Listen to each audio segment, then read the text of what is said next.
welcome back to another wonderful day of Valorant Challengers North America. Fun matches yesterday, including one that went the distance, and two more on our main broadcast to be ending off the week. I'm Sierra, joined by Dan again and Roy. Roy, how are you doing? Did you get to watch the matches yesterday? Because those were top notch. Do you drink water, Sierra? I don't know. Like it's crazy out here. Crazy. Yes, of course we watched the matches. I was actually streaming doing the watch party on my stream. And it was fun. I can't lie. Listen, VCL has never been more exciting. I think the viewers, the metrics, everything's pointing to just like this massive interest in VCL, and it's honestly really exciting to be here and watch these matches. I mean, the roller coaster is 100% right. And Dan, we talked about, especially before that last series yesterday, we thought it was going to be close. Then it looked like it wasn't going to, and then it was close. Like it was all over the place, but it was a fun time. Yeah, it's been really good. Like Roy was saying, a lot of teams or matches that you don't really know what way they're gonna end up going. So that's what makes it so interesting. And a lot of new names, a lot of new teams we're starting to get to know a lot more. And today I'm so excited. We have such a good match. Oh, I know you are. I know you are. Pulling up the bracket so we can talk a little bit more about what is going to be happening for today as we recap what happened yesterday as well. Of course, this is the second day and there is side broadcasts as well. So make sure to be checking out those watch parties for all of those other streams. But yeah, we're going to be looking at one of those more winning matches at Cubert Academy going up against SaD, and then we'll have the opportunity to be checking in with Shopify Rebellion Black versus QOR. And Roy, across the board, these all should be really, really fun matches to watch. The TSM versus Trust and Plug also should be a banger. Yeah, I think the one thing we are absolutely learning in this split is the fact that the competition is really high. Like it's really impossible to know who's really going to win. And you're honestly just, if you think you're going to have high prediction rate, you might as well just flip a coin at this point because it's probably going to be more accurate. Is that what you've been doing with your predictions? Be honest. Yeah, let's just say I have a new strategy. I flip a coin and decide if I'm right, I'm actually just a genius. And if I'm wrong, well, I just flip the coin. So haha, you know what I mean? So it's actually can't lose. It's like a win-win from where I'm sitting. Winning mentality, you know, I respect that, but we'll see if at the end of the day you're a genius or just lost its coin flips. But for now, let's start talking about our very first match of the day. Cubert Academy going up against SaD Esports, and this should be really, really fun. Of course, both of these teams did win last week. Awesome stuff. But specifically looking at this Cubert Academy, I mean, this was already something that we were talking about yesterday, Dan. There's a lot of excitement for this team. I know you're excited for it too. And that excitement is all warranted. Yeah, everybody's taking a look at what this team is capable of doing in Challengers. Obviously, is like the Sentinels Academy with the Redux. And then, I mean, you look at this roster and it makes sense why people are so hyped. But I mean, they are not only performing in terms of, okay, well, as the Sentinels Academy team, everybody's keeping an eye because of the org. It's like they did the Fnatic on their match. What happened? It was a 3-11 on that map of Pearl, and they turned it around and they won, and they got that revenge win against Ambrosia. So they're not only exciting to watch because we know the players, because we know the org, but they're also really exciting to see get plays in games like this. And I think this is an amazing roster on paper, right? You have three insane young talent, right? You have a Bazoomer on the roster, that's Nismo, and then you have a hardworking IGL who's supported by Dapper, a former competitor, and he's been competing in FPS esports for like what, a decade now, and he's still like in his mid-20s. So like even the coaching staff is super experienced, veteran experience, but they're also super young. And I think that's kind of the recipe for greatness, right? It's like you have this upcoming talent, you combine it with an experienced, hardworking IGL, and you have a really good support player that can also pop off at any point with Nismo. And then suddenly you have this amazing, what could be a mission or meal. Reality of this roster has been slightly underperforming. I'm sorry, I said it. Wow. Okay. I mean, hey, give it time, especially too when we're looking at this roster. It's important to note that there's a different thing we should be looking at with this roster, which is this isn't a team eligible for ascension. We're looking at the development of the players. We're looking at these young talents, looking to prove what they got to be ready for that tier 1. And of course, the conversation then has to be Redux, because Roy, this is somebody that even in the past years, like, there has been a lot of talk about, and this team, he was the one to form it. He's the captain here. This is the Redux show for this. Absolutely. I mean, for rightly so, right? He's super flashy. He's super young. And I think if it wasn't for his age, I'm fairly confident he would be in VCT right now, to be honest. So I think this is just a development for him, an opportunity for him to just like hone his skills, bring up his teammates, all of them kind of integrate together, and then hopefully by the end of the split or by the end of the year, they're looking really good to challenge that Ascension slot. Yeah, this is somebody that if you have not been paying enough attention to challengers and you're just like, okay, well, who am I looking at to cheer on next year in tier 1? Reduxes should be at the absolute top of your list. So do not be fooled by that whatsoever. So super exciting to be able to see that roster that he's built and is captain of. So I'm curious then to how the identity of that's going to be. Yeah, and I think with Redux on the roster, it's really easy to overlook some of the other players on this team as well, right? Like Knightsy, super young, super talented. Scuba, a former, I mean, I say former, but he was signed recently. He's also a star player controller, so super cracked. So they have players in the duelist role that are super cracked. They have cracked sentinels, and they have super cracked controllers. Like it's a conversation is just hard to just pinpoint one thing to focus on. But we do have to move the conversation to T-Dog, I think, the newest IGL on the roster, sort of the big brains of the operations. And I think he's been performing pretty well as well. 100%. I love too that Dan's cat's running away, knowing that we're about to talk about like I'm holding her next. so she doesn't go on camera. It's That's you not this happening. time? Yes, it's not me. That's not happening right now. We see a cat, we have to acknowledge the cat. But it's the cats and dogs out here. Gotta talk about T-Dog, because yeah, you're talking about IGL for the team, and T-Dog is somebody that we gave a lot of props to last year. And we did get to see him kind of shuffle, play on a different team then for stage 3. Now being brought along into this roster. So Dan, this is somebody who's already proven a lot. And now with a team of very like all this fresh talent that we expect a lot out of, and this veteran talent that still can prove they got what it takes, being able to lead this squad should be great. Yeah, T-Dog is a player that we know very well for last year, and I mean, he's always been one of the biggest names that we have in Challengers. Previously played for TSM, for QOR. I mean, we've seen him across a bunch of different teams. I still even remember 99 Strength. That was a whole thing that happened too. We're throwing back. Just going back in time a little bit. I saw the name and I'm like, oh yeah, that was a thing that happened.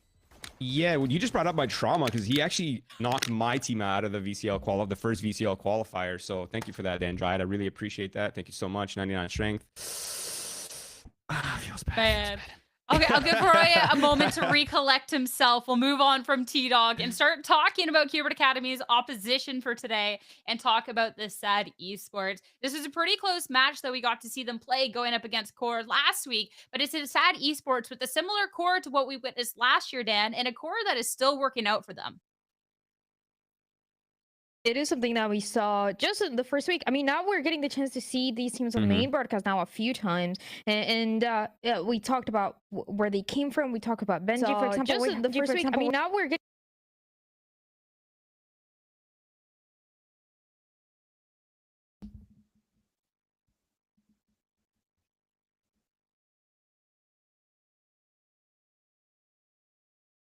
I don't know if it's my Discord that's absolutely throwing a fit or if it's Dan's or what's going on here. I'm not gonna lie, but I'm gonna keep trucking on and pretend that it's not the Canadian internet here. But yeah, the SaD Esports, it was a close match last week, Roy, and there's a couple different people to talk about for that. But first up, I know we wanted to talk about Zerona specifically. Yes, I think Zerona is the player on this roster that can so easily go under the radar, but considering the fact that he's playing in this like very flex supportive role and still putting up these numbers is absolutely insane. KDA 1.6, 144 ADR. I mean, this player is a beast. And not only that, Sierra, but this player, his first kill, first death ratios on that supportive role is almost a statement in itself to the level of impact this player is having on this roster. 100%. And I'm glad that we got to see a lot of that impact coming in from last week, as unfortunately we've lost Dan right now. But no, when we had such a close match as we had last time, being able to see how he was able to set up the team, I feel like when we got to see this team come together, the teamwork, Roy, was something that we, I at least, I can't speak for you, I complimented the team on a lot. Yeah, absolutely. I mean, I've been a big fan of these players for a while. I think their performances from the previous splits have shown their growth, and I think this is potentially their year to really display their ability and display their potential. And honestly, to talk about it as well, I think we're sort of entering Act 2 of the Valorant metas, right? Act 1 was just like the superstar player, set up one player, you know, like kind of like feed all the resources to this one player for them to pop off. But I think we're sort of entering this like new era of Valorant where like every roles now has to step up. There really isn't just like one role take all kind of systems anymore that are like functioning at a super high level. And I think this is one of those rosters where it's like it's really hard to point to one factor for their success or for their losses, considering how well each of these players perform and to the level that they perform at. So it's really impressive to see, and I think there's potential for them to really catch us all by surprise. I love that you called out everyone being able to step up, because that was something that Ferbza actually called out in last week as well after speaking to him when we got to see a big step up coming out from their Sentinel on that final map. But talk more about Ferbza and the performance he was able to put up on across the series, but specifically the first two. When we're talking about, I mean, everyone has to step up, of course. But something we've talked about a lot in Challengers so far is these duelists just across the board, Roy. We've had a lot of duelists that have really been able to show their capability. Of course, when they're able to be set up, that's all fine, all grand. But like, I don't know, it's a tough competition for which is like the best duelist out there right now. Absolutely. And I love like we're talking about feeding the support, feeding the duelist players and having them set up, but the clips that you see is just completely just like, look at him. He's just kind of just boosted, doing his thing, getting all the kills, looking super flashy. He has literally almost no support in any of these clips. So that goes to show you that he is a pretty cracked player, I would say, Sierra. 100%. He can get it done on its own. But Dan, welcome back. Welcome back. Cracked duelist Ferbza. Yeah, I wanted to talk about Ferbza now that everything is good on this side.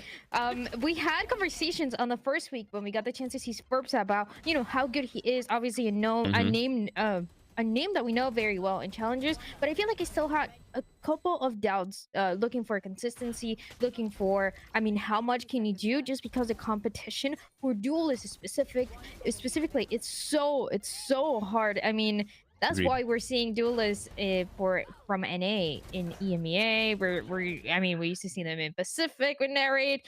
They're going everywhere because they're so good. And perhaps that kind of was that question for me. I think that first week it made me feel a lot better. As Rory was saying, we highlight the support that goes behind the duelist, but so many of those times, Ferbza is able to frag out by himself, and that is something that, you know, this team needs. 100%. And while we're on the topic of duelists and looking for that consistency from Ferbza, we have to put him head to head here going up against Redux. Because, of course, if we talk all of this talk about the duelists, we have to see how they walk the walk. But Roy, for as much props as we've given Redux throughout this, looking at this side by side, the same Ferbza phrases even more here. Dude, you actually read my mind. Like the amount of credit and respect that Redux gets in the scene, but then you put him up, you know, to a player like Ferbza, who's mewing pretty hard and he's kind of mogging us in his picture. But like, look at his stats. He's not only mogging us in the picture, but he's mogging us in the stats as well. 1.8 KDA, 150 damage per round, 2 clutches. I mean, the guy can play almost every single duelist. They can play Jet, he could play Raze, he could play any of the Yoru as well. I mean, same for Redux, obviously. So we're looking at 2 super young, super cracked duelists going head to head in this matchup. I mean, let's say worst case scenario, this is the worst match we've ever watched, which I guarantee it's not going to happen. This head to head will at least be very entertaining for us to watch. I think it's more eyes on and the pressure that Redux and the rest of that side of Cubert Academy have. I'm looking at, I get it, Roy. I get it that it's like, okay, we talk about so much about Redux, but when you look at the stats, it looks a little bit closer. But yeah, I think it was just that match with Ambrosia that you had other players kind of having their moment, having their chances to pop off. But when I'm looking at this head-to-head, I'm looking at Redux. I think he's incredibly consistent. I mean, that is the reason why he got picked up even before he turned 18, right? Even before he could even play for Sentinel. So it's one of the pieces that is going to be a difference maker and is going to be a good test for the other side as well. What can he do around this guy that if he wants to be annoying, get 3Ks every single round, you know that he's going to. I mean, I'm just remembering having seen Ferbza in matches where we get to see something more like the Sentinel, see the Cypher coming out, and just the clutches and the consistency he was able to have there. So I think both duelists so worthy of the praises there. But it's not just the duelists. Even if the duelists can, of course, get this all done by themselves, Roy, we have to talk about people that can set them up and talk about 2 people who we haven't yet had the opportunity to talk about yet, but Scuba and Tuzi.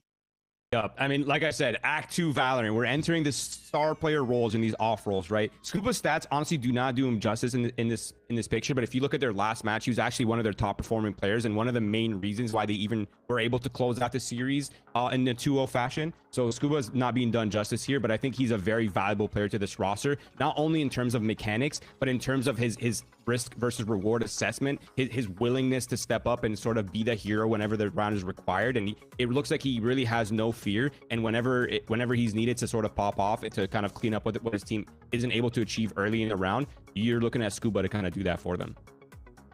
100%. And Scuba's been somebody too that's been at the top of our praises throughout last year and such. So be able to see how this head-to-head is going to transpire will be awesome. But I want to start talking about the series that we have going on for today's match and start talking about the map picks and bans. Of course, with week 2, we got a little bit more knowledge of how these teams are feeling on certain maps and what we got to see coming out from week 1. And I think that's especially exciting heading into the very first map of the series. Try not to spoil it before we get the graphic up for map picks and bans, but maybe a little spoiler. Oh, there we go. Dan, it is Fracture, picked by SaD Esports, and they demolished QOR here last week. Yeah, this is an interesting map pool because I was wondering, you know, we talked about the Fracture, the Pearl, even the Haven to close it up, but Pearl is where I'm keeping my mind of, just because of that comeback that we saw. And I think yesterday was a test of, okay, we want to talk about improvements from teams from week 1 to week 2. We got to see that Shopify Rebellion Gold have some great moments on this map when they struggle in week 1, but then it was kind of a momentum thing that they could not get again. So now for that 3-9 half that Cubert Academy have, what are the improvements? What are the changes? What are you going to make sure to not do again, especially if it's that defense side for SaD coming through first? Yeah, now honestly, I feel like at least on the side of Cubert Academy, they seem to be performing very well on their attack sides. It's really only the defense side that they seem to be sort of struggling to get things rolling. And maybe it's just like a lack of reps, or maybe it's just like kind of people settling into their new roles and into their new play styles, right? You're kind of getting players from many different rosters sort of put together at the last second. So I mean, I imagine there's still a little bit of, you know, things that are under construction, but I think overall the way Cubert Academy is approaching the game isn't that bad. It's actually really good. They just need to tighten up on their defense side, and I think they'd look pretty good. That's what's nice about that time, and especially too with the different expectations that we talked about for this team in comparison to any other team that, of course, you don't really have that luxury of time. You need the wins, you need the points, you need to make sure you're in the best spot possible. But again, looking at Fracture, this was strong for QOR, but looking at Cubert Academy here, Roy, I don't really mind them here either. Oh, for Cubert Academy side, yeah, I think this is honestly, my intuition says this is a good map pool for both of these teams. So I think we should see at least a pretty good matchup. Obviously, Fracture and Pearl were the only 2 maps that Cubert Academy played last week. And it's really the only maps that footage exists on what they're up to and what their game plan is. It really, the only big question mark for them is once we go to that third map, if we go to that third map, it's going to be kind of like what kind of comps are they running? What meta have they leaned into? And how are they approaching the maps? And I want to see too, I mean, we talked about the second map, we talked about even if he goes to that decider, because it is a match that you see the results last week and you see kind of what the teams have been doing recently, and you see it being a kind of a back and forth between the two. But that first map of Fracture is what catches my attention too, because you talked about the sides and the strengths on the sides, right? But Roy, they're running the side of Cubert Academy. They're running with this composition with the KO. Is going to be with the KO and the breach, and it's going to be heavy as well on the post ones when you're having a Scuba that is constantly playing disaster. I think is everything that he played last week. So one of those little things to pay attention to for what these teams are opting for in terms of compositions. I mean, last week it was against a Terror that they had to deal with that. This week, I mean, things could change. I mean, if we're seeing the KO2 coming up from Cubert Academy again, Nismo just had a performance and a half on that. He always pops off when he's on the KO. Yeah. So that's an extra that's an extra layer to everything else that SaD Esports have to be worrying about. But heading over to our predictions, I didn't flip a coin. I'm standing by my predictions and how I think this is going to be going down. I think with the strength of this team, Cubert Academy, Dan, no surprise. Roy, I think your tail flip might do you wrong here, bud. Listen, I will happily stand against the grain, as they say. Okay, I will be the black sheep of this predictions, and if I'm right, then I'm right, and if I'm wrong, well, Caster's curse, the reverse Caster's curse. So you guys are welcome either way. It's so you don't curse them because we're all voting Cubert Academy. Exactly. Right. The genius. I'm glad we're aligned. Thank you.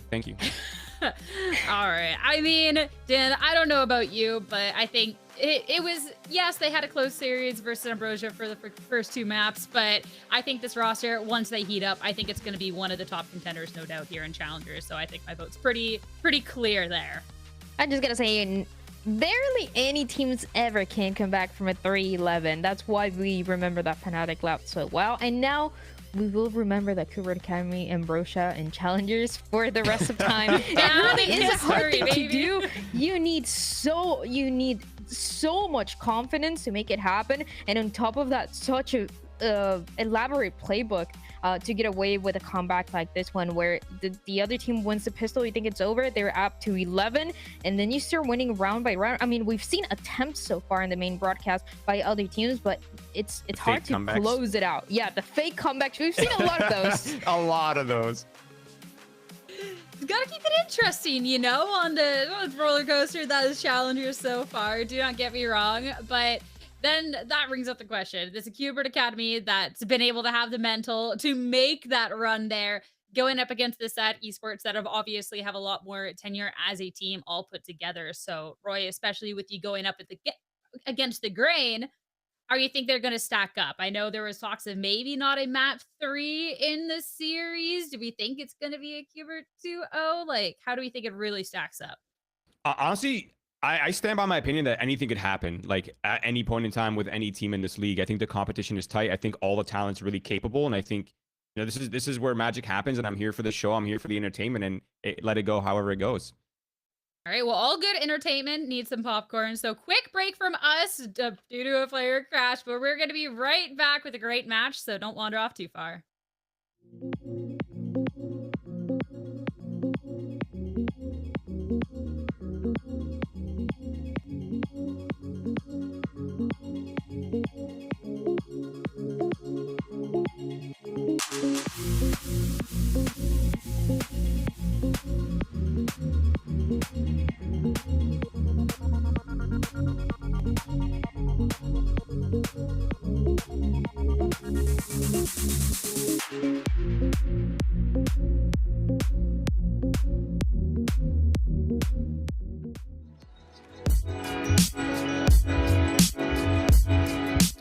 Honestly, it's great because last year this team formed with, we have 4 players from our old team, and that team kind of fell apart.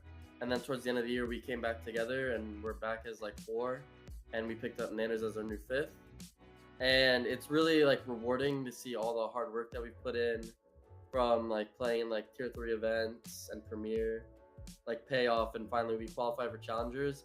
And then we had a big upset as well, the first match. So that was very big for us and very motivating.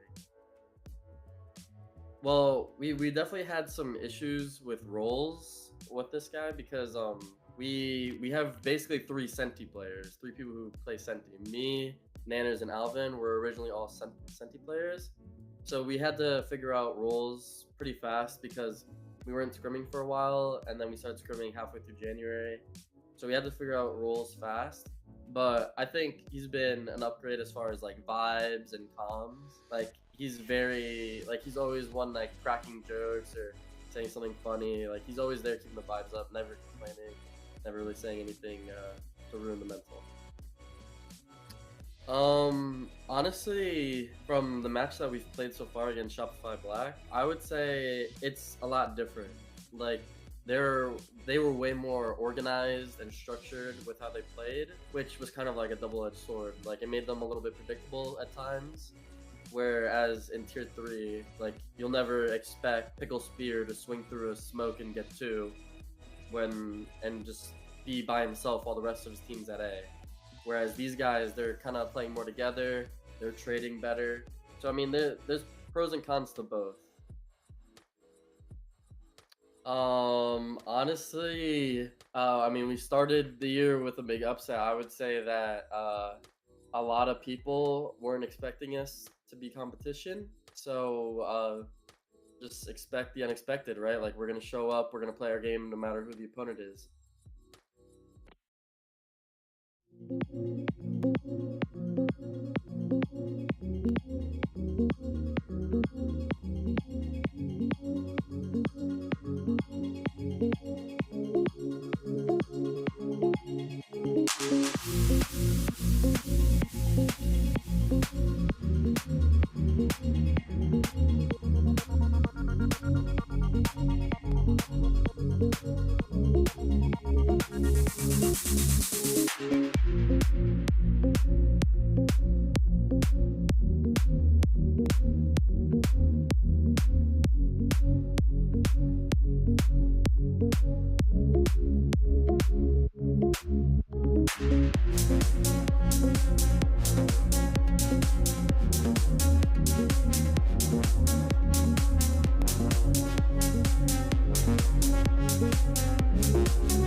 Yeah, I mean, the team's been great. I've been with them officially about 2.5 weeks now. So we haven't had much time together, but I think we are progressing at a really fast rate, you know, exceeding my expectations, honestly. Everyone's learning very fast. We're getting on very well. Our chemistry's looking good in game. We all get along. So I think I have nothing but, you know, high hopes for this team. And I at least want to be able to express my experience with this team. So obviously, I think me and Huen are probably the most, like, the veterans of the team. So I think our experience is going to be able to lead these new players. You know, hopefully we can win the whole thing, right? So, and I think we can do that. Like, I think this team looks very promising. It's been very, very good. I actually don't really feel like there's that much of a difference between challengers and the tier 1 side, because I mean, I think the skill level is, if you look at it like a range or like a scale, they're not that far off. And I think the only difference is like how much time they're willing to put in, because of, you know, in challengers, you know, there's that much backing support right now. So I think that's really the only difference in gap, but I think the skill level is pretty even, honestly. So yeah, that's all I really have to say about that. So we gotta set our goals, you know, like kind of, you know, one step at a time. Right now we're just looking to think of like playoffs right now, like, since we are somewhat of a new team. But you know, obviously we want to be able to win the whole thing, make it to Ascension, win Ascension, and then, you know, we make it back in the league, you know what I'm saying? So I think that's everybody's goal. But you know, also, like, we got to take it one step at a time, not get complacent, and just make sure that we get our job done, you know, because we want to make sure, like I said, we make the most of it. So I think that's the way we got to approach it.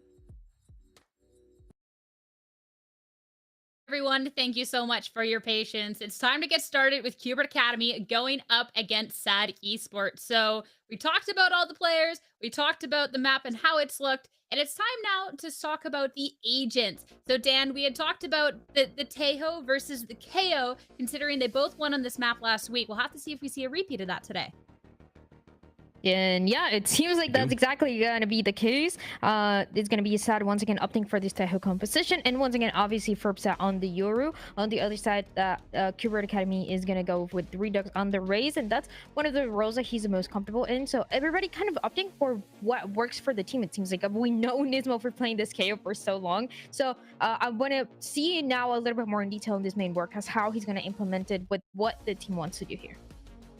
I love that we got to highlight, Roy, the duelists going into this and being able to see the different approaches there too, with Furbsa there back on the Yoru.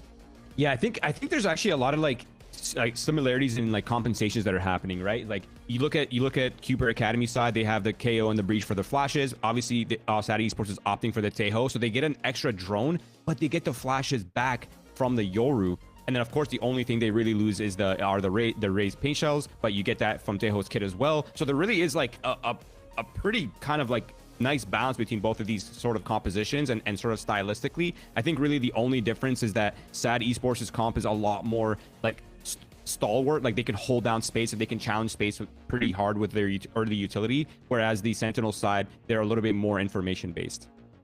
I'm looking at as well, last week we saw a lot of Taeho, and we saw that most of the games where if someone was going and leaning into that pick instead, they normally had a little bit more of an advantage throughout the entire match. But last week, Cubert Academy, they did a really good job playing up against the Taeho, and it didn't let them stop them. So, Roy, that's going to be something that I'm looking at as well going into this. They have the experience. They beat the Taeho.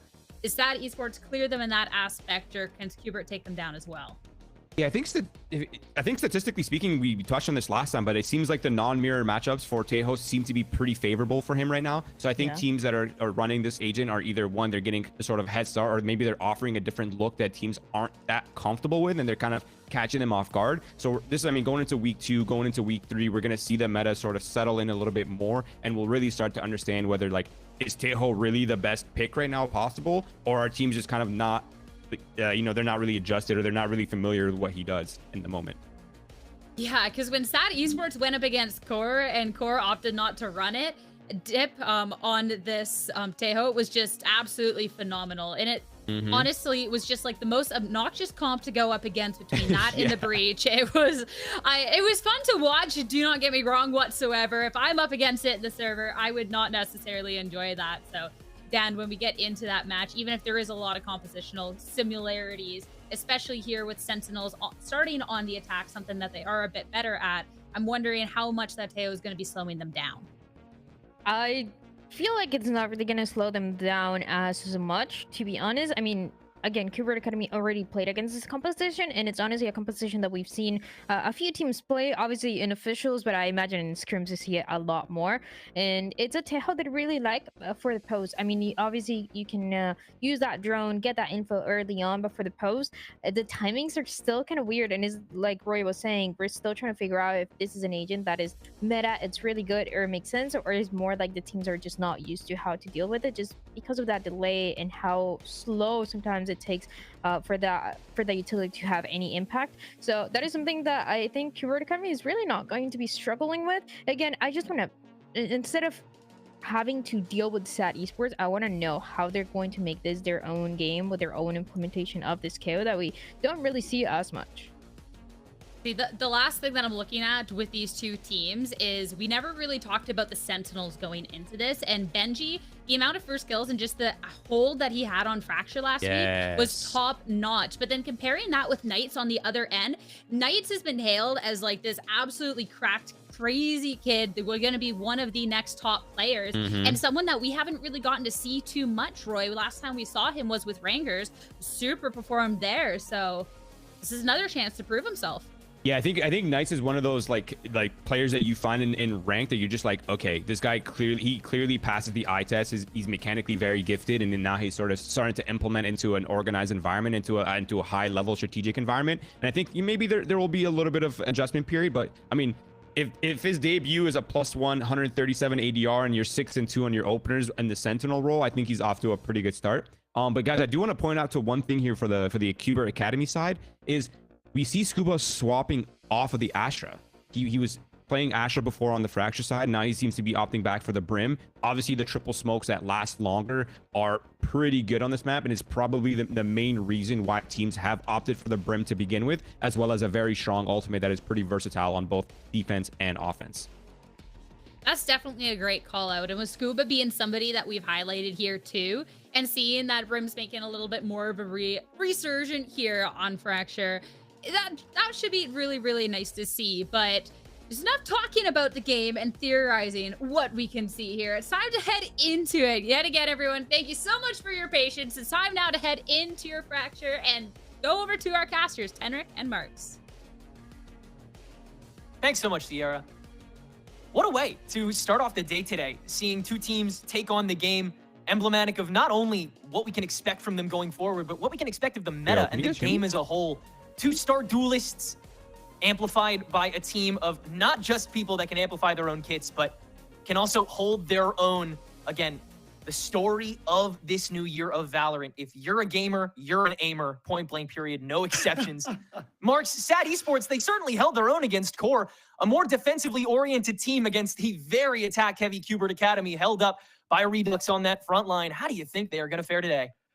Honestly, this is such a toss-up. I mean, you know, Roy was joking about it. Yeah, flip a coin, see which one is going to win. But there is something special about how SaD Esports was playing. If you tuned into the match where they went up against QOR, you saw that they were bringing a lot of really good utility combinations, playing the Tejo extremely well, and already using those guided salvos to slow down that potential push. But the Cubes, they're going to be moving up here. It's going to be the speed already down as Knights is already lurking. Well highlighted by the casters in the tail end of that agent select. Up next for sure, but Dip will be the first one to get blood this round. Ferbsa able to come back around to Arcade, and now it's a one-pronged attack, making Cubert Academy second-guess themselves with Nismo on very low health as well. Very little entry util at this stage. T-Dog, though, still a flash, and still that aftershock too. SaD will respread, prepare for the potential A rotation, but we're just heading under for now. Yeah, Ferbs is going to be the person right now to get that information. You're just watching from tower, spots them all out, so should at least be aware. And now you see SaD Esports, they're just going to anchor things out onto B. There is a little bit of a lurk from Benji, but given the fact that all that Cypher utility is still onto that A site, they'll have a pretty good idea of what's going on as while Sentinels are going to be rotating all the way over onto that A site. Yeah, should get queued to this sooner rather than later, and SaD are already going to start backstepping through Canteen here to spawn. Get that alert sooner onto the drop wire, which Benji has placed nice and early here. Unsure of the presence, but with 20 seconds to go, it's pretty clear. Whole gang's here. They will disperse. Nismo heads back into main. Still some smokes active, though, so you're going to have to step out and retake this. That's why T-Dog tried to dry clear, and now with the fault line active once more, it'll be SaD having to take this all together. Smokes fade away. Nismo will be the first line of contact outside of main as T-Dog again attempts to hide in this crevice, something he's oh so good at so far. This split doesn't even need to do it. Nismo finds the opening too without losing another sliver of health. And Benji, so much to do, so little time, so many people in your way. T-Dog, unfortunate timing for the one, but now you got to do it 2 more times. First with Nismo, this one shot does get half of the spike here. Benji keeping it nice and interesting, and Scuba can't get the headshots until now. Wrapped up, but no neat little bow. 1 player alive for Cubert's first round. There was a second there where I was wondering what was going on, because you would have expected Cubert to, well, swing together, double push out there. That way you make sure that you don't give up the trade, but then they were kind of going just one by one, giving Benji a real opportunity for a potential swing back around. But all things considered, an excellent game plan coming out from the Sentinels Academy roster. Just immediately deciding to abandon that site and then move all the way on to the other side. Plenty of time to get themselves set up onto that crossfire. And so they do win out that pistol round. This next one, though, looks like Redux is going to be bringing in the heavy weaponry. We know that Cuberts, they like to play a little bit more fast, a little bit more flashy, and I expect to see Redux really being that tip of the spear and just fly through SaD's defenses. And with Scuba switching up to the Brimstone as well off of that Astra, which he's really been trying to push on other maps as well, to be fair. Scuba's been one of the pioneers of Astra so far here in North America. I think the swap back to Brim is very much justified, though. The size of those smokes just cannot be denied, especially for such open doorways and chokes. And that, I mean, that stim is going to be so important for not just letting Redux in, but for letting the rest of your team in after that fact with all of these potential hurdles that you might have on this entryway. SaD have been quick for denial and not just post-planting, and that trend is going to continue this half. And just on screen here, we've got the B stream a little bit open there. TSM up against Trust in Plug, and looks like the score is all tied up right now. I think, you know, we were talking about these 1-0 matchups because of the whole Swiss format of this tournament, and so many of these teams, like, it's really hard to predict which one of them are going to be these standouts, but this is really going to be the matchups that are going to help define how this whole Challenger season is going to be going. Yeah, the seesaw is quite short at the moment, and TSM and Trust in Plug, 2 of the fulcrum pieces for that for sure. Been very exciting to watch their rosters develop. Obviously, Trust and Plug, one of the off-season beasts that just upset basically anyone they came across. They looked more prepared during the off-season than any of the teams that were developing in the off-season, go figure. And then meanwhile, TSM, yet another barrage of pickups of players, even more out of nowhere this time, and they've done just perfectly fine for themselves. I don't know how they keep doing it. I feel like that's just like the magic of TSM, where we always just see this reinvention of all of these different rosters. But I mean, hey, at the same time, Trust and Plug did beat the 100 Thieves roster. So, that's true. That's the thing. I feel like you could hold that over someone's, oh yeah, but did you remember that Trust and Plug beat 100 Thieves that one time? We're going to be talking about that till 2028. Round 2 now for Cubert Academy on this attack half. Like you said, Redux with that hero rifle, but a lot more on the arsenal as we trot towards the B steps once more. It's Knights yet again on the one in arcade. And looks like it should be pretty easy for Cubert to move in onto that B site. SaD have set themselves up onto that A site, going for that little bit of a gamble stack. But given the fact, too, that there isn't a lot of Benji's utility all over this site, then Cubert's got a lot of room to work with. Keep in mind, too, the way that SaD want to play this composition is you want to be extremely disruptive. Want to make it so much more annoying, so much more difficult for your opponents to be able to enter in onto the site. That's specifically going to be the Tejo as well as the Yoru. A lot of that utility is just meant for pure distraction, pure just mess on your screen. And given the fact that Cubert are going to be able to walk into the site fairly easily, it should be a pretty quick, easy take. I'm curious to see what their post plant's going to look like. Yeah, like you said, SaD have to be the headlights and make Cubert the deer, and we got a pretty clean crossing here in this follow-up as SaD put all their eggs into the basket on drop and dish. They'll head out from that way now as the spike cleanly goes down. This is one of Cubert's more reliable plants because of, like you said, that barrage of util that these agents have. There's just so many different places to just hole up and bunker down. And now we see the slow creep over. There is still a lot of utility in SaD's hands, so they will be able to disrupt a little bit, but they gotta capitalize off these kills as they make their way in, and Nismo in a great spot. Yeah, a lot to dump on this, but you can't do it from that angle. Nismo's just gonna be able to poke his head up, but Ferbson will not only silence him, but Knights as well. An entire channel completely gone here, as Redux will have to save face on site with little time to go, though. Only one direction that SaD can go, and it's straight into the waiting arms of Scuba, who will grab 2 for himself. Cubert, clean 2-0-3 standing this time, and it's all rifles. It was looking a little bit scary there for a second. I mean, talking about that disruption, SaD really using their utility well. And I think that this is something that SaD are really excelling at, where some of these other Challengers teams haven't quite figured it out yet. The Tejo combination off of the breach is so darn good and so disruptive, and you can see some of this starting to play into work. Of course, Ferbsa kind of going off there, but thankfully Scuba just watching that angle as well as Redux to make sure that no one really goes unscathed. They can carry these weapons forwards. But this time around, Cubert, they're moving in nice and fast. Benji spotting them out first. Very ambitious peeks from Vents, but if you have Zerona downstairs, makes it a little more secure. Benji will escape with 1 gone on the attacking side, but now stands alone on a B site that Cubert ready to attack. Knights yet again alone, but can only peek 1 angle. That'll get taken down. Benji now refrag, but it takes Redux's ult. It also takes the entirety of B-site. Cubert with the 3v3 now for the post plant. That being said, no util available for Nismo. Redux can only zone out for so long. Gotta play from way back, and look how far Scuba is, making sure there's no stragglers. Here we go. The salvos are going to be back online, so they'll be able to get a little bit of space. Ferbsa ready to engage, has that flash hand. Here they go. First flash out from Ferbsa. Still got 1 more in the tank to take this secondary angle on top of the stun. Scuba's going to start lining up that molly just to make some extra space intangible for SaD. And it'll work out pretty well. Nismo the first to poke out. Ferbsa finally counters that, but the angles are very limited, and so is time. Dip will extend onto Redux, but this frag, this molly from Scuba in tandem is just too much. Ferbsa will not be able to do both of the jobs he needs to, and Cubert will get the 3rd in a row. And that's an important one for Cubert to be able to pick up here, because that resets the SaD economy yet again. And quite frankly, I think that Sentinels have been doing a really good job at making sure that they're still controlling the space. My biggest concern with how we're going to be seeing SaD play it is pushing people away. A lot of that utility, like I've been talking about, is purely just, hey, this is a cool spot that you might like hanging out on. It'd be a shame if somebody exploded it, and then you have to reposition yourself into all of these awkward angles, which is when you want to see SaD move in. But so far, Cubert have been doing an excellent job at keeping that at bay, making sure that they're spreading out their players, and already it's very aggressive here. This is something we have seen with these Tejo comps in its early days, just pushing up with these salvos to guarantee yourself an entire lane. And Cubert will decide to continue fighting this. Why not? You've got the better guns. You might as well go for it. Spray through from T-Dog to take down Benji as well.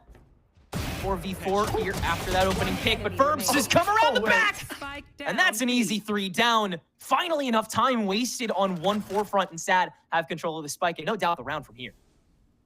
Yeah, I mean, it was just such a smart play from SaD on that defense. You use the salvos, you keep them out. Of course, we get to see Redux flying across, immediately just taken out, and that gives plenty of time for the Yoru to get that reposition. Guardian in hand, and you know Ferbsa is always going to be good with it.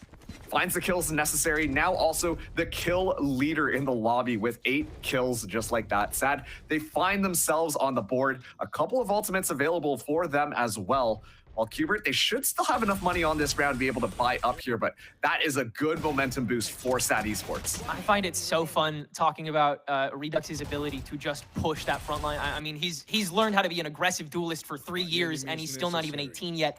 But talking about Ferbsa, who exemplifies basically everything about duelists that isn't pushing better than anybody else in North America, the ability to stay put, the ability to flank, the ability to take that off angle is something that Ferbsa truly excels at on the duelist position. And just these off positions in these solo spots, SaD just trusts him to take them on, and he's gonna do it again.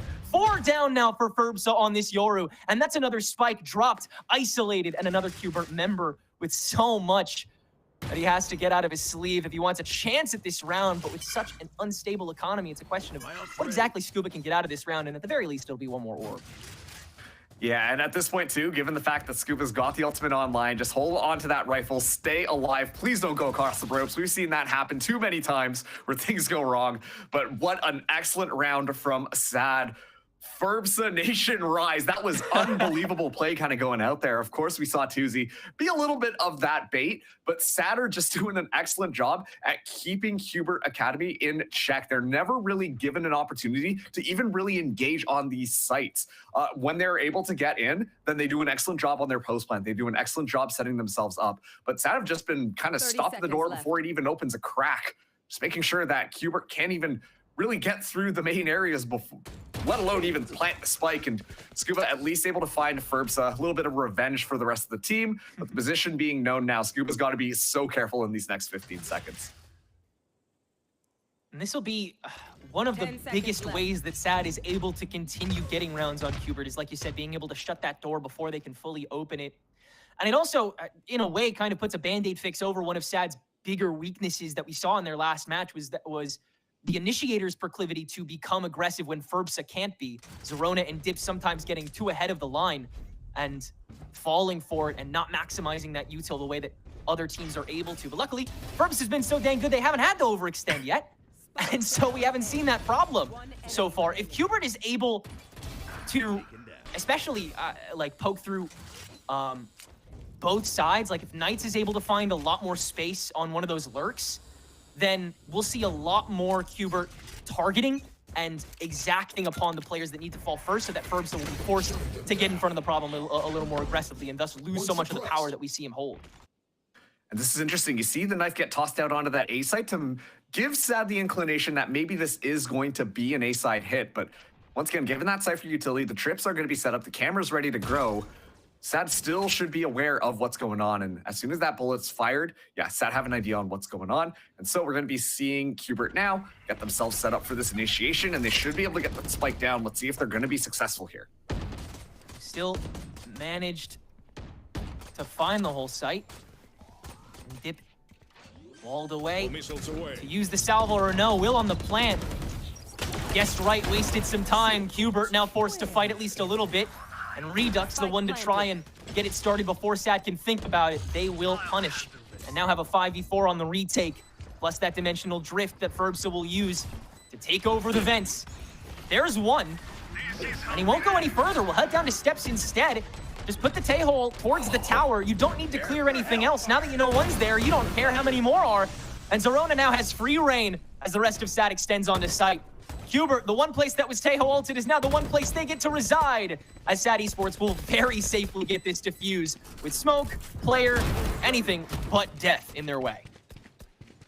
It's just like SaD have so much control over the site. Let's do this. It's unbelievable. I mean, obviously, yeah, sure, you've got a couple of ultimates to be able to toss out there. And to be fair, Cubert Academy, they were doing a good job being aware that that Armageddon was going to be online, putting themselves in the position to not get stuck in heaven.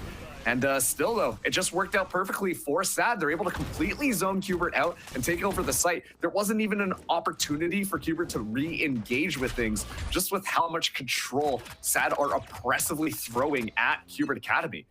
So now we're all tied up 3-3. It was starting really good for Cubert, but now it's completely swung back around. Ferbsa getting aggressive here, able to find Redux. That is a terrific walk up on top of that smoke, and now we'll just get right back out. No punishment.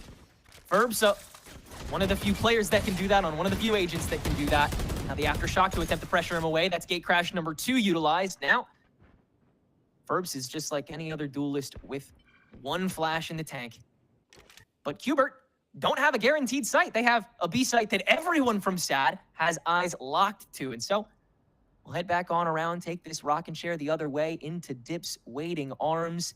Salvo available to play keep away once you get this opening frag, if you can. But if you can't, Cubert have the site. There's the opening shot. Dip will not choose to fight. Back away. Force Cubert to clear and re-clear SaD. Rocking chair back over to A site. Now comes the breakthrough.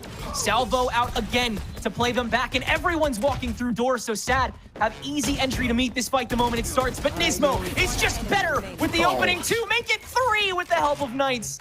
And Cubert will just win after meeting in the middle. That's all you need at the end of the day. Got the spike. Yeah, you just walk right into the Cubert train, just cycling around there. And you see SaD just go out one by one out of the smoke, just trying to find an opportunity. But given the number of crosshairs pointed at them as they walk through, SaD not able to find anything. Benji, the last person alive, trying to find a little bit more value out of this round. At least able to get one here, but now the position is going to be known. It's stunned up here, but looking to potentially drop out some more rifles, if not get a couple more ultimate orbs online.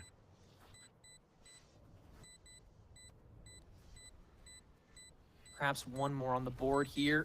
Just so much double checking you have to do, and now that that one swing from Scuba has been revealed, Benji's going to get even more paranoid. Got to focus on it, though. Can at least take care of that one before he'll no doubt get timed out here. Indeed. Down he goes. Cubert takes the lead back. 2 still standing. Guns in the bank. We didn't lose everything. We just got to get back on our feet here. And if you are Cubert, you know, you gotta take a second here and try to ring in Redux a little bit, because consistently SaD have been checking Redux right off the bat. This is an excellent example of that. But these last rounds, Redux has not really had an opportunity to do too much in this matchup so far. And I think that so far, SaD have just been really doing a great job of keeping that early aggression in check. We talked about how Sentinel's Cubert Academy, the name of their game is play more aggressively. And I mean, you even see them walking all together. They're ready to engage at any single point. They're looking to frag out. And I think that SaD have been using their utility once again to really deter that, which has been very helpful at giving them an advantageous position where they can just play it a little bit smart or allow Ferbsa to really frag out. I mean, Penner, look at the kill feed right now. Ferbsa's got 13. The next highest in the lobby is Nismo with 8, but Benji's second highest on SaD alongside Zerona with only 5. Ferbsa is going off. Yeah. It's a little hard to talk ball during a technical pause when one of the players has 13 kills, but we make it work. And Cubert will have to, and I think you're onto something there with the fact that Cubert, they still have to be aggressive. They still have to unload. It's just about forcing SaD to overheat, because it's clear their trigger finger's not going to misfire, right? You have to force SaD to either let go of too much on that interception, or you stop. I mean, you stop Ferbsa first of all, but you have to force them to let go of too much, or you have to divert them to the wrong site and force them to overswing.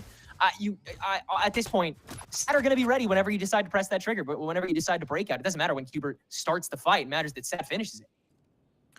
And now, Redux playing a little bit more careful here. It's going to be Benji just hiding out in tower.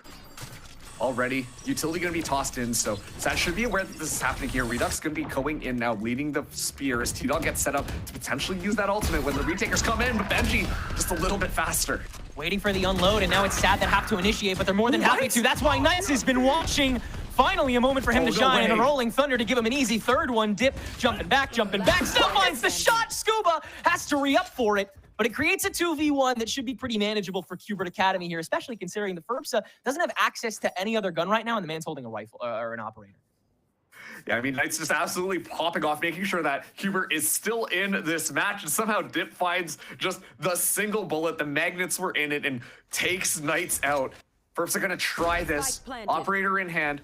Might potentially just get that timing, just misses it onto T-Dog, but look at the positioning of where Cubert Academy are. Clear this, so Ferbsa gets an easy dry peek. Position now known, flash now used, decoy now out, Scuba still doesn't buckle. Molly in hand, and counting, knowing that Ferbsa still has that flash too. First tap on the spike, the Scuba extends, spots the hand, but Ferbsa's ready for it, and now he's got a rifle too. Scuba's so much more scared to the point where Ferbs is gonna hold it all the way. Not like this, no! Not like this! Ferbsa wins the fight too! And now we're tied back up. Oh man, you questioned it, but I wanted to draw attention to where they were playing, because I thought for sure, this guy's got an operator.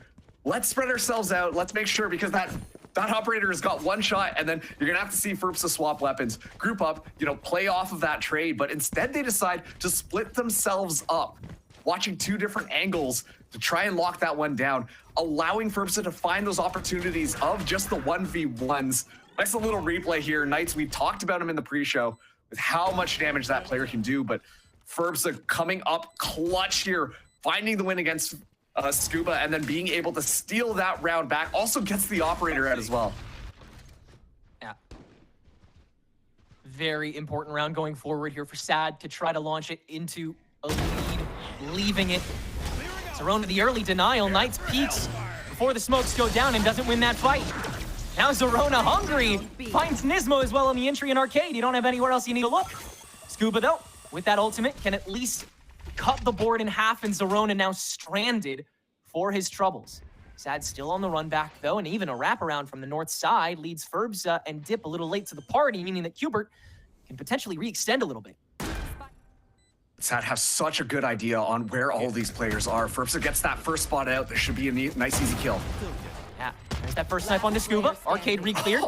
Tuzi now walking on inside as well. Easy down, T-Dog completely zoned out. Yeah, I'd say you have a little bit of room to bully him with 4 standing. So SaD, yeah, what a again, tremendous breakthrough. Zerona heating up there, able to hold back both of those start and pushes. Tremendous work done in that pre-plant to keep him standing. Yeah, and I mean, when you look at how they were going to be moving in onto that site, onto that retake, how SaD were set up, you got Zerona watching out one side. You know you've got spawn control as well. The only questionable place was tower, and so you see 3 agents decide to storm the tower from SaD. And at that point, the only members from Cubert Academy still alive, they had to play onto the site, allowing for that complete pincer mechanic to just come in and suffocate Cubert on that round. SaD Esports, I already knew that it was going to be impressive watching them play with their utility, but right now you're seeing that master class of zoning, just making sure to space out all their utility just enough to clear out which zones they need to in order to push in and isolate kills so easily. And every single time, it seems like Cubert are having a big issue trying to get their way out of all of this utility. It almost looks more annoying than like impactful coming in from SaD, but that's exactly how they want to play that utility. They want to push you into these uncomfortable positions, push you into potentially walking into a little bit of fire to make you lose your life at the end of the round. That's just how SaD want to play. It's not overly aggressive, and it's working great for them. Yeah, you can see the frustration materializing. Like Cubert Academy are playing one of those mazes you see on the back of the kids menu, but SaD Esports are literally just drawing new dead ends over the map wherever they see Cubert going. I mean, I think isolation, like you said, is the perfect word to describe what SaD is able to do to Cubert Academy right now. And T-Dog, numbers aside, has been the one person that has just been completely locked out fight to fight. Inside a corner, inside a smoke choke, inside whatever SaD is able to craft for themselves. T-Dog has had to use his half of his util kit, half of the rounds, solely to get out only for himself. He hasn't been able to activate Redux nearly as much as he's wanted to. That responsibility has fallen on Nismo 90% of the time so far this game. And unfortunately, Knights lurks just unfortunately have not picked up enough ground. I understand why you would want to put him there. Knights is insane. He is up next. He is the guy to put on the lurk. But he hasn't been able to win any of these crucial fights that are able to actually open up the pushes as heavily as Cubert wants to.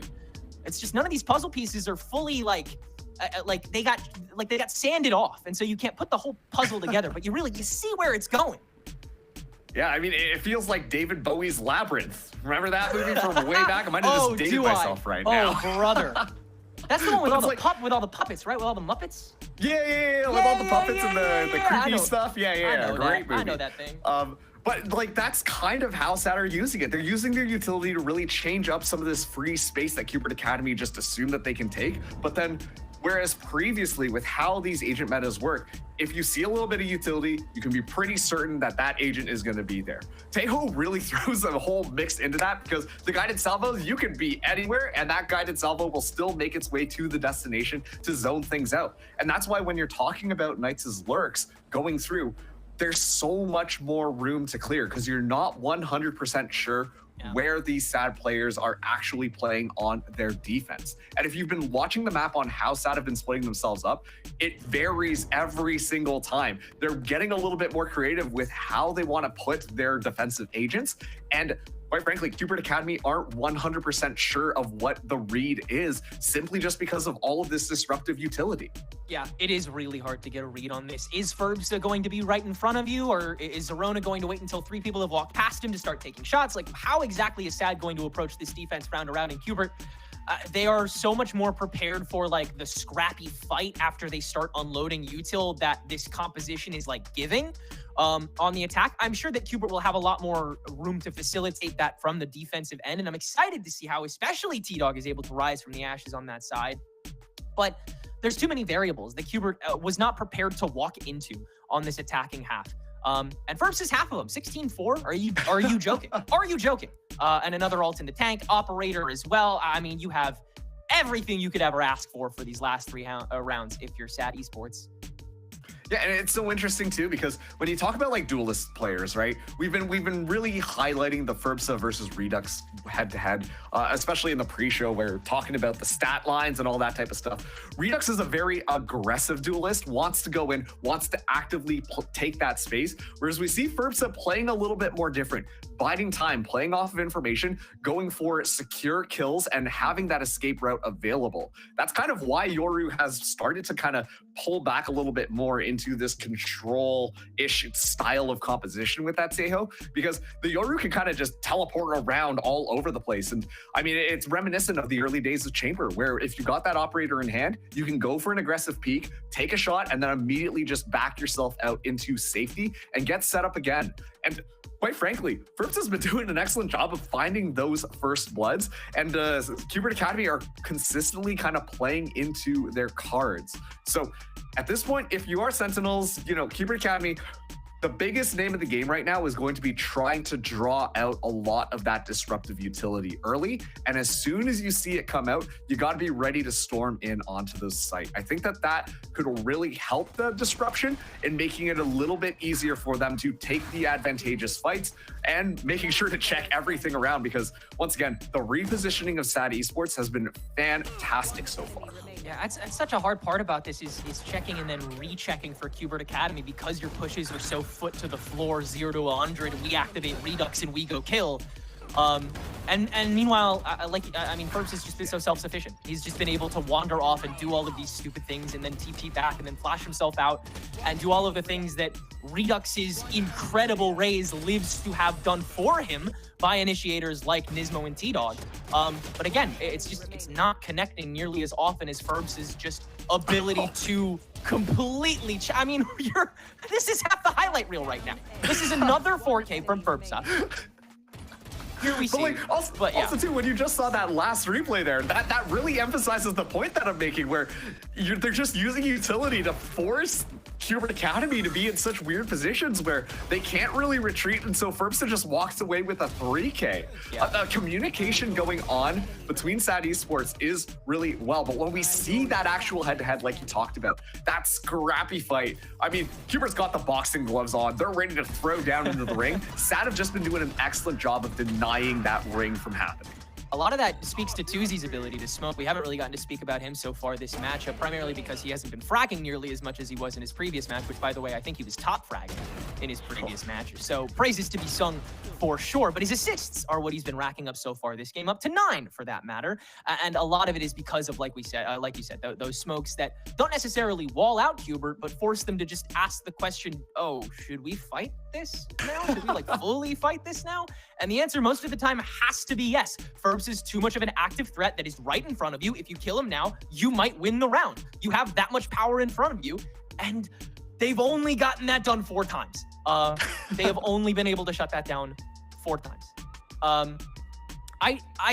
Again, Redux could be activated. You could go B lane pushes these last 3 rounds and just be absolutely so fast, and Knights could hit all his shots, and you could be so good. But yeah, we're just not seeing that full gel that we were hoping for from Q. I mean, when you see this roster, when I saw this roster on Twitter, I was literally like, who photoshopped? Who? Not like who's the social media manager who photoshopped? Who AI photoshopped this? Because this roster this is a fantasy roster. But yeah, it's been so fun to watch. One of those things. I mean, you're highlighting it now where you're just like, wow, this is like, you know, we're putting together the A team. They're all going to come in here and they're going to be great, which is fair. But at the same time, they need a little bit more time to play together and really solidify their own play style. I think once they're able to get that, we're going to be seeing this be a lot more, but this still feels like they're getting through some of those lower, easier little bumpy phases of a team roster. Yeah. Still certainly, you know, making that trek to get there. Long way to go, a lot of room to go, and apparently a little more time to wait for round 10. We'll be going to a break real quick while we figure out this technical pause. We'll be right back very soon.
All right, we promise we're actually back. Like, legitimately 100% back. No, I'm worried. And we have an explanation. We do. Apparently, Redux crashed and then got locked out of logging in.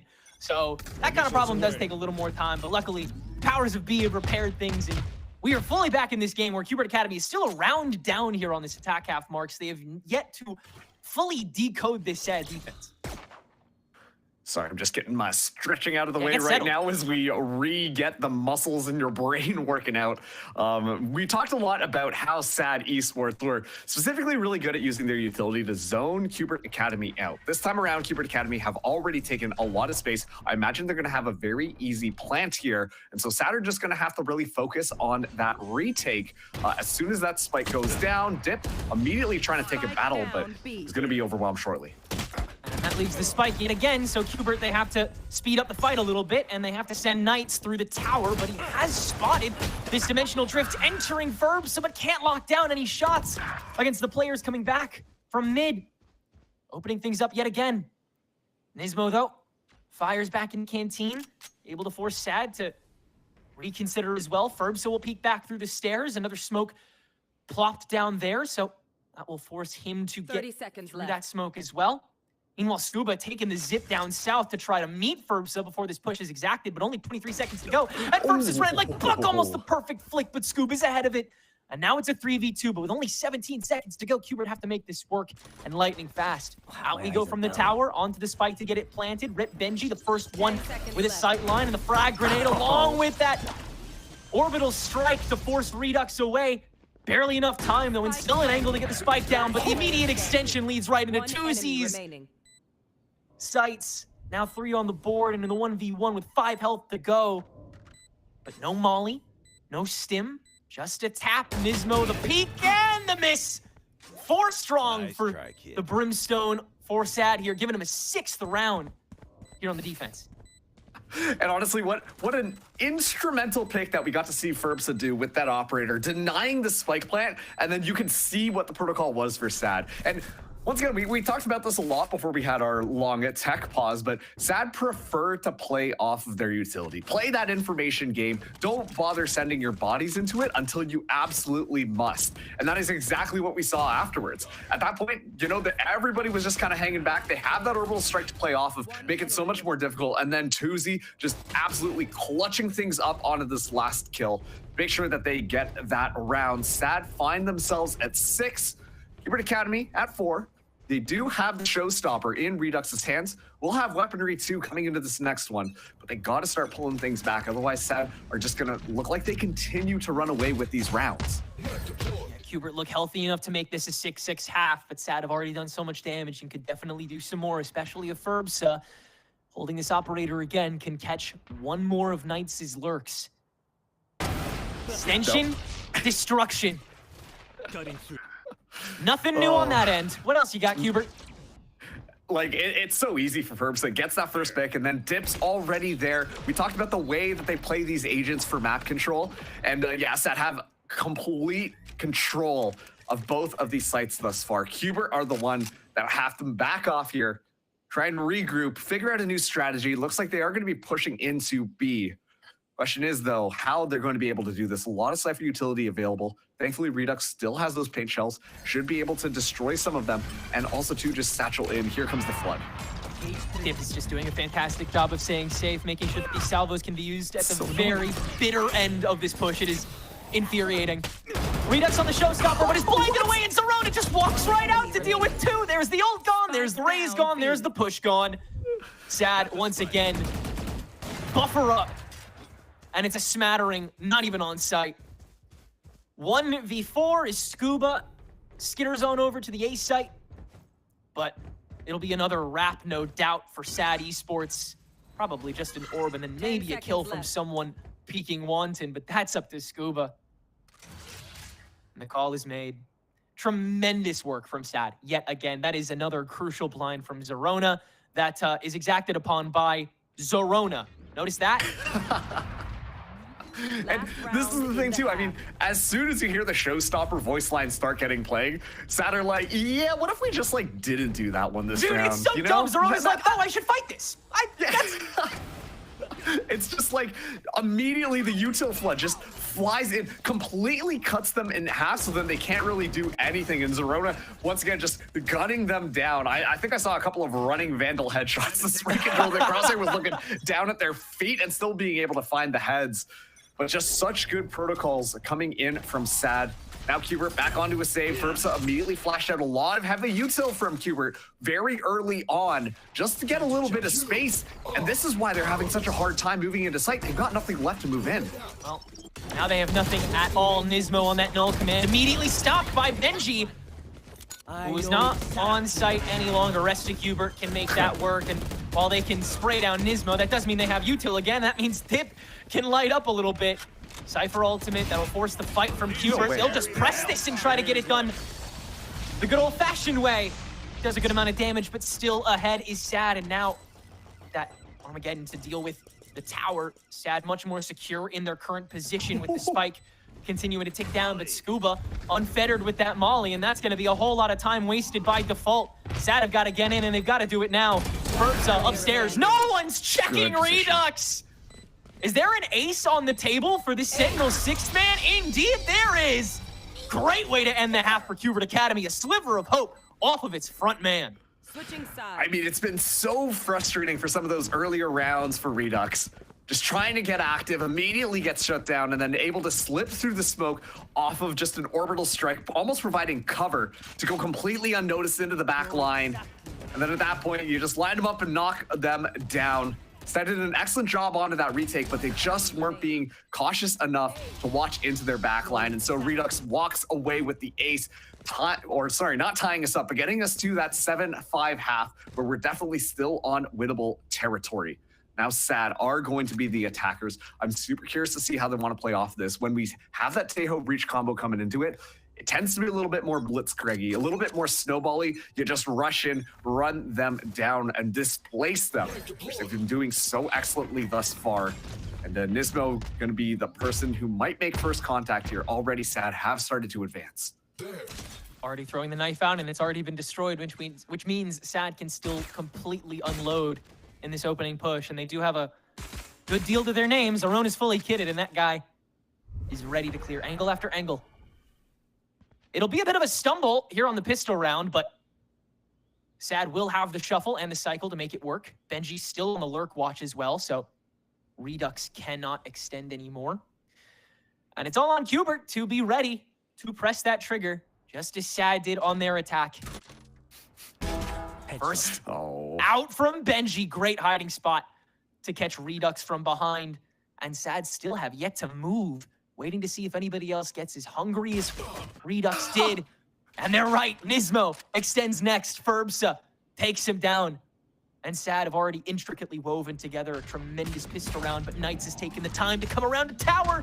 It's a peek that he misses, a crucial one at that, leaving him stranded alone on site. Scuba stuck alone in the smoke, but is good for 2 unwatched. After that fight concludes, Benji can luckily shut that down though, and keep this at a 3v1 standstill with finally 17 seconds to go. SaD to get the spike down with all the security in the world. Make it around to boot. Tuzi with the final frag, and 8-5 on the board here for SaD.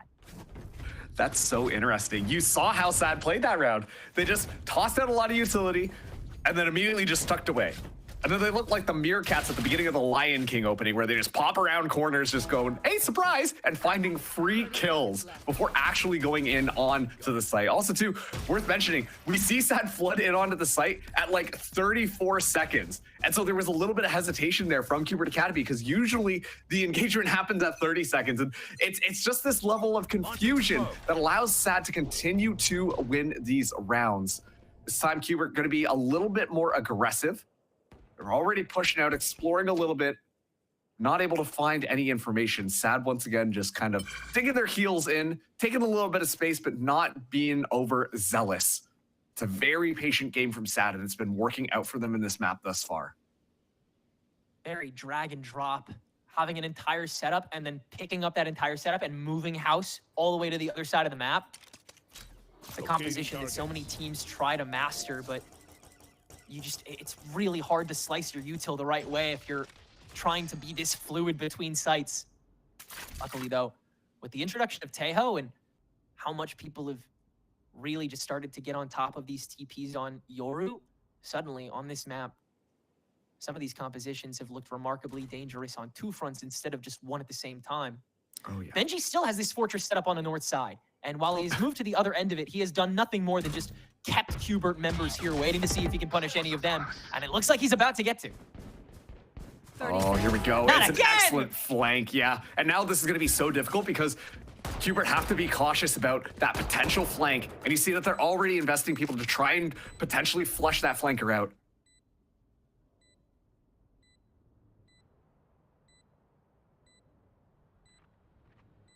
Now safely able to head back over to that south side to meet up with the rest of the group. And yeah, Cubert, a laundry list to run through on this eco. So it'll be a one and done fight for sure when they break into this. Gizmo with the flash. Everyone's prepped to head on inside. Everyone on SaD gonna go ahead and let their util fly. And Cubert will walk on in for 1 kill. Scuba? Hey, 2 kills. Okay. Oh, and yeah, Scuba wants to die on that one. So great, good job. A little bit of an interesting one there, but Cubert Academy just doing an understanding that is not going to be around that you're able to win. So trying to do their best to deny any of the additional kills, not able to do so. SaD immediately realize what's going on, get a little bit more exploratory, get a couple more ultimate points, but this is going to be the round, Tenrek. This is going to be the round. We're seeing now rifles bought up here on the side of SaD as well. They are going to be investing into this one, so this bonus is not really fully a bonus. There's going to be some rifles here, and that really could make the difference. Benji already spotting out the aggressive defenders, and immediately is just going to be posting up here to potentially catch people off guard. A full intake of the lurk this time. Cubert sending many down to spawn, and this time we check the angle. So far, so good on the bonus for Cubert.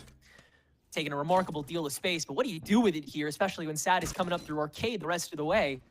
They figured that perhaps there's a drop push, but might have been too fast at this point. So Cubert, they'll start heading on over, and T-Dog, great preventative kill onto Zerona before they can make the push a full reality, and it's because Ferbs is stuck in the 5th dimension.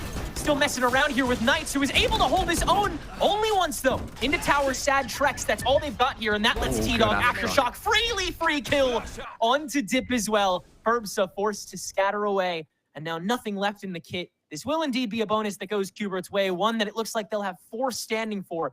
If Ferbsa doesn't have a dry pee to say about it, Cubert not watching where he's at. That's Scuba's job, and he doesn't do it well enough. Ferbsa still standing, and this is what makes him so terrifying at this point in the game, with numbers like that he's been putting up. Definitely kept it terrifying, but 3 stay standing for Cubert's bonus, 9-6. And the way that Cubert were really just flushing out tower there. I mean, they look like a Navy SEAL team or something like that. Just such good utility, and then immediately just flushing it out, holding all these different angles, and SaD are the ones this time that get funneled right into an Aftershock. That's so devastating. And once again, it's just these 3 players playing so well together. Look at this. Excellent combination of utility. We talked about SaD doing a good job of that, but Cubert, you know, nothing to sneeze at as well. And SaD this time around, they're doing their best to try and be cautious about the extra aggression that Cubert is kind of showcasing against them. But at the same time, they're taking a little bit too long, and they can't really rely on being able to catch those members of Cubert out in order to initiate their attack. They have to be a little bit more proactive here in order to find some of these kills, potentially get their advantage ready. But Redux is already just trying to hunt this one out. This is so unorthodox, and Benji has more than enough room to skirt this. Nismo, it was to make sure you guaranteed the one, but they still lost one along the way, and now T-Dog is alone on this site. Can he do it all alone? Looks like he's got a good deal of it. And the A push is locked down. Rest of Cubert, still a little bit of danger befalls them. The smoke will force Redux to stay put a little bit until he can let that ultimate go, and there goes Thuzy. So you've just got Dip alone in this smoke. Pretty obvious where he is from there, and that is a terrific round from, in particular, T-Dog and Redux, but Cubert Academy, they're able to hold it down, get another round. Yeah, I mean, you know, when we swap halves over here, we expect like SaD on the defense. We're just talking about how they're doing a good job of zoning them out and all of that type of stuff. Meanwhile, Cubert on the defense, it's not about slowing them down. It's not about the disruptive plays. It's about just kind of pushing into them and forcing these fights so early on to be able to find what you need and walk away with the round after a couple of kills. It doesn't seem like there's as much care about like, you know, let's stall them out here, let's place the smokes down there. It's about trying to go for that proactive first fight, find your first couple of kills, and then SaD are left a little bit more shaken into their boots, not able to really move up as cleanly as they want to. And SaD trying to hold back a little bit, it's not working out as well as they would want, because now Cubert are just so aware that they're going to be playing these ready angles, and that extra little bit of attention has made sure that Cubert are doing a great job at finding those kills early on. And they're staying really disciplined on this eco as well, making sure that they don't get hungry for Benji as well. They force that conditioning to get him to do the entering on this lurk, so they get a free kill there. Can trade that out, and Redux. Down B. Bit of a playground with this outlaw, of course. Let's see if he gets one more. I mean, it's in the cards. Come on.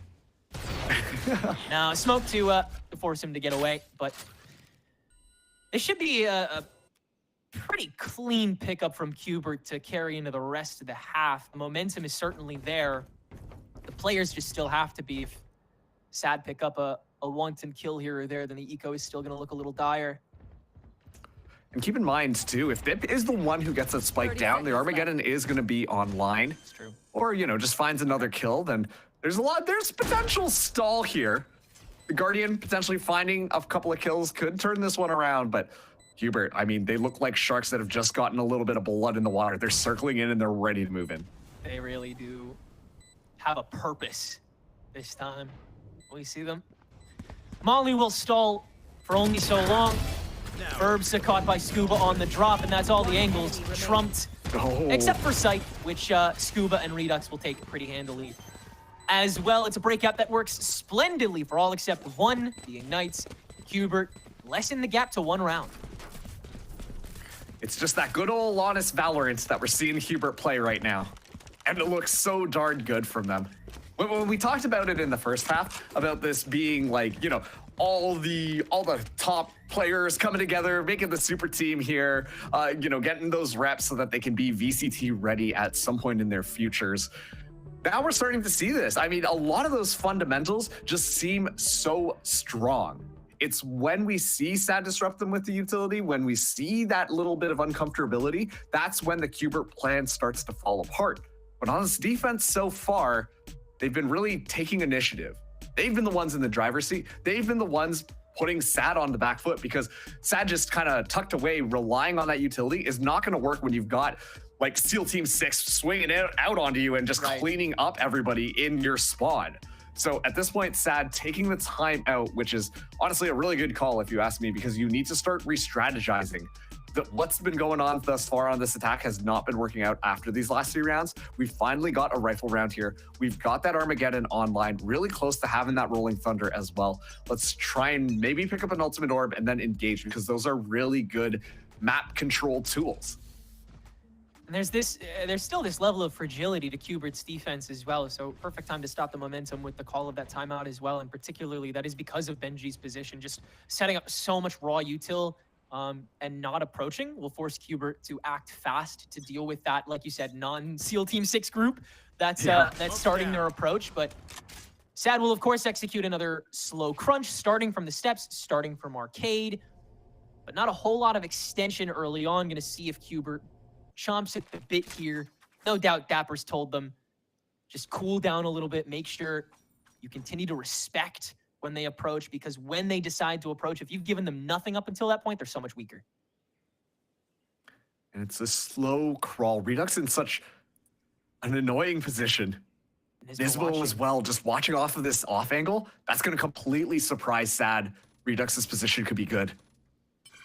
Expecting no one to be early in on this orb. Nismo's choke covered, but Redux the one to swing, and both members of Cubert Academy end up finding literally everything they were looking for. Redux is still standing, and in this short little 1v1 with Tuzi, it won't be a 1v1 for long if Tuzi is able to kill Redux before going down, but luckily that's probably all SaD will get to say this round. B stairs completely locked out. That's where Dip is. He's the only one remaining, and the spike is on the other side of the bloody map with 30 seconds to go. This will be one of the cleanest rounds we've seen from Cubert so far this match. It's the kind of clean we expected from them walking into this. Mechanics to a T, and communication really, really solid, bringing that to the forefront here on this defense.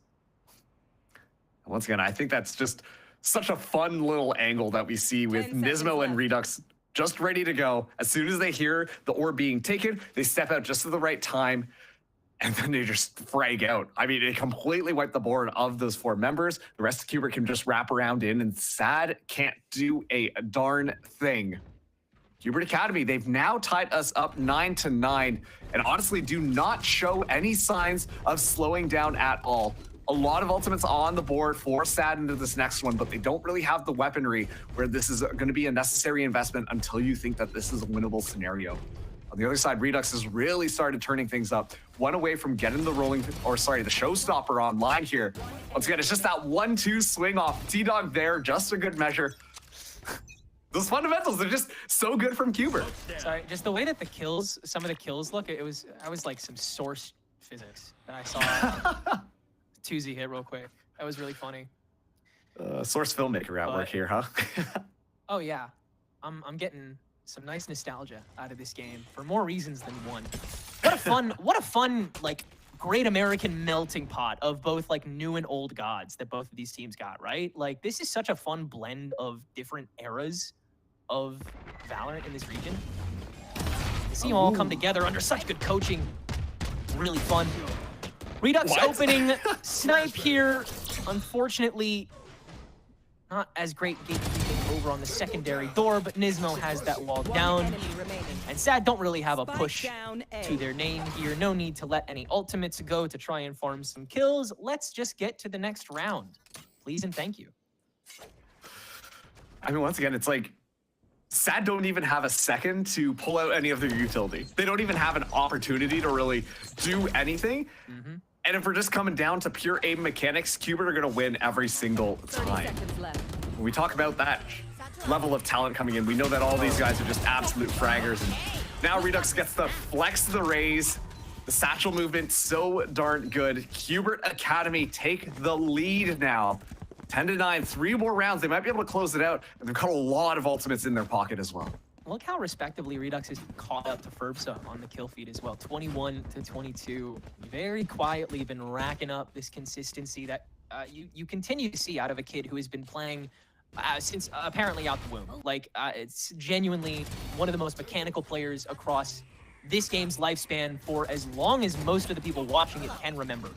And he continues here on that duelist role, on that 6-man role for the most clouded org in the world. SaD, once again, a crunch on B is the start of the push, but is it where it ends? That's more up to Cubert than SaD, if I'm being honest. Yeah, and look at this. I mean, Cubert are just moving all over the map right now. SaD, they tried to be a little bit proactive on that one. Don't really find anything, and so now they're going to completely move around. The dimensional drift going to be online, get a little bit more information onto this site. There's a lot of trap wires here, though, so this could hopefully be some clean kills coming in from Cubert. That's what they want here if they can get any of them, but Orbital Strike ready to go in Scuba's hand. They're going to deep fry him. Nice wall out to prevent the plant early on, but it doesn't facilitate a fight as Cubert haven't guaranteed every angle yet. Redux still has to dry clear from the drop. Oh my goodness. On sand, now a rolling thunder that Cubert are going to let fly into this site. I mean, they are letting no holds barred going into this fight. Everyone wearing their heart on their sleeve for a fight like this. I mean, no one's really hiding at that point, but Cubert overwhelm and overcome. Still 3 men standing as well, quite impressive. And, you know, some fun, apparently, brotherhood, according to the camera. It's wow. I mean, you know, if we all just put our guns down and talked about it, then maybe we could have a future like that. Isn't that easy, huh? Observer bugs were the first to achieve peace in Valorant's world. But now, I mean, nothing in the tank. SaD chose not to use any counter ultimates for that push. Why? I mean, quite frankly, that actually was the best case scenario Yeah, for I mean, them. you've already been overwhelmed so much. I mean, do you even have time? You even have a window at that point? Because I mean, the move was red immediately. That's why Ferbs had to drift onto site instead of post plant. Because Sentinel, I mean, Cubert was already there.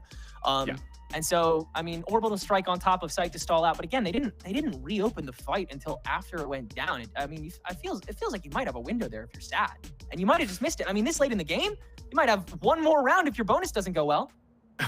I honestly think that it probably was the fact that Ferbsta uses the dimensional drift. If you're sitting in Cubert Academy's roster, you're like, hold on a minute, they've got a lot of ultimates. I bet they're going to use some of them. What if we just strike them with overwhelming fury from the sky? Yeah, just beat them to the punch. Exactly. And low-key, I wouldn't be surprised if Cubert Academy thought that SaD were going to respond with some of the ultimates of their own. And given the fact that they were poised to win the round anyways, then you get a couple ultimates out of SaD's pockets. It's a lot more easier for you to win this next one. So I actually think that it's probably for the best that SaD held onto all of those ultimates, because you want to use them in a bit more of an advantageous position, despite the fact that, Cubert Academy, they just tossed everything they had into that bucket.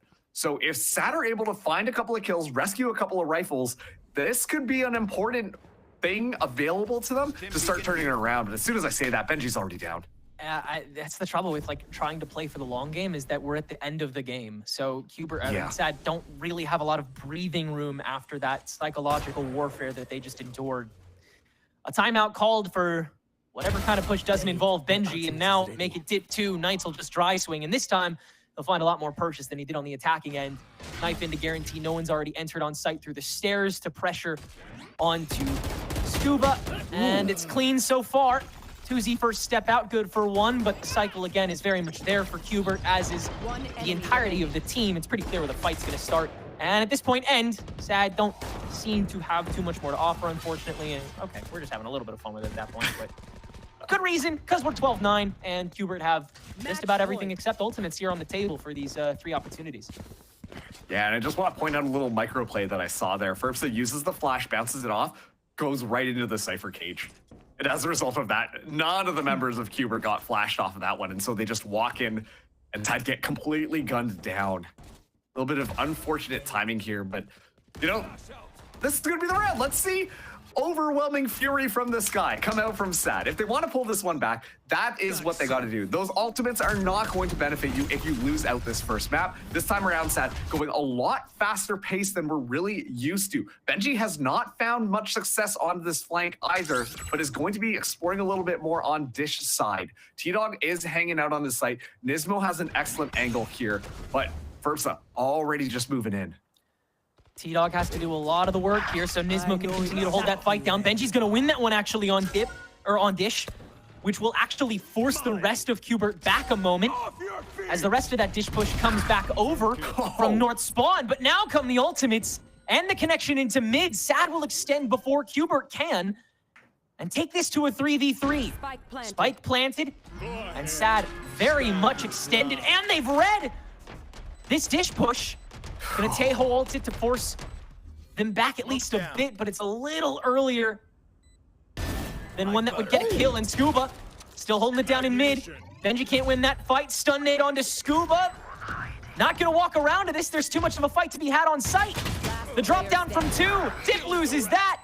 It's all on Zerona. One more flash left for this next fight. Scuba's able to dodge it, and now it's a 2v1 that should be handled pretty easily by these 2 veterans of the game. Cubert walks up Zerona.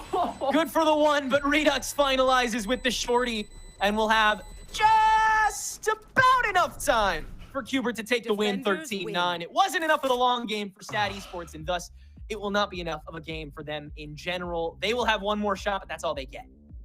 Yeah, and once again, excellent job from Cubert Academy to pull themselves back up in what was seeming like such a one-sided matchup against SaD Esports. Once again, SaD Esports, they basically didn't let Cubert play the game in that first half, but then as soon as things swap around, I mean, it just looks like Cubert Academy, they really just took the reins into their own 2 hands. Everything was so clean. They were setting themselves off, playing off those crossfires to a C. All of those just basic Valorant fundamentals were so gosh darn good coming out from Cubert Academy.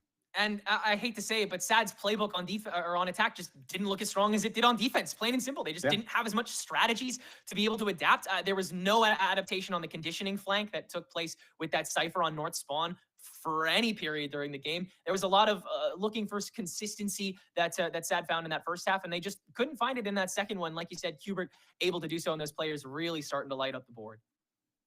Yeah, absolutely. And so, a great job coming in from Cubert Academy. SaD Esports, given the fact that both of these teams did win their first matchup, this is still not really a oh no, it's all doom and gloom situation for them. Because, we still have one more map just on the horizon, right, Tenrek? We certainly do. Pearl is going to be the second map that these two teams face off in. We'll see if it's a 2-0 or if we take it to map 3 in just one moment. Don't go anywhere.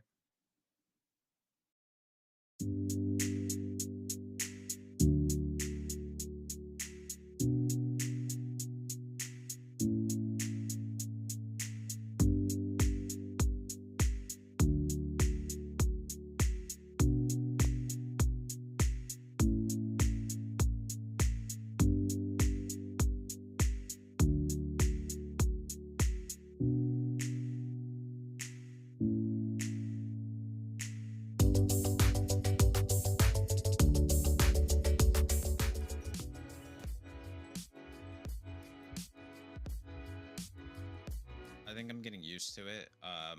They are my team. Some of them I play with college or played in college with, so I know most of them. So it's getting easier to get used to the environment and just overall the competitive scene. I think the stakes feel a bit different, but the competition, honestly, I'm not too nervous really. I think I've always expected myself to play at this level, so I'm not that nervous at all.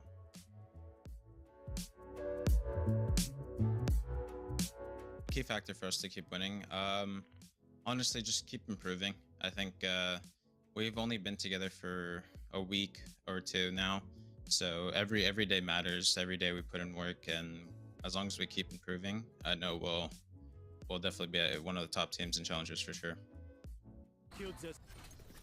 Last player standing. One enemy remaining.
All right. Well, it was an appearance on the main broadcast that was definitely anticipated, and Cubert Academy not going to disappoint, taking the first win in this series 13-9 over SaD Esports. Dan, looking back at the match, I mean, things were pretty close at first, but Cubert Academy, once they got warmed up, they were not letting go of that game whatsoever. Yeah, it was really close, and part of it was towards the beginning on that first half. Verbs was going insane, had so many of those multi-kills, and I mean, I think everything that I see right at the beginning is going to be about him on this Yoru. And obviously with the Yoru and the Raze, that was one of the main topic of conversation that we had, this head-to-head between the two duelists and how they were going to perform, and they ended up doing so much better on that defensive side. But when we went and it was time for Redux to do the same thing, it was a Cubert Academy that had so many cool set plays. We saw a couple of them around tower, kind of baiting each other, getting those trades, and a Redux that even got an ace at that point. Yeah, and we did talk a lot about, you know, Cube needing to resolve their defense sides, right? And it really felt like they did going into this matchup. Their defense looked much cleaner. They looked a lot more controlled. They looked a lot more cohesive, especially when it came to the mid-round reactions, especially when it came to the retakes. And there's this one specific round that comes to mind where they had this really sick retake, and it really just kind of just shows the level of sort of the, you know, effort that they're working towards. Yeah, one more point on that one as well is like you're saying, yeah, they needed to work on that defense. It has to feel good when you win what, like 9 rounds in a row. And we continue to see this right now. And Challenger is just teams that grab that momentum, and it's impossible to stop it. We saw it yesterday. We continue to see it today, and it's a Cubert Academy that now is proving to be exactly that team. We talked about that comeback that they had last week. It was exactly the same thing to get away with it, and you can tell that they worked in it. So many of those rounds, it was also Knights, that Cypher, left alone on that A side, everybody just having those very quick rotations and making it work that way. I love that call out to their match last week versus Ambrosia, because yeah, same thing with winning all of the rounds in a row. So a team that once they get warmed up is absolutely deadly. And we already talked about the Duelists. We'll talk about them a bit more, but a lot of other really key pieces being able to shine there. Scuba and Nismo were 2 people, Roy, that we talked about a lot beforehand. And geez, did they step up to the plate. Yeah, absolutely. There's so many moments, and again, we were talking about this, right? It's like this is the kind of things that we can expect from the Cubert Academy side. Is they have these players that can come huge whenever they're in deficits, whenever they need a sort of heroic play. They have these players that can pop off whenever they want, and Scuba did that multiple times. So many rounds where they were down 2-3 players, he's walking through smokes, killing 1, killing 2. That's massive, right? You have Nismo also supporting, trading his teammates, getting 3 kills from people flooding through smokes. Like, I mean, what more could you possibly need from your supportive cast role? Like, it's quite insane. And when your supportive cast is doing that sort of stuff, well, then as a duelist, your job is just infinitely times easier. And we got to see duelists really step up in the series. But of course, history is written from the victor, so we have to talk about Redux, because Redux, he has been the main talking point of this team. And Dan, maybe a little slow to be starting on the map as well, but as soon as we got that side swap, I mean, this kid could do no wrong. Yeah, a little bit slowed down, as you said, towards the beginning on that attacking side. And it was not that he was performing bad. It was just the team and the back and forth between the 2 teams that didn't really make it that easy. But it seems like he got that 1 ace. Yeah, round 12, clutching right? the round, and that's when you see the comeback. That's when you start to see Redux again, the Redux that we know and love every single time, because he does this constantly. And it's a player that is so consistent for this reason. He's not going to have a bad game that you never see him on. He's trying to find different ways, and the team is also setting him up for success. Again, towards this area, towards tower, towards arcade, you see him just hiding in the corner, waiting for the flashes, waiting for that setup to come in, and getting away with it. It was a confidence too that I absolutely love. Saying confidence, it was literally just thinking of that exact little jump there, but it's Redux that looks like he's having fun and a dangerous one to be going up against during the rest of this series. But before we start talking about the next map, Roy, I know there was one round in particular you wanted to look back at just a little bit more, pulling up round 20. Yeah, the retake for round 20 is the exact example of what we're talking about. It encapsulates everything we've been sort of discussing, right? So they end up going towards the A site. Little drum roll. Little drum roll. Happens. They're pulling up. Trust me. Yep, they're pulling up slowly. So they use it. By the way, keep in mind this round started with almost every single ultimate in play. So there's so many layers to this, right? They use the Brim ult to set up the first stall. That allows all the players to rotate over. You can see Cubert Academy, they're starting to group up towards their spawn. They immediately rip the KO ult. That denies all of the counter ults to come out. It denies any opportunities for SaD Esports to do anything. And that comboed with the breach ult, with that utility just kind of bombarding the site, there really just was no opportunity, no chance for SaD Esports to fight back. And this is what we expect from this team, right? This level of consistency, this cohesion, this team play that comes out from them. An almost clean sweep in what was a 10 ult round, having 3 players alive as well as retaking the site. I mean, that goes to show everything that we've been talking about, and it's exactly what we need from them if they want to be contesting into a top slot heading into playoffs. I mean, a Cubert Academy that just ramped up during the rest of the series. Now we have to start talking about the map too, which is going to look familiar in terms of how they're able to play it out. A map that they played last week. We have to look at Pearl. This is where they managed to get that, Dan, what was it, 1.5 million rounds in a row after having a pretty close game. They're able to make that comeback from 3-11. So feeling confident in picking it up today.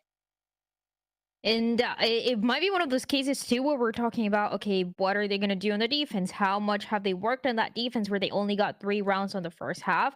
But it's already a first map of Fracture that gave us good indications of a little bit of the work that they put in the past week or so. So for Cubert Academy, I think they can close this too on the map of Pearl.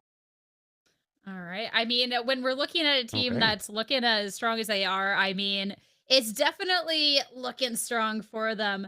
Roy, over onto the opposing end, because I know that you predicted the other way there. Yeah. And now that we had SaD drop their map pick, how are you feeling?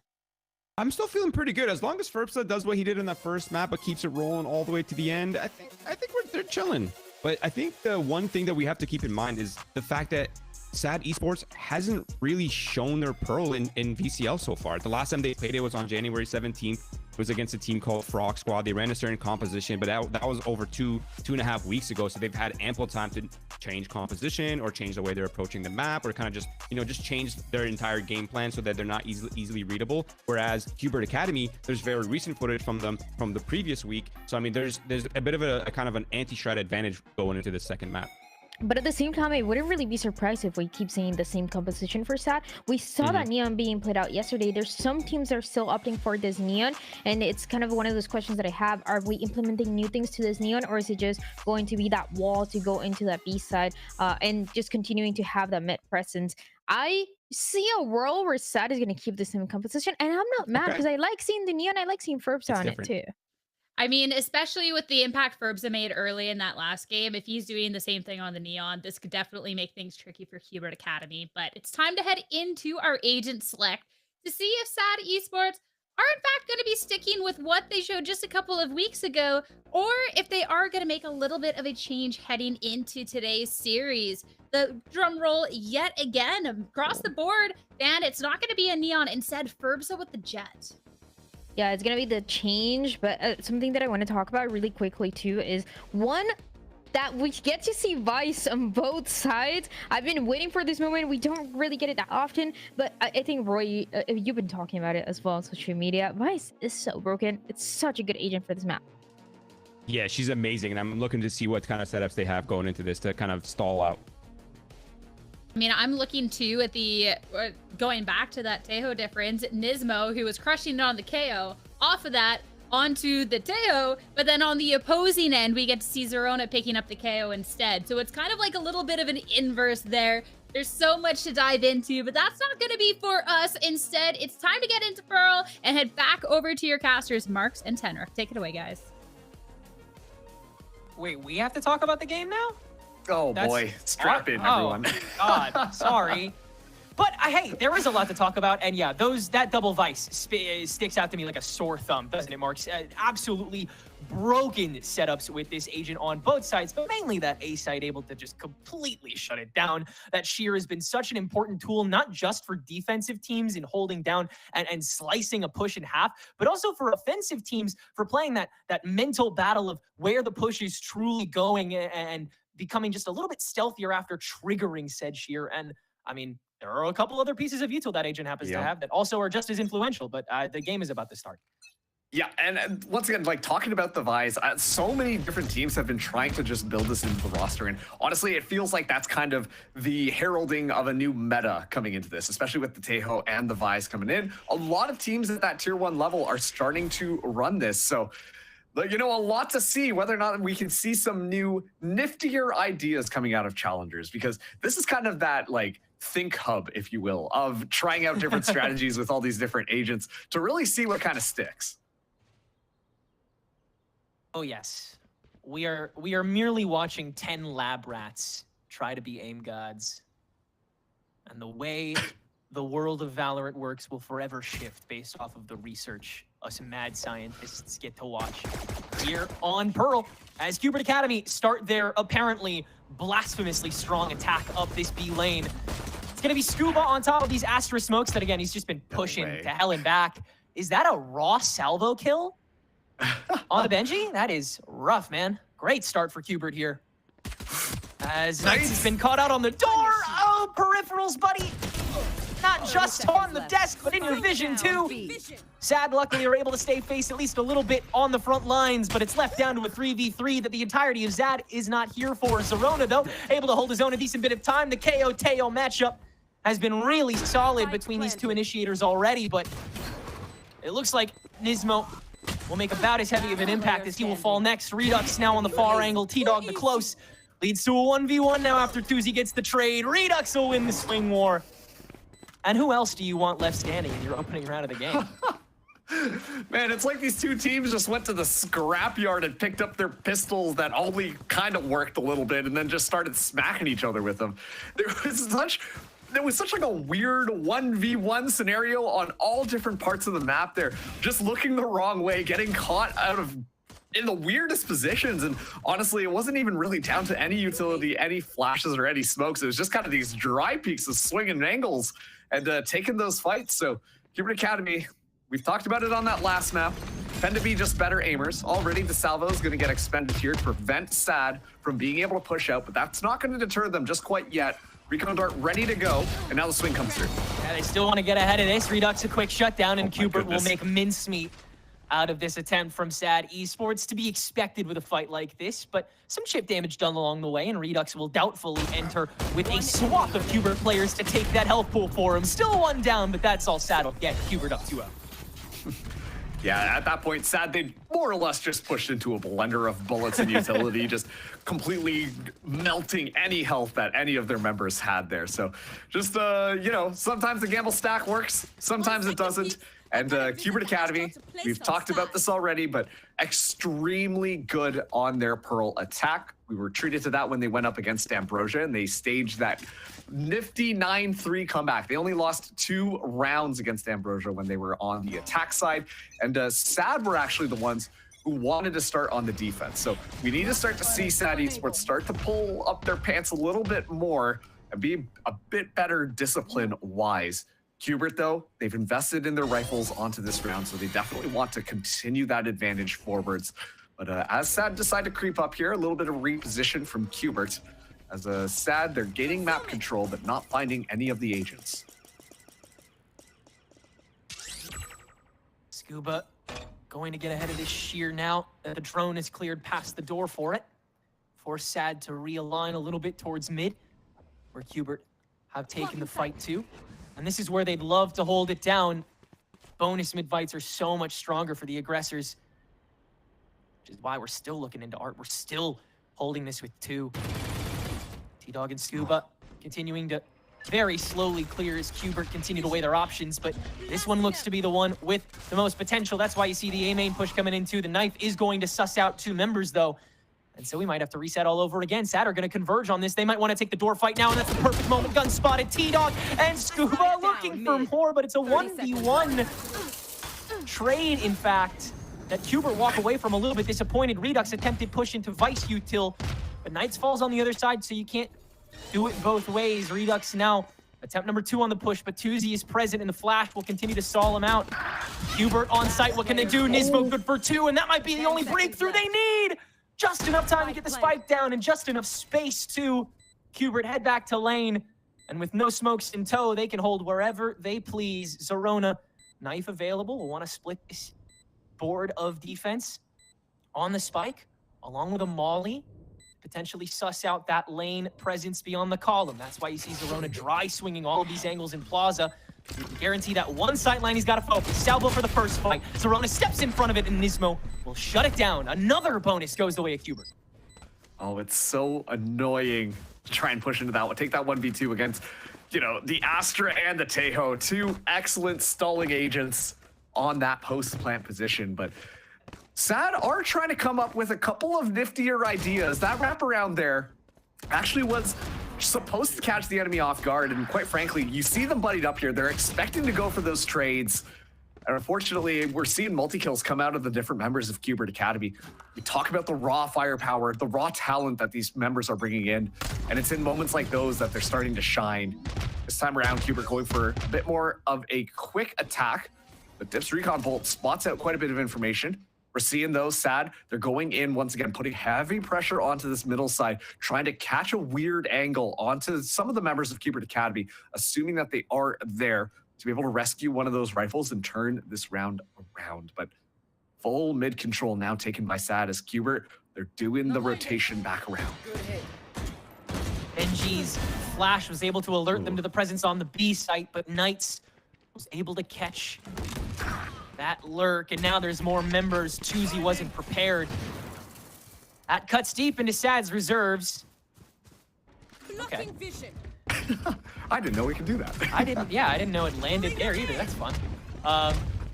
We'll waltz right into B site, pretty undeterred. This will be quite the lock of a round for Cubert Academy. Nothing that SaD really has to offer except the fun flank angle, but now that's all they've got. Serona, unfortunately, nothing connecting, and Dip has no doubt been found out by now. Indeed, Yep. Redux, yeah, stick another one on the board, dude. Why don't you? 4 standing. For now, a 4-0 lead from Cubert. This attack looking just as strong as it did last time. You know, from the front. And it really feels like after these last 4 rounds, the playbook of SaD is keep ourselves dynamic, like water, flow throughout the map, and then we'll catch them on a weird off angle and we'll be able to get a kill. Except at this point, I feel like Cubert Academy just have that strategy memorized. They're so ready for all of these weird flanks. They're just moving in, finding no difficulties whatsoever, understanding that SaD might be trying to play on these weird lanes or weird angles and stuff like that. And so then they simply just turn around and they point their rifles back and find the kills that they need. It's an excellent job from Cubert thus far, but now SaD, they do have their rifles yet again. They need to get out of this dip, because if they continue to lose these rounds, then they lose all their weaponry yet again. Ferbs are trying to be a little bit more aggressive, but all this utility is going to force that operator back. You can see every member of SaD trying to suss out where the minority in the defaulting is for Cubert Academy, but they've already ascended past the default. They're already fully past Plaza Door, and Ferbsa is about to get fully overwhelmed on this operator. Astra or no in tow. Knights has got him locked down with the help of that Rolling Thunder, and the site is yet again Cubert Academy's. Now 3 rifles to try and counteract it. Redux still somehow standing with 30 health points in the pool as well. Everybody from this team ready to go, and a Razorvine to stall out Benji as well. SaD ready for the retake, but so much that Cubert still has to offer to get into the equation. Dip does find the off angle off of the Plaza to catch 1, but that is all he will catch. And so SaD still walk in with such bad disadvantage. Redux just flinging some knives into the ether for good measure. Why not at that stage? Cubert overwhelm yet again, 5 rounds strong. The story of SaD Esports utility was disruption, right? Like that's what we talked about on the first half of the last map. They want to use their utility. They want to disrupt Cubert. Then they are able to find the kills. Cubert, on the other hand, they're like, we're using our utility to find our kills. It's very aggressive, very forwards, very much looking for, just pure frag power. And I think that this replay right here purely exemplifies it. They're using it to force people out of their space and then just swing in off of flashes. Everything is done with the purpose of being able to find those kills. And once again, they were already out fragging SaD at first, and so they're going to be able to just continue to do it. Everything is right now playing to Cubert Academy's strengths, and SaD have just been having such a hard time to find any opening whatsoever to try and stop this flood. This is what we were waiting for them to cash out on that fundamental diff that we expected them to have, that everyone, frankly, expected them to have against most of the teams in North America, let alone SaD. Continuing to step up on top of those advantages and just snowball your way to oblivion. That's what makes this team look as strong as it potentially could be. As a unit, as a group, they enter, and as an individual, Redux conquers. Cubert take over A site with 1 in collateral. Dip the 1 hero rifle, Hero Guardian. That is doing some really solid damage before getting salvoed and smoked away. SaD Esports, 3 people on the retake. Not much to offer, though. Yeah, this is going to be a tough one. Not a ton of utility here. Already stunned up as well. Dip just playing through the smokes, but the reinforcements are here. Nismo finds it first. Tuzi skates past. We'll find a nice headshot onto T-Dog. There's your rotation over the site. Tuzi next extension, a little late, but Redux is able to shut that down, and from there, easy convergence on the 1. Continuing to look surgical as can be here is Cubert Academy. I mean, yeah, the set plays for both of these sites pushes are just looking fantastic. And Knights has the Garden again for this next round. So SaD, it is really tough to know how to intercept this because you can't full stack early, you can't full stack late. Yeah, I mean, Cubert Team 6, when they move in for a kill, they're going to be doing it with excellent precision. You see the way that they're playing off of each other, using the utility to really set up those kills. It looks fantastic. It's a great stuff. I'm hoping we can see some of these plays on the replays, but it really is just so well rehearsed, and there's a reason why they are so dominant on this Pearl attack. SaD have just been struggling to do anything on this round besides potentially get a lucky headshot here or there. They're not even really given that much of an opportunity. They're just simply dying to the level of play that Cubert Academy are bringing in on this map. They can't even use the Vines utility, really. I haven't even seen that be showcased on the defense, which is when you would start to expect it come out. It's true. The most we've seen is maybe a Sheer getting a tripped like 45, 50 seconds in. But that's why we're seeing a lot of early defaulting from Cubert in these earlier rounds to condition that Vise Sheer not really being able to make an impact for whatever push is coming. It'll get stuck down in the plaza door to make sure that there's no crunch. So that makes me believe that SaD want to engage in a lane fight early if that's where Cubert are headed, but the default's going to peak in the mid as well. So who knows how these teams could develop this round. Ferbs is going to jump out early with this Blade Storm and take control of the box here in A main. That will force Knights to slow things down, but if anything, that'll make the rest of Cubert go ahead and speed things up. Just make sure that SaD drains themselves of all of that util they have to offer, and now Knights will engage in the peak. I don't think any knives from Ferbsa landed there, unfortunately. That is really rough. And well taken by Knights. That leaves a very open door here for Cubert. At the same time, though, I think that was kind of the plan. Use Ferbsa with the knives to make it seem like more of the members of SaD Esports were going to be pushing out of that A side. Meanwhile, we saw the rotation from SaD go on to beat. They were well reinforced, but the fact that Ferbsa dies makes it completely wide open. They've spread themselves thin, and actually, SaD, they come out on top with a weird little crossfire. Yeah, perfect jump out from both Tuzi and Benji. Tuzi out for a third as well in the dry swing to take care of Nismo. So Knights, 1v3. First clutch on camera? Nah, it's not going to be. Benji, nice step out to shut things down and finally get SaD on the board. A tremendous stalwart defense put up by those two guys on SaD over on B side. I was about to say, this is looking like it might be set up to be a disaster for SaD. As soon as Ferbsa goes down, they immediately pull some of their agents over to that A site because they don't have any more information over there, and they're worried maybe Cubert are going to be attacking. And this is unfortunately what starts it all off, but just the step out there and the spray down, Tuzi finding the perfect angle, and then Benji just being able to swing out as well, make sure that that cross is going to be covered, and Cubert Academy were simply not expecting it, so SaD finally find themselves on the board. And SaD will take heed of what worked, even if it didn't fully come through. Now Ferbs has got a friend up A lane. Do they expect this? It looks like they do with that smoke in tow, yeah. They know that SaD want to fight for this A presence, but they don't know how many are here.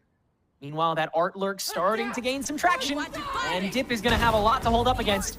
There's that Steel Garden, but it actually doesn't cover Ferbsa, so he's still kicking with this rifle, but now comes the full Lurk from Art, and that is going to completely shut down the push. On top of a Cosmic Divide, so no one from SaD can skirt through the back.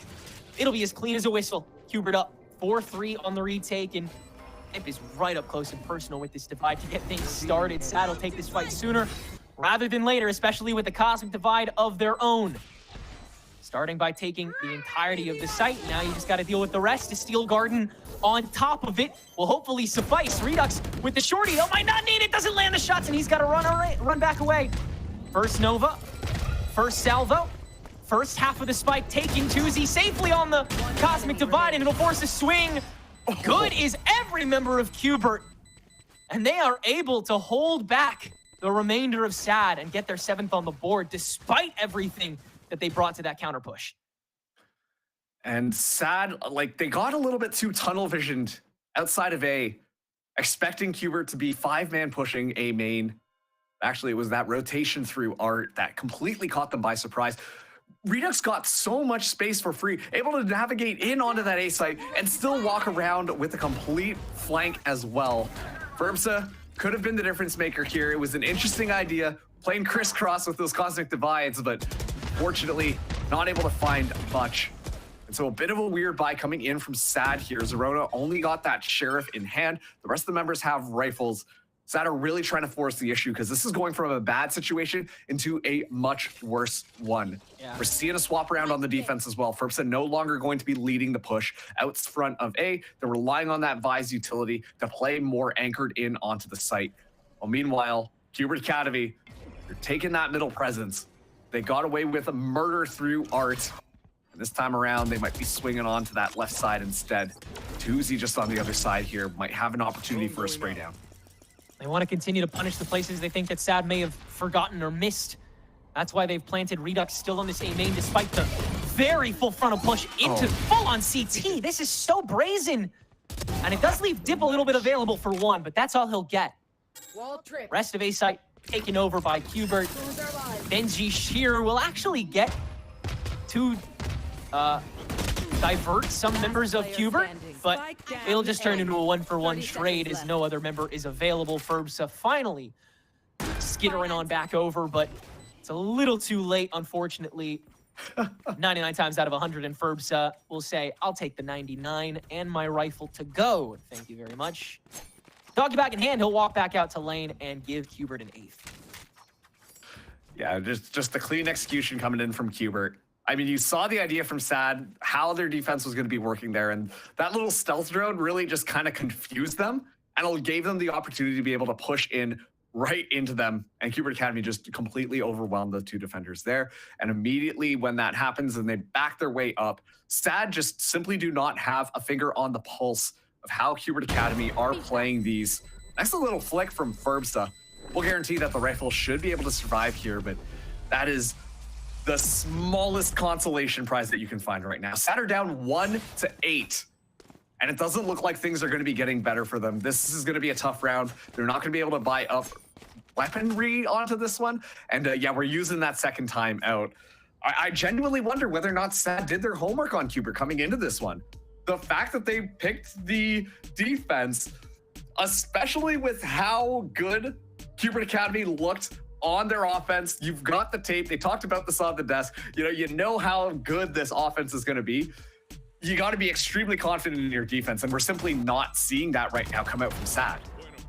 Well, yeah, I mean, I think that confidence is like being vied for by SaD. We're seeing those inklings of members stepping out and intercepting, which is what I would imagine how they wanted to approach this defense is meeting Cubert before the fight could even really start, so that util dump is not as directly in your face. It's more like to the side of you.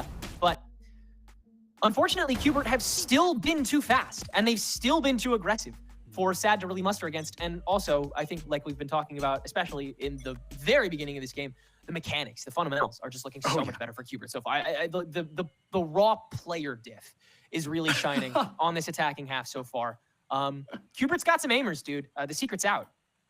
Yeah, who would have seen that one? I wonder.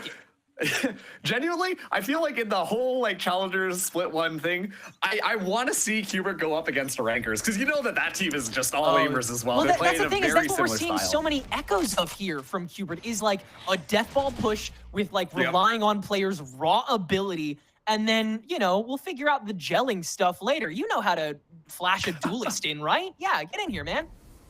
Sheer is up for this B lane, so somebody's gonna have to proc it. And they will.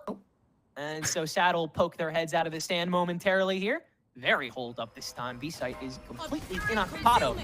Cubert get an inkling that that's the case. They'll smoke it up. They'll launch their way in head first.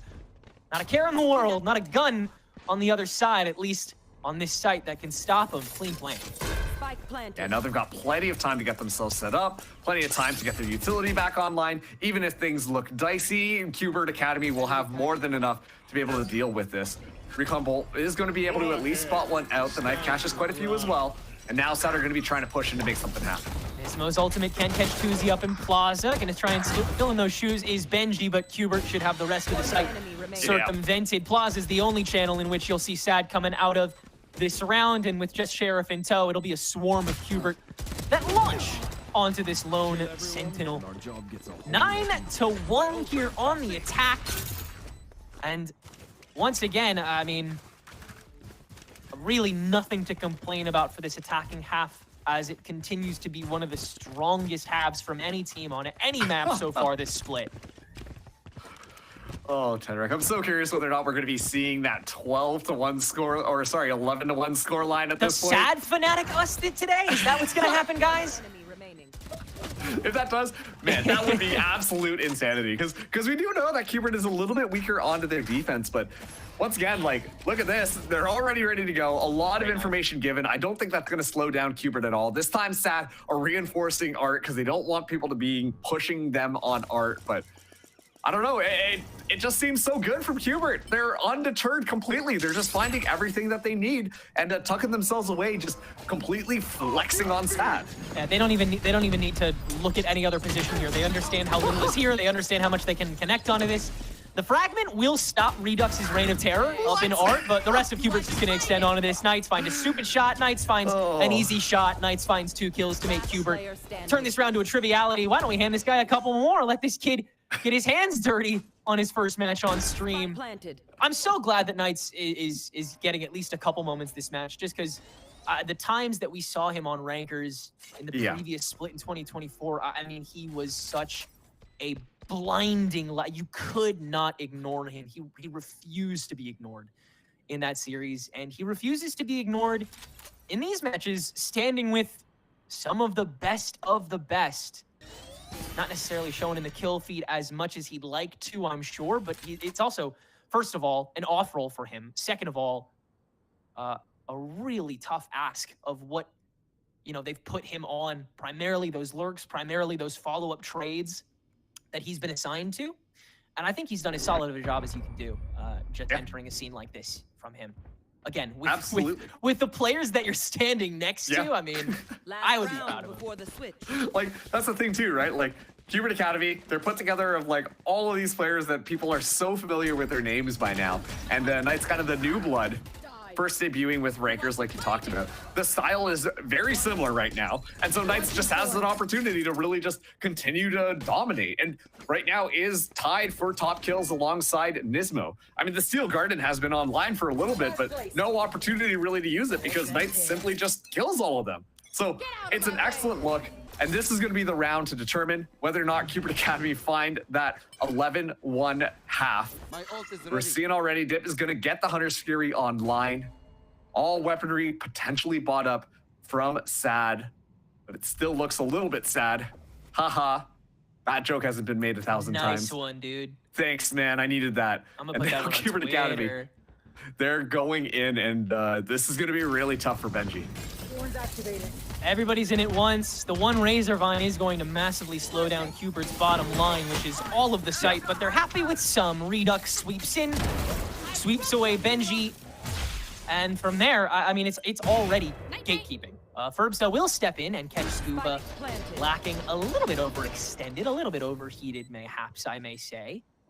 SaD now got their work cut out for him. 2 Guardians in tow, make it 1 as Ferbsta will grab the Vandal. The Steel Garden once again to just force them to stay away, but doesn't catch everybody, so SaD will waltz back in.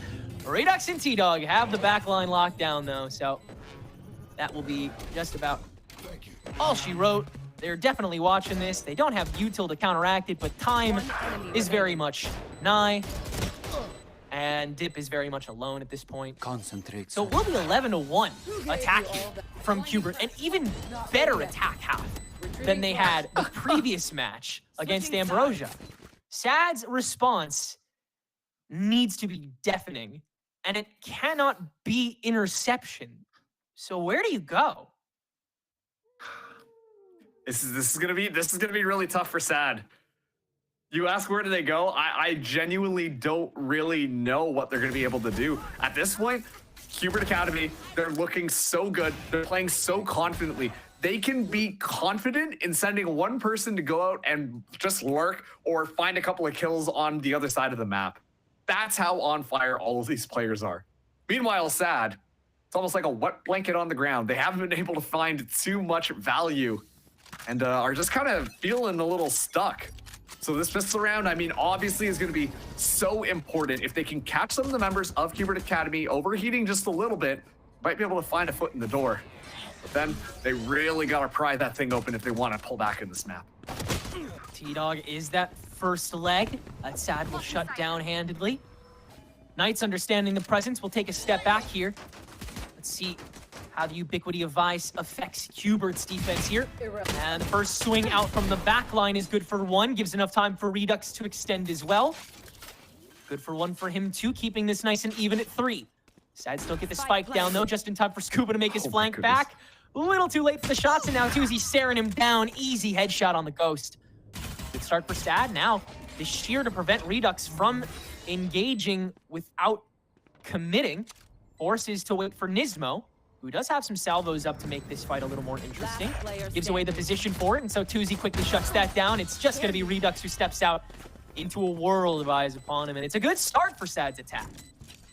This is so what just happened there. It's a lot more possible to do good trading when everyone's got pistols into their hands. And I think that that was really the difference there, because you see SaD maneuver around the map. They've always got a buddy. They're implementing the buddy hall pass system back from school, and they're going through and making sure that if someone goes down to these insane aimers for Cubert, there's someone else who's going to be around and able to trade off of it.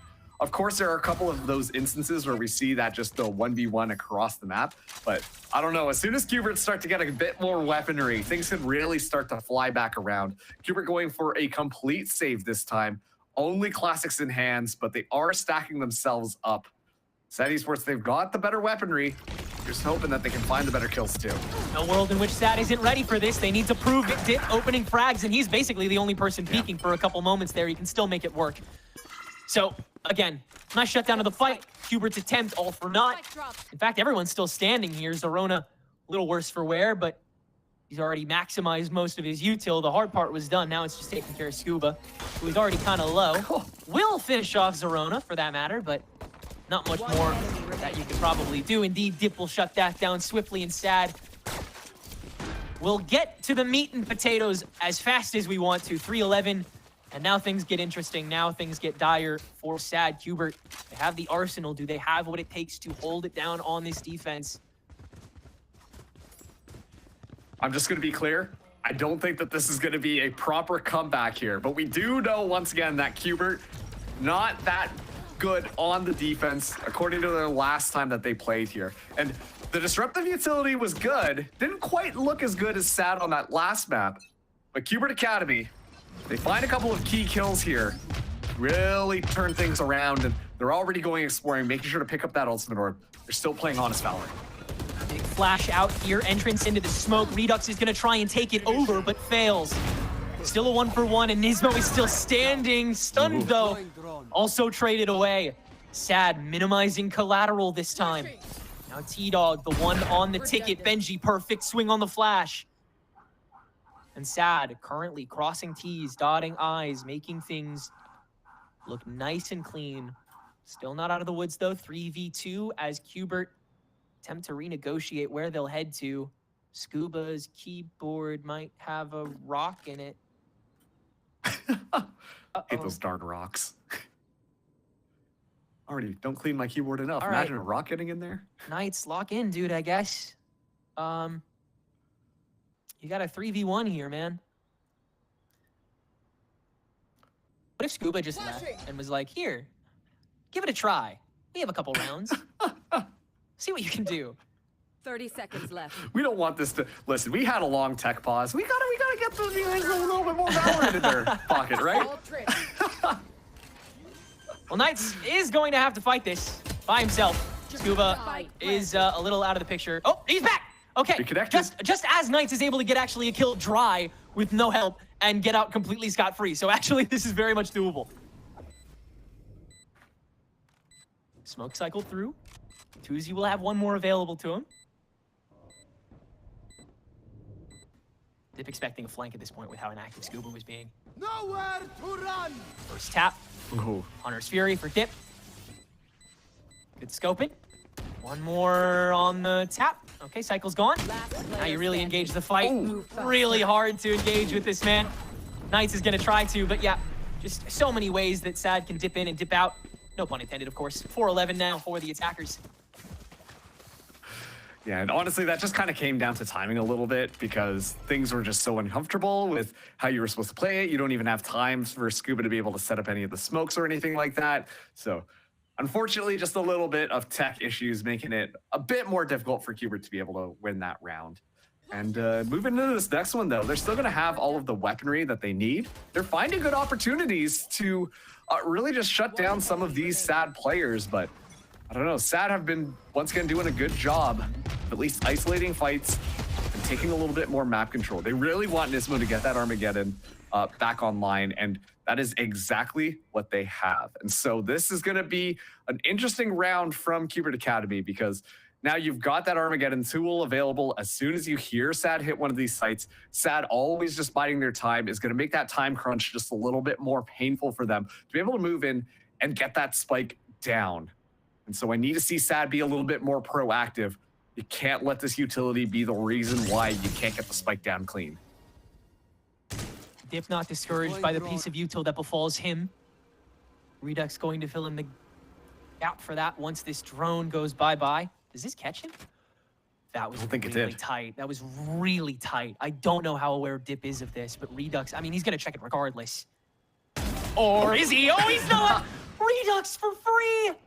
That is a tragic angle that the Owl no doubt missed. Tuesday at least able to take a lot of the space on the mid, spots out the Shearer. This is what's so annoying about the Vice kit. I'm glad that we can actually talk about it now because it's not just Cubert rolling over SaD, but it makes it so that you can't fully push in onto the site. Being able to at least secure that first kill is a bit more confidence in moving in. Once Tuesday goes over, that's a committal. And SaD will be able to get the spike down here. It's going to be a 4v4 retake, but keep in mind the Armageddon actually gets Tuesday, completely misses. Salvo right on top of the plan as well. Cubert might have played just preventative enough, but they got on site and it made it look a little messy, but Nismo's still up top. They aren't checking for him. There's no time. SaD completely walled away. And it doesn't matter that the fight is sloppily taken. It matters that it was taken too late. Now Cubert have 8 opportunities to take this match in tow, and they don't even necessarily have the guns to do it this round. No, they really don't. And wow, I mean, just for that to get timed out there. First of all, yeah, just misses the corner of the hair. So Redux is able to get that one for free, and it's just disruption. This utility kit is perfect from Cubert Academy to make sure that it's just such a weird like fight that you have to take, and SaD just simply didn't have the seconds left in their clock to make sure that they could get the spike down and even take that play. It's such a hard round to lose like that, but one that they really have to bounce back from. 8 rounds now.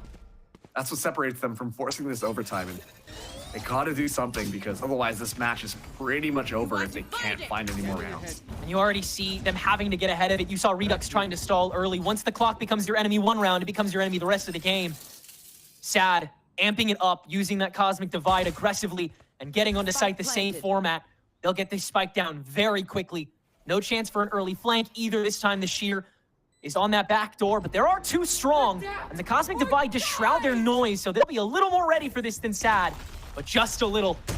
Fault line out, it doesn't cover Dip, and he is completely unchecked. Now an Aftershock to try to get him out, but this fight is still so tough to take here from the Lurk side. Cubert really giving it their all, despite the fact that this is such a heavy save round. And they'll head on in, try to make this work, try to make this impactful, and that's a good start. Ferbsa falling center stage. And now it's Cubert that try to exact Benji the back angle, but still solo health. It's the flank that has little connection. The rest of SaD locks it down, and time now on their side, giving SaD the round, but so much damage done by Cubert in the process. That's all they were there for, and that's what they'll get. And I like the idea of how SaD decided to go for the plant there, where they set themselves up and everything, especially too once the Sheer gives the information about the flankers. They do an excellent job at keeping them at bay. And you can tell that Cubert Academy, they're waiting for a go sign. They feel stuck onto the site. They're waiting for some of this utility to disappear, but it's just so difficult for them to be able to do so. SaD also keeping 2 members actually onto the site as well prevents any of the flood in that Cubert are expecting amongst all that utility that is placed in front of them. So just an excellent post-plant positioning and just game done by SaD Esports. Redux, though, has potential to find an early pick here. It's going to be the Owl drone that comes out first to try and flush Redux out, but already taking the angle back, but unsure whether or not where they are. So Redux has no choice but to back up. Oh, Ferb's a great angle on top of the smoke to catch Redux before he can swing to him. And now it's a risk to even try picking up that operator again. Still this lurk as well from Benji in mid that Cubert is no doubt aware of, or at least privy to the idea of. SaD, no knowledge of how much Vice util is still on this B lane as well Oh, no. how much presence could be there. Now the swing into the lurk. Benji is still good for one, but Cubert will have enough time to head on back and prepare for this next default. SaD fully rotating over to A side here. It's going to be a little tough. There's a lot of utility just kind of scattered here, as well as T-Dog. Those Razor Vines, if they get activated, really slow things down. They're like more annoying than Sage Slow Orbs, and there it is, the engagement underway. First attempt here from SaD to get on the Razor Vines will limit their activity, but they're still able to get inside the pocket, and T-Dog has already given away his position quite early here, so we'll have to just straight up util dump.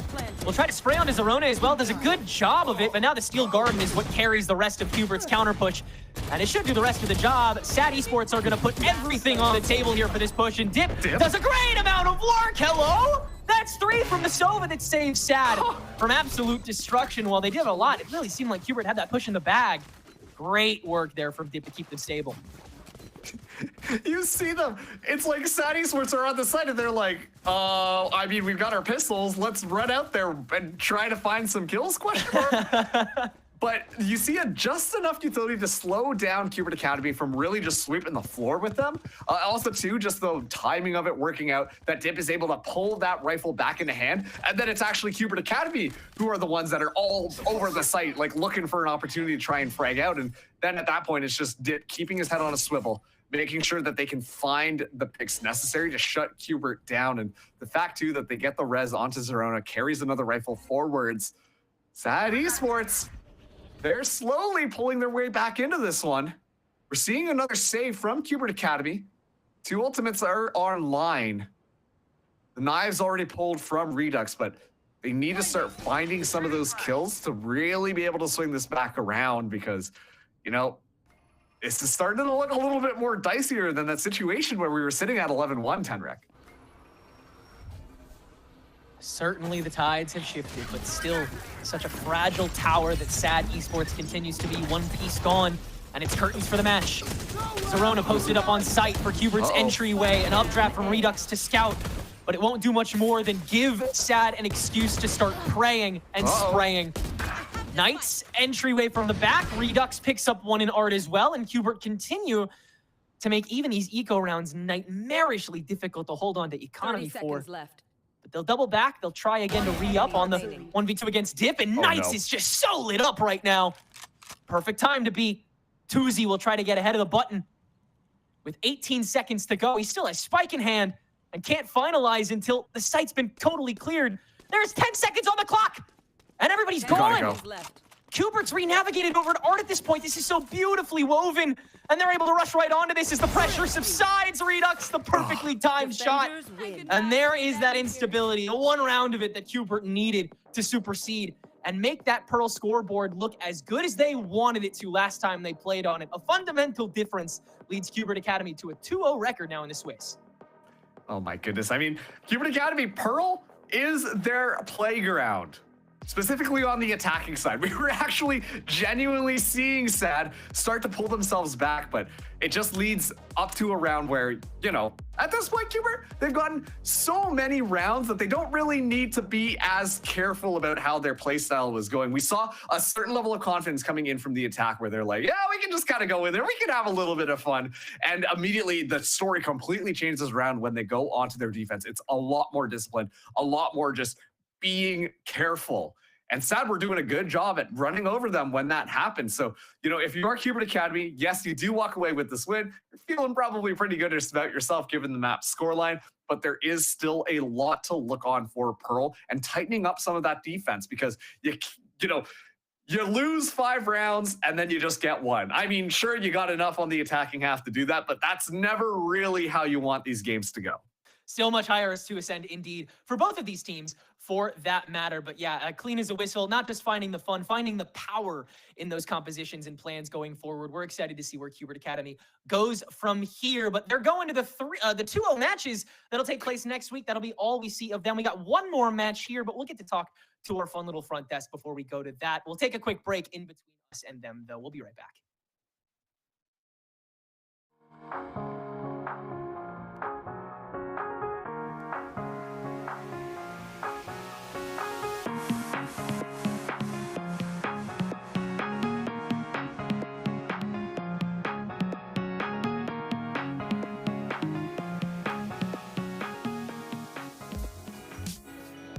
I feel like in open tournaments, even teams that are, you know, more inexperienced and haven't been together as long are all like clawing to be the best team and to win. I feel like the energy is like everybody's trying to be the absolute best.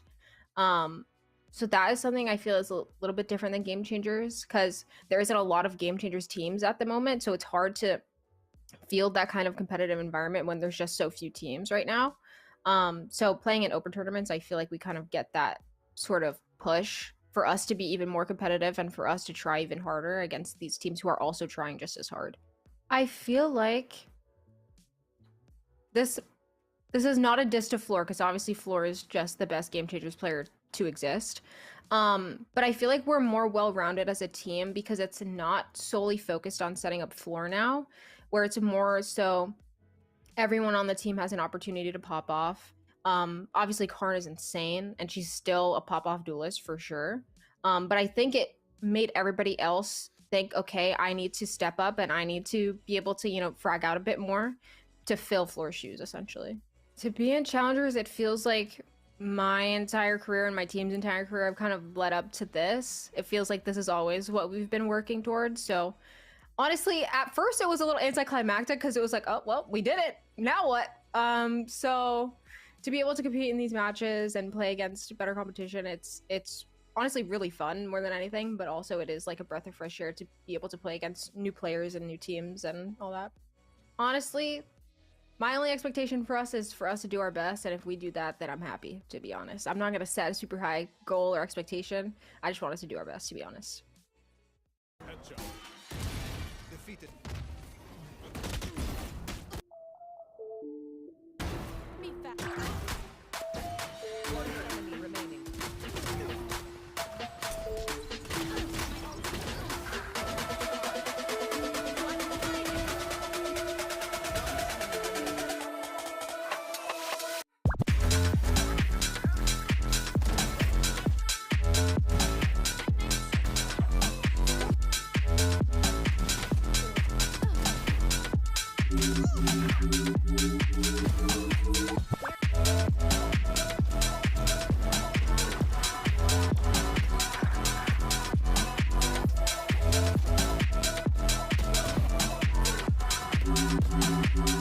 All right, well, we got to see a pro last week from Cubert Academy that definitely had to go the distance, but today they started off hot and they're going to be ending strong. 2-0 victory this week, Roy, for Cubert Academy. I mean, the hype there, it's real, and SaD Esports, I definitely think they put up a good fight. It just wasn't enough this time around. Yeah, I really felt like there were some signs of life for SaD, but I mean, ultimately, there just weren't enough rounds in the first half to really give them a solid chance going into the second one. Obviously, Cubert Academy doing a very, very good job on their attack side. They looked just so oppressive, and there were just so many layers to their executes and their post plans and the way they were approaching map control, as you can kind of see the way they're defending on the screen. But overall, yeah, I think Cubert Academy just looked really improved from the week before. Once we had the side swap, I know there was a couple rounds where SaD Esports really, once they started showing the most life, yeah, it was like, oh, wait a second, are we gonna see a little switcheroo here, Dan? But ultimately, Cubert in the end would be able to close it out. Yeah, they were able to do so, and yeah, it struggled a little bit. There was just 4 rounds, and that's the second half that we were like, wait, no, right? Like, surely that's not happening. Surely they're not gonna get any more, but it takes a thrifty to close it out on the side of Cubert Academy. And a big highlight as well from Nismo. Nismo is one of those players that we talked about early on. He is well known for playing this KO for maybe being his most comfortable agent. He's been playing it, I mean, we saw it a bunch last year when he was part of M80, and now we continue to see it with this pop flashes, with the way that they were trying to take that control. It was Nismo that ended up 4-0 first kill. So I mean that speaks for itself. I mean, even just the overall, Cubert was such a strong attacking end to get the heads up on the first kills, 15, and 15-4. Nismo like getting 4 of Yeah, that's those. brutal. It's brutal for SaD Esports, brutal for SaD Esports fans. For Cubert, definitely have to be feeling good about that one. And if you're going to talk about those 4 first kills and what they're able to accomplish, well then, Roy, you got to talk about Knights as well. This is one of those people that was heavily praised coming onto this team, has gotten a lot of praise in the past, and he was able to step up huge in this map. Yeah, I feel like we were saying this before as well. Is he's the type of player that within this team dynamic, he's so easy to overlook just because of the amount of obviously like when they have Nismo, you have Redux, you have Scuba, you have all these talented players, so it's kind of easy to overlook him. But he ended the map insanely well, and even on the first map he played pretty well as well. So I mean, Nice is just a demon overall. I mean, oh man, you're saying like this kid gets overlooked, especially when we're talking about it, and then I hate to prove you right after, because the next thing we're going to be talking about is we're going to talk about the Duelist again, going back to Redux. So definitely want to give praise and props to Knights, but Redux is someone who you've been talking about and highlighting throughout this series, and of course, Dan, we have to be kind of wrapping up the series the same way. This is his team. He's the captain, and he's been able to show up where it's needed. Yeah, I mean, he's doing exactly what he needs to do, whereas, playing that Duelist role very well, very clean, having a clear understanding of how the team around him is going to work, whether it's him trying to help out everybody else to kind of wake up and come back from it, as we saw on that map 1 with that ace, or it might just be doing the same thing, playing a standard game and doing it constantly. We talked about it. This player, he is the star of this team of Cubert Academy, and it's for a reason. A player that is really, really consistent, a player that it might not always have the most flashy plays, but again, when he does, it looks amazing. And if that doesn't happen, it's okay. Everybody else has his back. Yeah, it's not just one talented person on this team. We got 5 very talented players, so seeing them come together, this is definitely a fun match. And now we have none other than captain of the team, Redux, on the line for our post-match interview. Redux, first off, hello, congrats on the win. How you feeling? Thank you. Feeling good, feeling confident. I think we are actually settling like really well into our roles, and we're working really well as a team. I'm glad to hear. I loved hearing your thought process of the team being put together and why you picked for each player. But I want to know then too, when you put this roster together, if you had an overall vision of how you wanted the team to operate, or if it was just I just want 4 cracked players with potential and we'll work it out from there. Okay, so I did put a lot of thought into the roster, because first of all, I think we'll start with Knights. Knights is like, we need someone on the up and come up, and Knights is that player, right? Then we also have an IGL T-Dog goes to T-Dog. Then we have someone who's not particularly always making like plays, but like throwing really good util and always following like the game strat, so Nismo. And then we have our clutch player, Scuba. I mean, making sure you got everyone for every situation, like it's working out well. Yeah, they're great. Honestly, like we're doing like really well right now. Hopefully we maintain this curve upward. I mean, this is a really interesting team in the fact that with it being an academy team, it's kind of a different end goal. We're not necessarily looking at Ascension, which has been different than the path that you've looked for with your own team Oxygen in the past, but instead for these players to all showcase themselves and be picked up hopefully at some point. So do you feel any more amount of pressure going into matches knowing that the showcases can make or break careers, or is it a little less because you're not looking at Ascension at the end of the line like every other team? Well, for me personally, I don't really feel like any pressure at all, and I doubt like any of my other teammates like feel like that much pressure. Like obviously you'll always have like some nerves going into a match, but it's how you deal with those nerves and channel it, which is what matters. But pressure wise, like I don't think anyone is really feeling the pressure. Even on Fracture, when we had like 10 like tech pauses and like we had like a rough start, like literally everyone was just laughing the whole time. Like it was ridiculous. Like everyone was always in a good mood, which is good. It's very important. I'm glad to hear the vibes are good over there. That's a good stuff. And I want to actually talk about the start on Fracture as well as the start on Pearl last week. So we've gotten to see 2 series where Cubert Academy, you know, maybe a little slow to start. Is the team just need a little bit of time in the server, or is it just kind of a growing pain of this roster coming together? We're definitely slow starters for sure. We definitely like need to wake up in the first, like we need to be awake in the first 6 rounds, or else like that half is gonna be pretty chalked. So I think that's just like that's probably I guess like our worst thing, or like worst part of our team is that we're slow starters. But Coach Mike will get on that for sure. How has that been as well? Like we've talked about all the different players and what they bring to the team, but of course now after to this coaching arc, how has that been being able to work with them?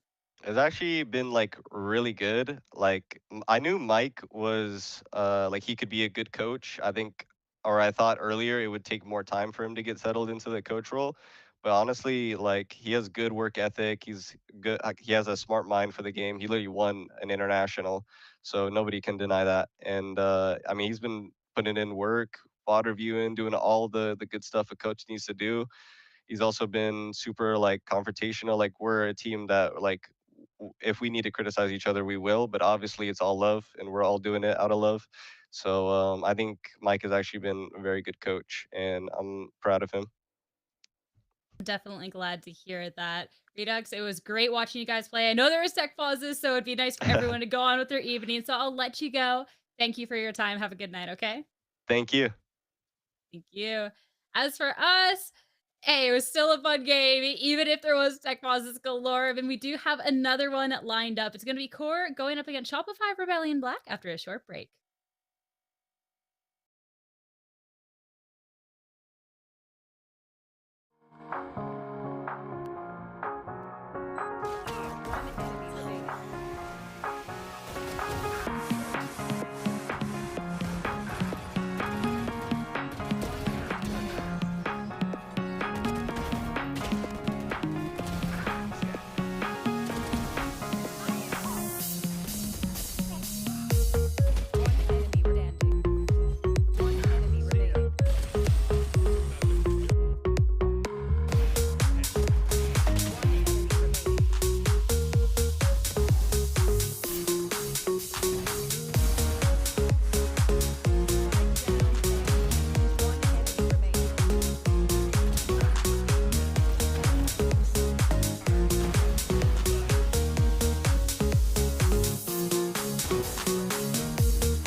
About a quick break. Welcome back, everyone. We're getting ready for the next series of the day. Shopify Rebellion Black going up against QOR Gaming.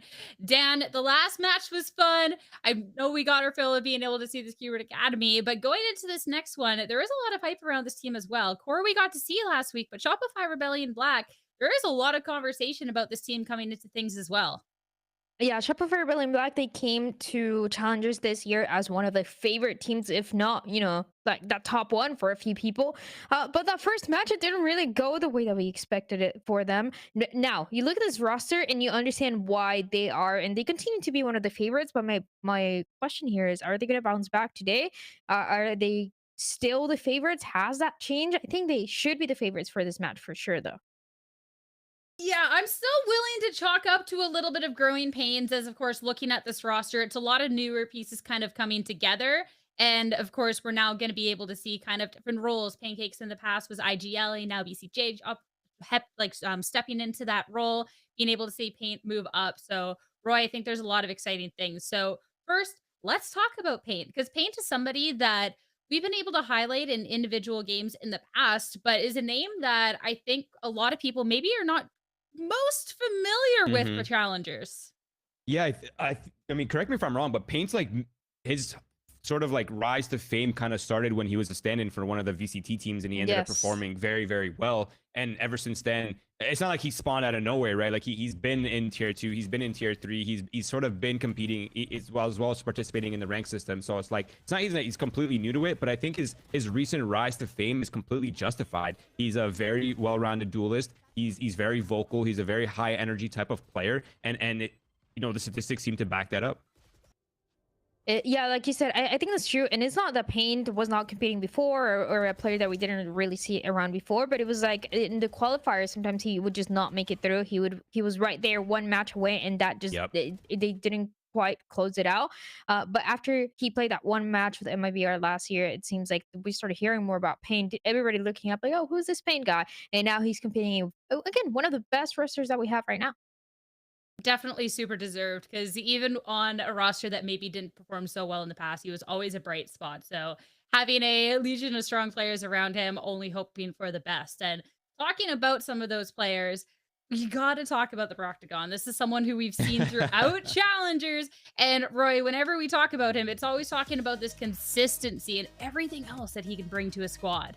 Yeah, Brock the Rock is what I call him from now on, honestly. He's like the type of player you want on your team. He's in a support role. He can step up. He can be reliable. He has impeccable utility, and just the clutch factor can quite literally never be understated. He's always a threat in the server, and the versatility that he provides in the supportive roles that he plays are just immaculate, and it's honestly a blessing for a team like Shopify Rebellion Black to even have a player like that. That's probably the most plays I've ever given anyone, but it's completely justified, and I think he's a very strong player. Is someone that I feel like I can hear the caster calls of like, bro, good, and all of this stuff. Like, he's been someone that he's so memeable too. I mean, for good reason. Good memes, not bad memes. You got to clarify that, Roy, all right? But someone who's really been able to be a pillar for the team. And when we're looking at a Shopify Rebellion Black that's having this roster rebuild and everything else, I think that is so important for the team. But now we have to talk about who they're going up against and start talking about QOR. QOR is a team, they actually had a really, really close game last week up against SaD Esports. Unable to quite close it out on the fracture. That one was a little bit more of a slippery slope for them. But this is where, Roy, you get to see some of these people that have been playing in the scene for a long time, paired with a little bit more of this fresher blood. Yeah, exactly. I mean, these players are they're veterans in the tier 2 scene. Darkus had, if I remember correctly, he had some trials for VCT teams in like last year, if I remember correctly. So I mean, a lot of these players have trialed, you know, obviously Nerve being on DSG formerly, and a lot of these these teams that these players have been around, and the players that they've been around as well, they've sort of collected this superpower from different rosters and different dynamics, and they're bringing it into this sort of young upcoming team that I think is honestly a little bit underrated. I mean, talking about Darkus, because Darkus was someone that we did talk about quite a bit last year when he was actually on SaD Esports of all things. And this was someone that was always able to step up and really be able to support the team, and looking to do that now when we are talking about that fresh talent that this team offers. Yeah, I think it goes back to what Rory was saying about this team being a little bit underrated, especially for today. They're absolutely the underdogs. But I think it's when you look at the pieces like Darkus, I think has always been in the different teams that he's been a part of. He's always been one of my highlights. Right now in the initiator role, he's looking really good. Having that support with the breach, with the KO, as we just got the chance to see last week. And like you said, yeah, sometimes, and even that map of fracture that we saw last week, it was not the greatest. It was the one that it was a very clear one side for SaD, but Darkus is always I think like that consistent piece of assistant that the team is looking for. It just feels like they need a little bit more time, maybe with Timotino finding that consistency, but I think you can always rely on Darkus that he's going to be there. And honestly, being completely devil's advocate here, I mean, is QOR a better or worse team than Burger Boys? Like, I think they're kind of plus or minus within the same line of skill, right? So I think the level of, you know, the level of competition that we have here is not too crazy to believe that QOR is not that big of an underdog in this matchup. I love how the cat's like, I have some thoughts about this one. Like, let me like, let me get in there. But circling back around to support for the team and consistency of players and talking about Timotino, this is somebody that has potential through the roof. We got to see a nice little step up performance last week. Unfortunately, when we did see a SaD Esports that was good at completely closing him out of the match, it looked like later on in things, someone who couldn't really necessarily showcase that throughout the series. But this is someone who qualified through Premier originally, then got picked up here, Roy, and someone that like consistently in the top 10 in terms of rating placements, if you want to look at what he's been able to do there. So you know he has the capability to be a star. Oh, absolutely. I mean, just the fact that he's taken the duelist role from Logan, who I consider to be a really good duelist, is almost a statement in itself that he's a very capable player. Yeah, so I'm excited to see with the team now being able to have a little bit more time together, if we can see Timotino really be able to shine, and a reason why he was stolen away from the premier team that he was qualified with in the first place. So talked about the support, We talked about the Duelist, and I think too, if he can pop off today, this could be good. And I love that we get to see this. We get to see Payne who got a chance to shine. Now it's to prove I deserve to be always there. Versus Dan, someone who is looking for that spotlight for this first time. Well, I think both of these players though are trying to prove themselves. When you and we talked about it before, right? We talked about how many insane duelists we have in Challengers NA. That is something that no other region can say they have, at least as many as we have. But I think Paint and Timotino, yes, they have been part of the conversation when we're going into these matches, but they are not, you know, the top 3 that you think about. So this is a good test for both of them. It feels like a very even playing field between Paint and Timotino today. 100%. And there's one more head-to-head that we wanted to do. And I'm getting the word from Prod that just kidding. We're not actually going to do it. I'm just a little fake out, you guys, you know. You're over here. Just kidding. Double you never know what's next. You never know what's going to be happening over here. But all right. Talking about this series and everything else. I think too, of both of these teams, we talked about the players having a lot to prove, but I think the teams have a lot to prove too. Of course, QOR, they're looking to be able to establish themselves as a team that's, I mean, has the capability to push around some of these stronger teams. Where Shopify, Rebellion, Black, Roy, this is a team that had a lot of expectations coming into things, and that loss to Burger Boys last week kind of seemed a little bit more of an upset. So you know they're going to be hungry to have a little bit more out in the server today. Yeah, I think that's a really good point. It's really, I mean, when you have so much org pressure, and your previous iteration of the roster for Shopify Rebellion was such a strong roster, right? And a lot of their players are competing and have had opportunities in VCT now as well. I think that first loss is kind of harsh on the mental. But I mean, I'm hearing through the grapevine that there is a fire lit under their bums, and I think you're absolutely right. I think they're sort of coming to the wake up call, like this is their opportunity to prove themselves, and there's so much potential within this lineup. And I'm hearing that they're been demolishing their scrims recently. So if scrims mean You're hearing anything, a lot of things. If scrims mean anything, then I'm expecting a pretty good showing here. Roy's got his ear to the hole. He knows everything that's going on around here. All right. So I'm excited with that little extra tidbit of information. So let's start talking about today's series and head into our map picks and bans.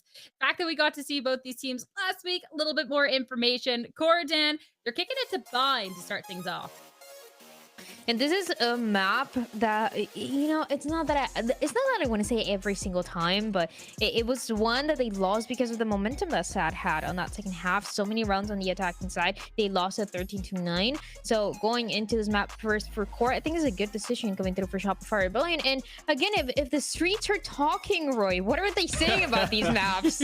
Okay, I don't have that much details. Okay, I only just hear the base rumors. But again, there's a level that we need to discuss, right? Is the fact that we don't really know what to expect from Shopify's Bind. Obviously, it is a good map for QOR. They look pretty good on that map, and their composition is relatively modern for how the landscape has shifted in the meta. So I think overall, it makes sense that QOR would pick it, but you're going into a completely blind pick on the first map, so it could be kind of intimidating.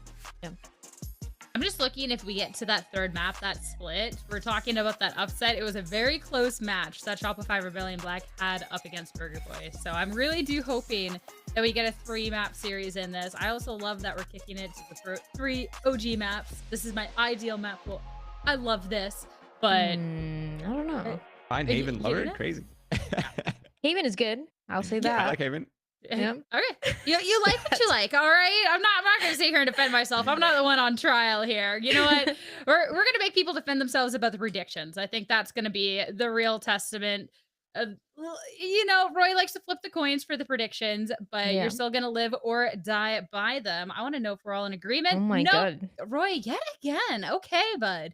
Listen, some of us need to believe in something good, okay? We need to believe in the underdogs, okay? If we only believe in the overdogs, then what's the point, you know? Someone needs to believe, and I will be the one to believe, aka my coin who also believes. But if I'm right, then I'm a genius, and if I'm wrong, well, it was just a coin, so it's like a win-win, you know?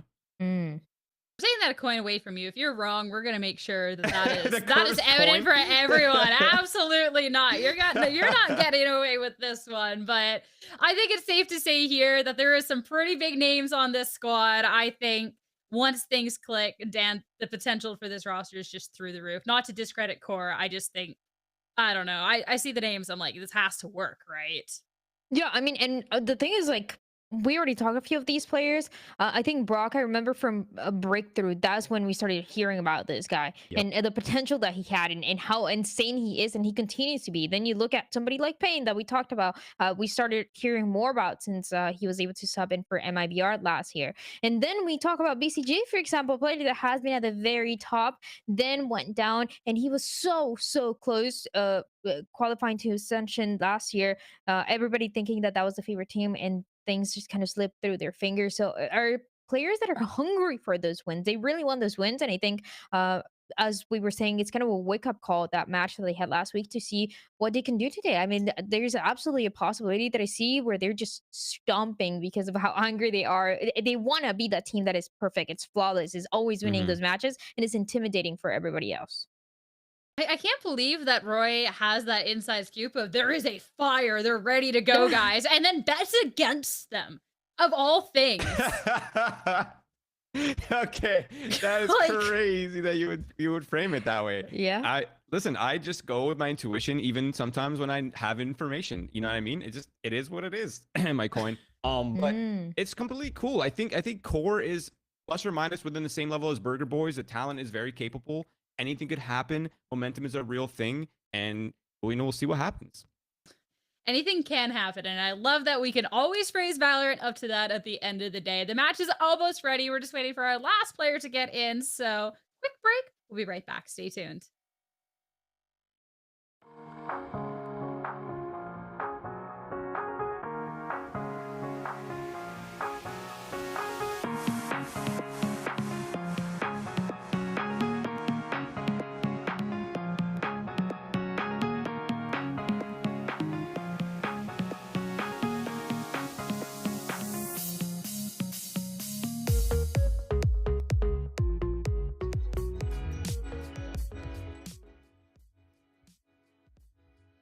I think the biggest factor that makes our team different is every single player on our team just has passion.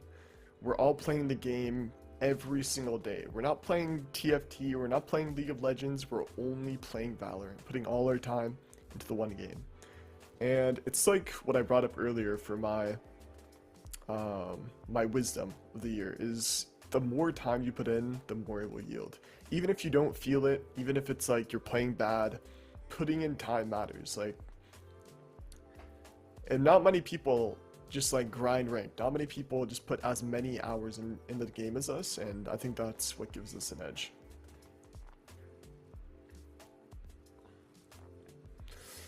No, it didn't really change anything. They're both very similar players, and that's kind of what we were looking for in our fifth player, is a player that kind of just fills Knights' role, which is just a player that can shoot, a player, like you said, that has passion, and that has chemistry with us.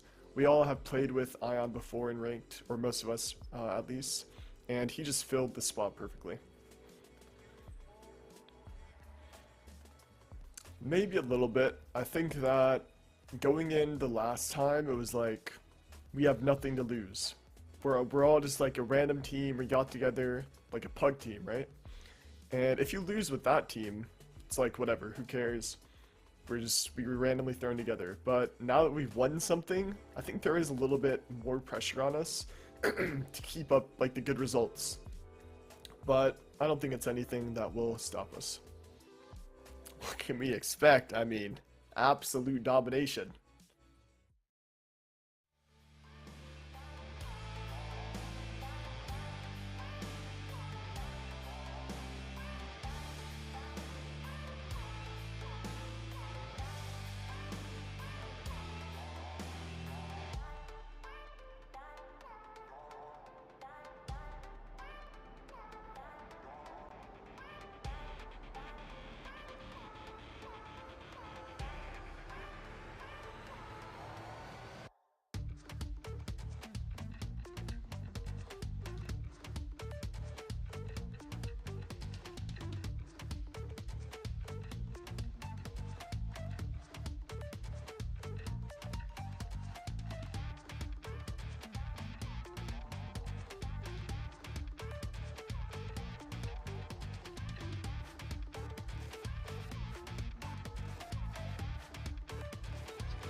honestly, it's great because last year this team formed with, we have 4 players from our old team, and that team kind of fell apart.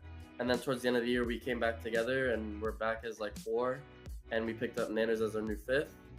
And it's really like rewarding to see all the hard work that we've put in, from like playing like tier 3 events and Premier, like pay off, and finally we qualified for Challengers.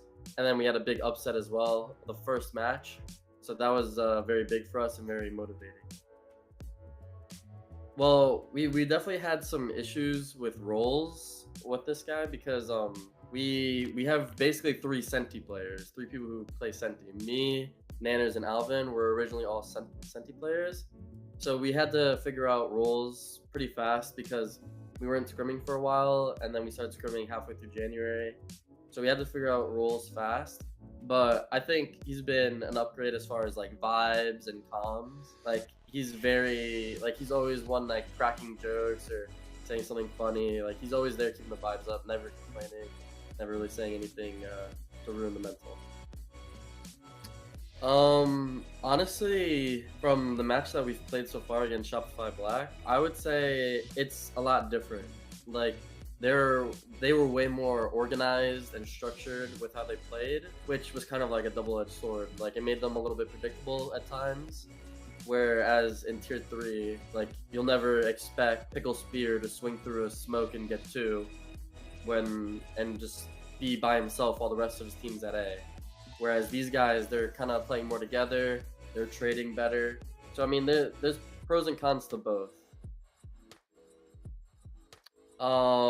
Honestly, I mean, we started the year with a big upset. I would say that a lot of people weren't expecting us to be competition. So just expect the unexpected, right? Like we're gonna show up, we're gonna play our game no matter who the opponent is.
Hello, everyone. Welcome back. Thank you so much for your patience.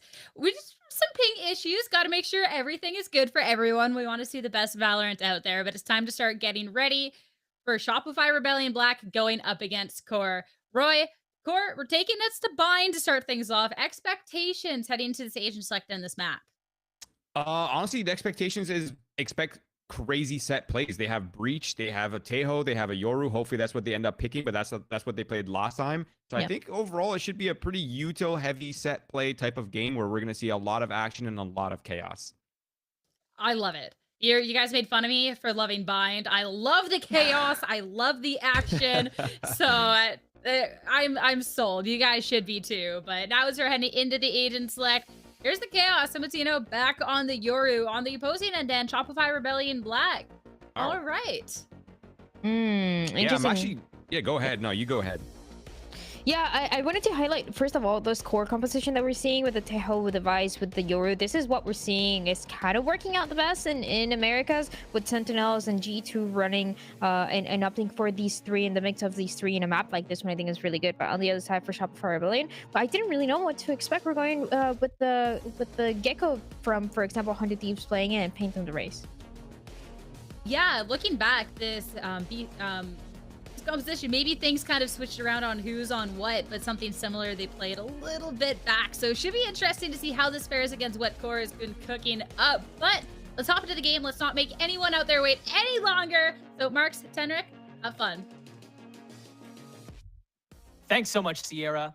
Shopify Rebellion Black is a monster the size of a mouse. In the final split of 2024, they were very soundly upset in their group, and in a stunning turn of events, missed playoffs. Though they took in a little bit of water during the offseason, they came back to 2025 looking good and as strong as can be, and they promptly got upset. Now they sit here, 0-1, expectations still high, win rate still low.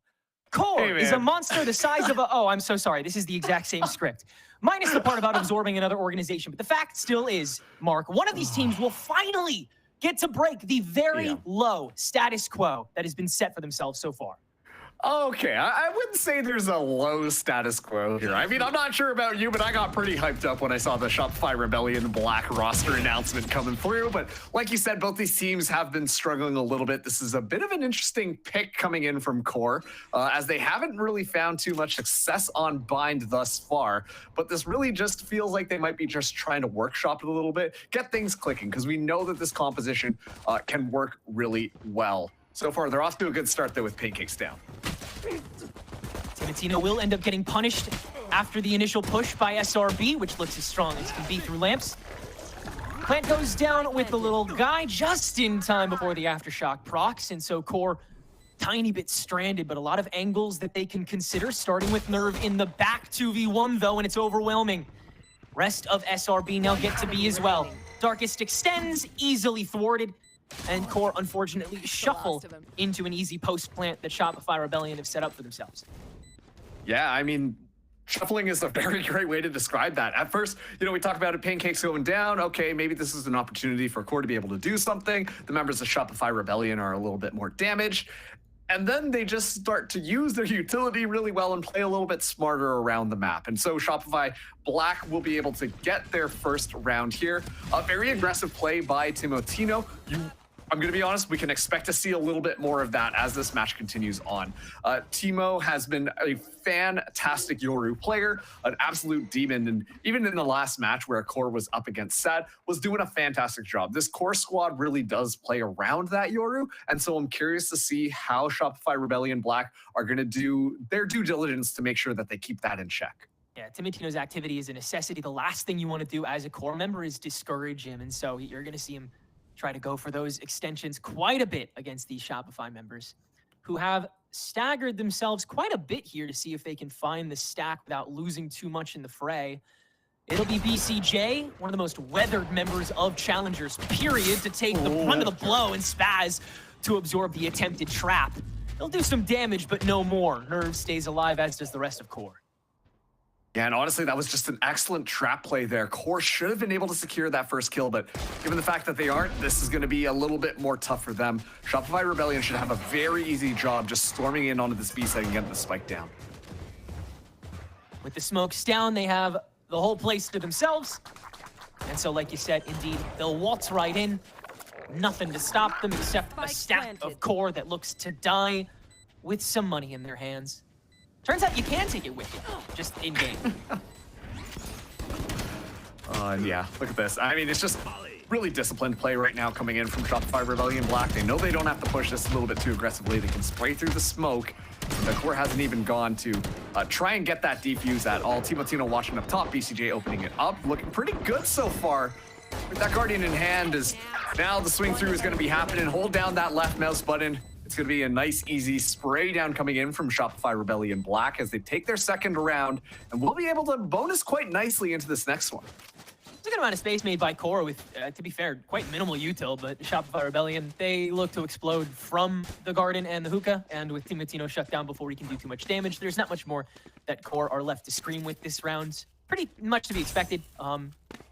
And they will run into this with Nerve holding onto a Guardian and Darkest with a Bulldog, a little bit dissuading, but they've looked pretty solid and lackadaisical in how they have approached this retake game. They know there's not necessarily a rush with the comp they have, especially if Snarly's util can intercept properly. And the classic Viper stuff getting tossed around the map, denying a little bit more information. Shopify Rebellion playing a little bit more slow on any of these sites while core just simply hold their ground. Timotino gonna use the gate crash to back up completely. Darkest actually able to find one just by spraying through, and now the engagement is forced. Yeah, Shopify are forced to kind of rush into this willy-nilly, and it'll give Pain an early kill and an excuse to continue reaching from the lamps, which he will do to grab one more onto Logan. Core are technically boxed out, but still 3v2 looking decent for them. Pain gonna try and just get it all done himself, and does certainly make it terrifying, but Timotino again, good damage control. Brock alone, no reason not to hit that clone. You've already given yourself away at this point. No util left in the bank, just has to spray it down with the Bulldog. It's not easy to do so. So core will keep 3 alive and look pretty decent walking into round 4. Honestly, no complaints really on this retake. It looks beyond decent for what Shopify have to offer on the attack so far.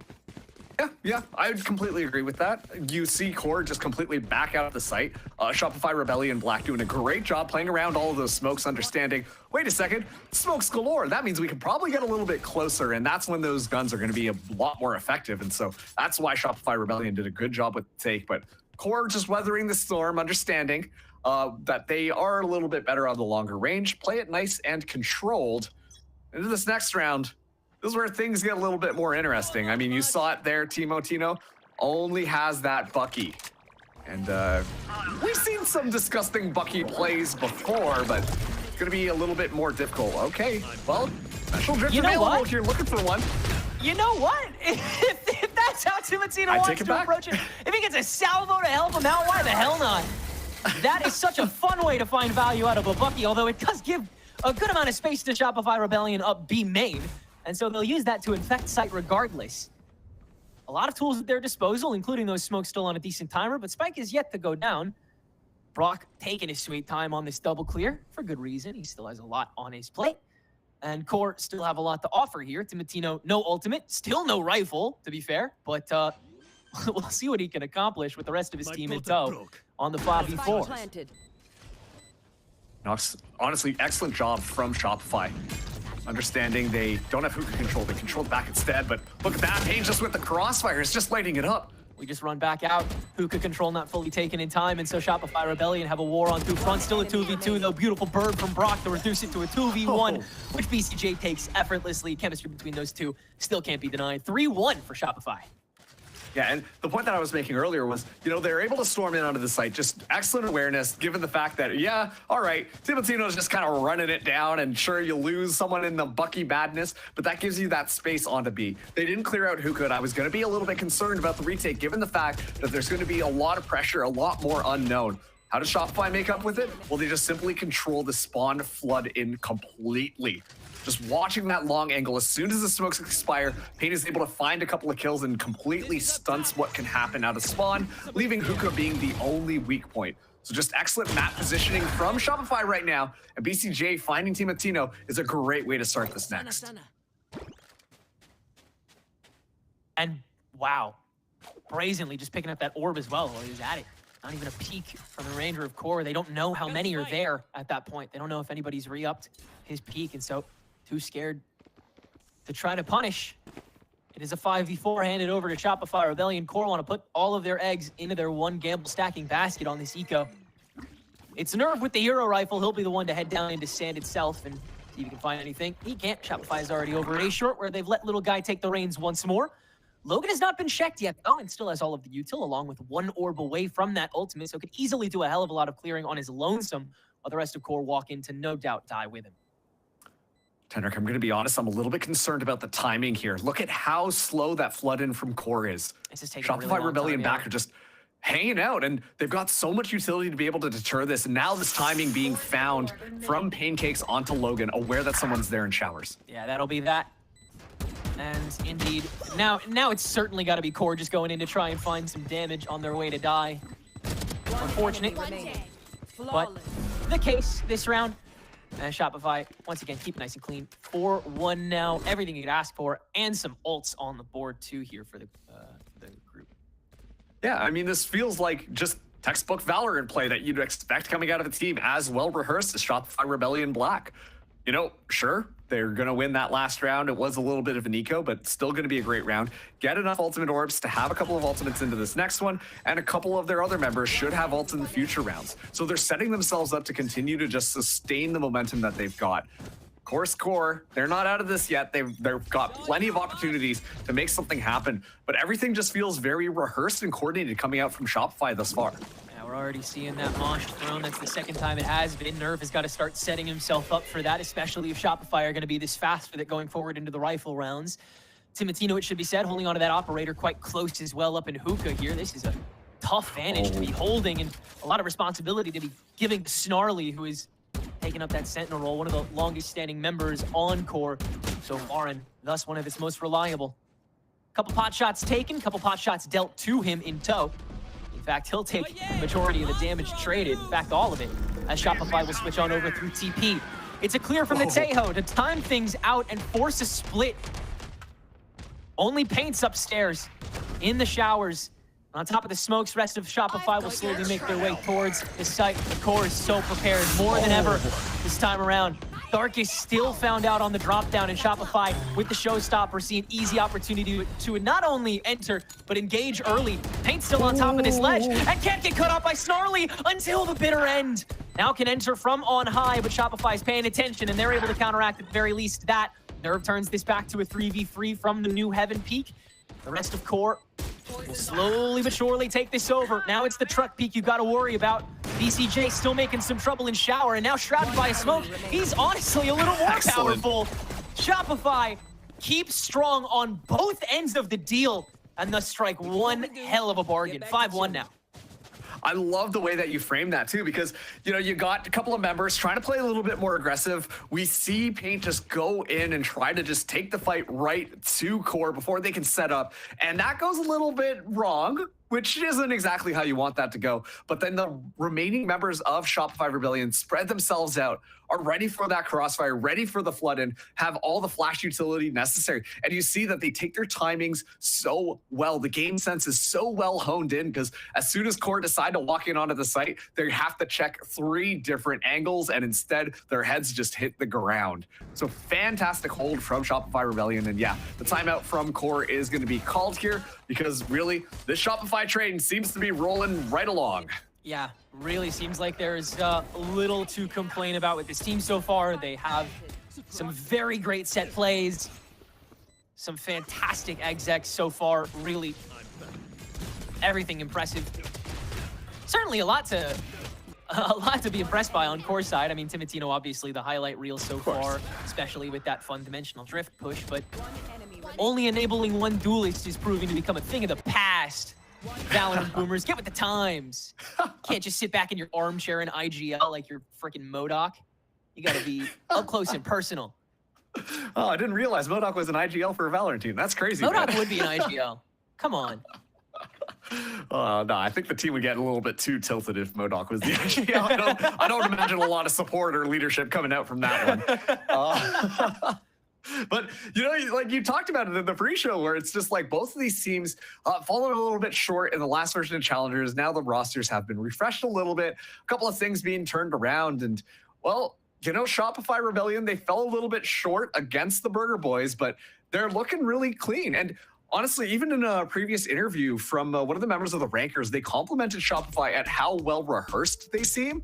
And genuinely, when you watch the start of all these rounds, when you see a lot of these executions, you can really see just that everything feels so well practiced. And so, you know, yeah, you can talk about the whole like aiming brain and how important that is, but these foundations are what really carry the Shopify team forwards. And I do think that this roster does have enough individual talent that they can start to take off a little bit. They've been a little bit slow on the start, but you know, I got faith in Shopify. I couldn't agree more. Yeah, no, it was definitely a tough first loss here in the Swiss, but I mean, this is a roster that I think everyone I know has a different favorite player on the team. Like this roster's so good. Like there is really something to love about everything and everyone on this squad, despite its unfortunately pretty lackluster display so far. Unfortunately, this map certainly different. Like you said, they look so rehearsed. They look so clean. They look so well practiced. What you expect from players of this caliber. And yeah, the aim diff, not nearly as much of a difference as just this team. I mean, they look like a VCT team. It's like the way that they execute looks like the way a coach tells a VCT team to execute, and they executed as well as a VCT. It's fantastic.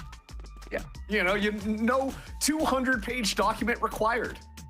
Unless secretly that's the key here. That's going on in the background, but I don't think that's the case. I think I saw. That's what I've been studying. I haven't been watching any film going into this. I've been solely reading.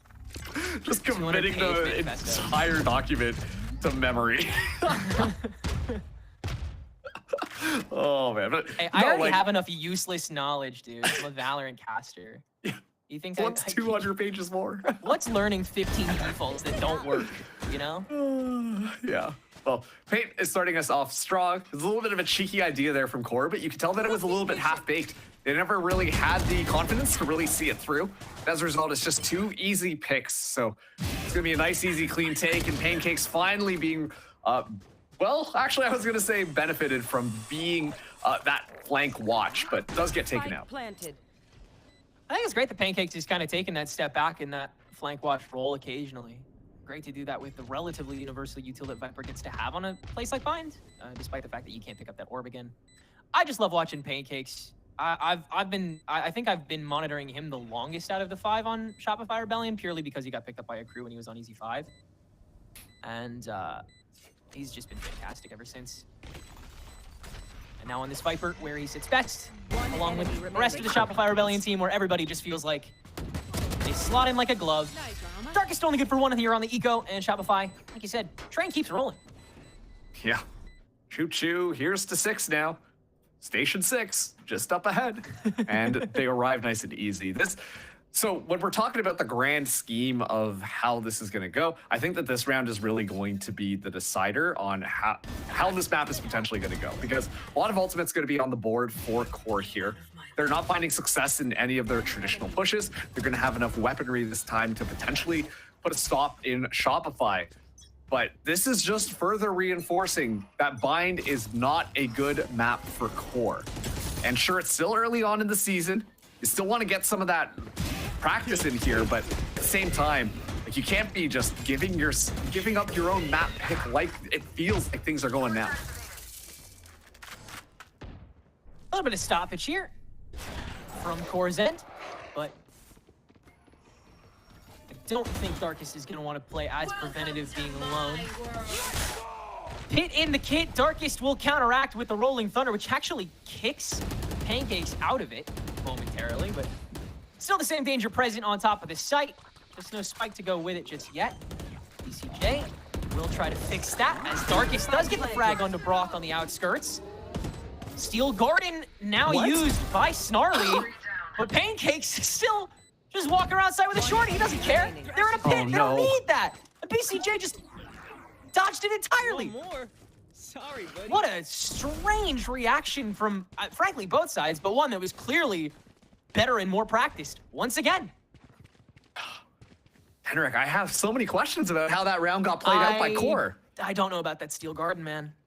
I don't know about the Rolling Thunder either. I think the idea was, it was good in potential theory, but it's so weird how that one goes, just simply because, you know, you push through with the Rolling Thunder. You use the Rolling Thunder to either push people off this from planting the spike or set them up, concuss them so that you can get a couple of kills.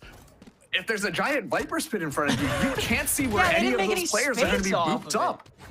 And so it more or less just negates that ultimate, just stalls for a little bit of time, and then the round, you know, it just simply resets. So a weird play from Core, and they lose 2 good ultimates. Yeah, that was, yeah, you're absolutely right. No good way to work around this. Darkest will be the target of revenge here from Pancakes, as the chase down will actually low-key kind of work. While BCJ gets another clean plant on A site. Nerve will refrag though, so it is somehow a 2v2 going into this post plant. Nerve does have a Cosmic Divide as well, so Shopify will be forced to split. Still playing from a distance though. BCJ does have Thrash, so they are allowed to do that. Oh, wow, Brock. Wow, yeah, that was fantastic. That's all it takes to, again, keep this nice and tidy. 8-1. That was... I feel like these rounds are just so difficult to comprehend, because at that point it was just like they're running around the map just playing deathmatch at that. And that's after the fact that Shopify already had the spike planted at this point. It just is such a shot back from Pancake. Weird combination of stuff going on, and the Broctagon coming alive at the very end there has the flank, has the information, but it's just like so much time has been given up by Core. They look uncoordinated and not too sure what their next move is going to be, without necessarily the firepower to stop Shopify in their tracks.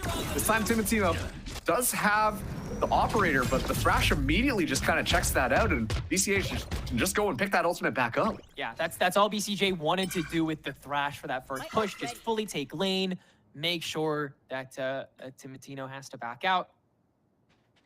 And so now Core have very few repositioning tools, so Timotino is going to be forced to play up close and, yeah, use this ultimate a little bit early as Paint goes for the entryway and is completely unfettered by the rest of the team. That's 2 for him, and he's still standing. So is the rest of Shopify, as Timotino retakes with op in hand up elbow. What tools does Core have to retake? Basically 0. Cosmic Divide is going to be used here, but Paint's already going crazy in the backline. That's already the operator down as well. Snarly and Nerve, they have to do something to start to pull this one back, but they actually make the call to back off and save. And that's so rough. At this point, I think it's important to talk about potentially what I think is going wrong here with Core's defense. It feels like they're using this composition to play a little bit reactive to Shopify Rebellion. And quite frankly, this is not how you want to play this. You want to be playing the advantage. You want to be pushing forwards. You want to use that utility to zone people out and, you know, disrupt anything that Shopify Rebellion are doing.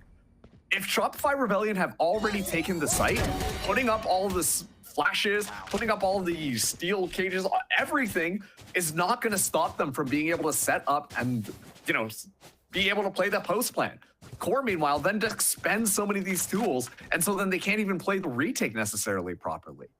It really is feeling like just a misunderstanding of how to play this composition, and just relying so heavily on Timotino to be able to find picks very early on, which just simply isn't happening because Shopify Rebellion are dotting their I's and crossing their T's.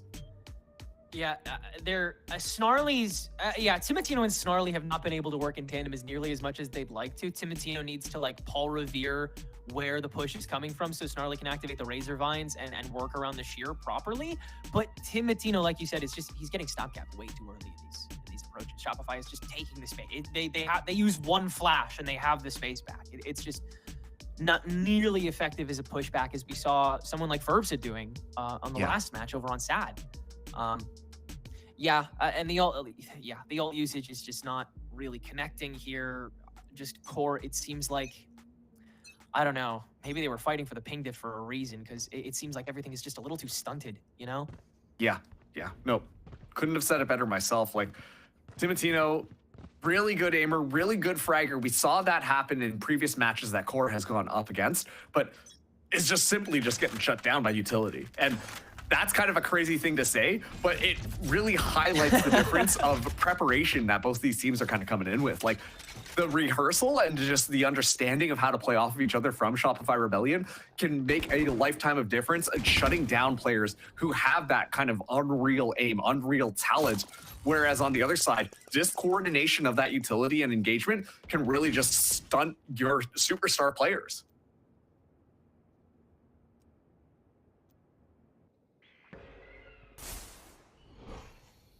We'll see if Shopify goad anything more out of Core here. Timatino will choose to play a little farther back. TP's still in his hand. Available for a counter angle. But it'll be about the salvos and the vines first. Shopify just walk on by and get a kill onto Dark. They just don't care. I mean, it's just, again, it's just a little bit too late. And now, Snarly on the way back. Nerve on the flank back. Yet again, like you said, they're looking for a reactive play, and then they just aren't reacting in time. Good kills by Logan and Nerve, though. Hey, we're on site. We're getting something done. We're aim diffing. That's what does everything at the end of the day. This is Valorant. This isn't chess. Paint, shells out, goes down. BCJ going crazy on the boxes. And we've still got enough kills to make it work. Oh boy. You know what? You're right. This is Valorant, and we're about to see another 11-1 half potentially in front of us. Wow. In a single day. This is kind of unbelievable. And I feel like that last round once again goes to highlight just a fundamental misunderstanding of how to play with some of this utility. You said it yourself. Oh, there go the salvos. Oh, and they're just walking right past them. The utility is not being utilized at all to really stunt how Shopify Rebellion Black are moving in onto the site. You want to use those salvos to completely prevent them from doing anything. This is the first time we're seeing a reactive play come in from Core, and they're already being met with success. Okay, Logan will be the one to get the majority of that, but it was a full-blown push from 3 members of Core. Doing so much work there. And now it's got to be Shopify playing damage control. A bird has to get sacrificed to even get a look at the spike. The 2v3 with options available for Core. Snarly is on quite a road to be able to react effectively with these Razor Vines if Shopify choose to TP, which they now have the space to do. One enemy remaining. Is fully watched, which it is, by a high-low. Rock trying to fake a clone, apparently. But Pancakes now has room that he knows he has to get the spike at the very least. So a 1v3 with 45 seconds to go, he can at least keep this interesting. And quite frankly, this is how you want to play this composition. It's like Core have a direct feed into what I was saying on that last round. Like, you need to play that advantage. You need to use the stuns, you need to use the spacing out to really just force Shopify Rebellion into a weird mode of attack. And then suddenly you're able to find so much value right off the bat. And just like this, it's an easy round from Core. Shopify Rebellion had nothing in their pockets really to make this round work out. And now Pancake's so low just off of that Razor Vine. Aware of where Snarly is, but this one is all but over, Tenrek. No position. Looks like Pancakes was trying to goad the salvos, but Logan literally wasn't even in sight until the third time he tapped it. So very well played by Core for that final round of the half indeed. And yeah, that was the way that the comp was meant to be played. Timatino does need to be activated, but you got to have the rest of the team follow him. And Darkest and Logan are the perfect players to do that. The double initiator can swing with so much just raw damage and power, and so many different ways of holding back that Shopify couldn't work around. And Core used it once this half. So a lot of work to do here on the attack, and it'll start up short. Yep. Let's see how this one goes. Like, there's so much that we could continue to talk about Core's defense there. But this time around, now they're on the attack. I'm so curious to see what they bring to the board this time around. We see Shopify Rebellion going for a bit more of a gamble stack onto that B site, leaving Pancakes to be the pseudo sentinel on A. Core just have a nice, easy time walking in onto the site. It will be this 5v5 retake as a TP gets activated. En masse. Nerve has his work cut out for him early on here, and The Dizzy will finalize. Darkest not there in time. So Shower's completely taken over. Core will take that as a sign to extend their own direction up to CT spawn where Spaz has been walled out. Brock has been killed up the Shower push, but the rest of the swing is going okay. VCJ and Paint, as always, getting theirs. My God. It's just Darkest left now, and no way. No way, no how, no. Oh, that's fun. Letting the guy get in on it. Pain said, hold my beard, hold my spike, buddy. I gotta go get one more kill. Oh, that was a little bit of a messier round. I mean, obviously, we can talk about BCJ just absolutely fragging this map so far. I think that BCJ's performance has been immaculate. Obviously, Paint kind of stealing the show here, but at the same time, BCJ has been extremely consistent. And at first, I thought it was a pretty good idea coming in from Core on how they were going to attack it, but Shopify Rebellion just, once again, playing very textbook Valorant. They're like the textbook Rebellion, which sounds crazy to me, but just with how simple stuff, the fundamentals are just well mastered on how they want to play it. It's almost like gentlemen's Valorant that they're playing, and it's working out well because Core have not been able to really disrupt it. Early setup here by both teams. Vines in the back, Spaz in the front. Both find relative purchase, but Core is on site. Brock is still, though, as well. And yeah, the gunpowder is going to do it from there. Great ideas from Core, but better guns from Shopify will give them 10 opportunities to take this first map. 12-2. Right now, if you're the coach of Core, you're thinking about what we can potentially do to get a little bit better on Bind, or potentially just perma-ban Bind at this point, because this is just looking really rough from the squad, and the communication from Shopify Rebellion is just swinging through completely. I mean, sure, there's something to be said about their utility, but at the same time, they're just playing together extremely well, watching each other's backs, watching these weird angles, making sure that they've got everything ready to go. And you know, once again, it's working out perfectly for them because they've completely stopped Core from moving in. Poison's off. I'll have to do so a second time as the lane push is strong. Oh no. What is that, Pancakes? First kill by Nerve, and Core see that as the go button. Why not? And we trudge. Massive opening here. Planted. That should be all she wrote here. Core should be able to carry this into a 3-12 gap with the gun diff. Yeah. BCJ gone. Everybody's looking at Spaz. Thanks for helping me take out the trash. So, okay. Yeah, no, I mean, yeah, great. I mean, great start. Fantastic start to a very long half you've got ahead of you here. If you're Core. Again, yeah, no complaints. Pancakes overextended. Oopsie. I think, though, you're left to play with a little bit more margin of error if you're Shopify Rebellion Black, just simply because, like, you know, hey, we're up, and we literally just need one more round, and things will be okay. You know, you're all the way over there in Rainbow City, and Core, meanwhile, are like, you know the Greek myth where the guy's got to push the boulder up the mountain? That's kind of what they're facing up against right now. Yes. Sisyphus, how did I forget? But this time around, it's a little bit more cheeky. They're going back to the textbooks right now. School is back in session. We see Pancakes playing a little bit more close by, has that Bucky in hand, and Brock's got this guiding light ready to go.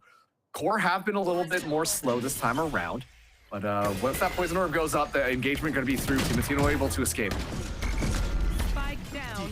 1-for-1 ultimately, but the fight is going to continue. Rage on, in fact, and Logan yet again getting a little aggressive, and it really paying off for him. And thus the rest of Core. Paint blind fires with the showstopper to equalize on a Nerve. And Snarly, no accessible guns until he gets to where the fight is once more. Against Spaz and Paint, looking to wrap it up here and now. Their guns are not squeaky clean either. 40 seconds to go. A lot of work to do here on Snarly's behalf. But it'll start with the garden clear where Shopify have rotated over to. Are they going to push this lane? They are. And Snarly's put his gun down and turned around just in time. Too much in your way. Shopify Rebellion Black. The machine is up and running with a 13-3 victory. Yeah, I guess Sisyphus retired. Looking at that mountain was like, actually, I think I'm done. And honestly, like Shopify Rebellion, everything was just so clean and so well put together from this squad. I mean, comparatively to the time that they faced up against the Burger Boys, it didn't look as clean. It felt like they were getting disrupted. And once they kind of fall out of their routine, fall out of how they want to take these executions or defense or anything like that, that's when you start to see them really struggle. There didn't feel like there was a single point of this map where Core was doing something to disrupt that flow of Shopify Rebellion Black. It was only when you saw like that one round where Pancakes was like, I'm gonna go exploring in hookah. Or they were just like, all right, guys, let's just see what we can do on this round, where we saw Core be able to find a foot in the door. But honestly, like once again, the rehearsal, everything is just squeaky clean coming out from Shopify if you let them set up what they want. Yeah, we'll see if that harmony continues going forward, and not just this match, but the split as a whole. Meanwhile, we'll see if Core can roll that stone up that hill on map 2 when we come back after this short break. Don't go anywhere.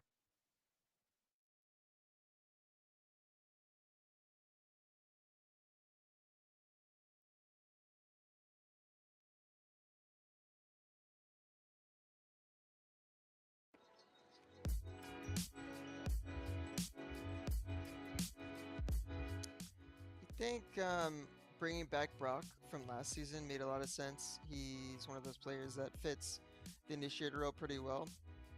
And so when we were looking to build past him, the coaches kind of looked at, you know, who kind of fits the same mold of like, does their job, really good comms, really good shots, you know what I mean? Like, it's kind of what we were looking for in the offseason. And so when we found all those players, you know, they meshed really well with the coaches. I've meshed really well with both my coaches. I'd say some of the players have, you know, either worked with some of the coaches or, you know, talked with them before. So we're all pretty friendly people to each other, and we're all like, you know, likable. So when we go into this thing, we knew like we were going to be committed from the get-go. Like, unless something seriously goes wrong and some player just stops caring, which I don't really see with this group, we should be fine and we should be just full steam ahead. So I think for us from the get-go, it's always been just improve as this 5, really focus on like this 5 and being like the best 5 you can and go all the way to Ascension. I think the biggest improvement has been on the fundamentals of the game. I think a lot of us came from different teams that kind of were taught different fundamentals. Some not taught at all. You know, it's just how it is. You know, you come straight from ranked, play on a few teams, that's just how it is. So for this team, it's really just about combining all that experience together to kind of get on the same page. And that leads into our struggle. I think that was our struggle in the beginning, is just trying to get on the same page at all times. I think the view that each of us have on the game had been slightly different because we came from so many different teams. So now, you know, we've had a few months to, you know, get on the same page, probably like a month, almost 2 months now. Practice has been going really well. We were consistently beating like all the franchise teams. So I think we're getting back into that, you know, all of us on one aligned goal mentality. I think you can expect a lot of firepower and a lot of like highlight reel plays. I think we're one of those teams that likes to do crazy shit all the time. We're gonna have some crazy plays this year, especially with some of the coaches on board. They love cooking up these crazy plays. So we got a lot of like star power on this team, and I'm hoping to see a lot of clutches. Don't see us in the clutch, let me tell you. Holy, we got a lot of clutches in the team. Got a lot of like star players, a lot of 3Ks coming your way. So hoping that you'll get to see some of that this season.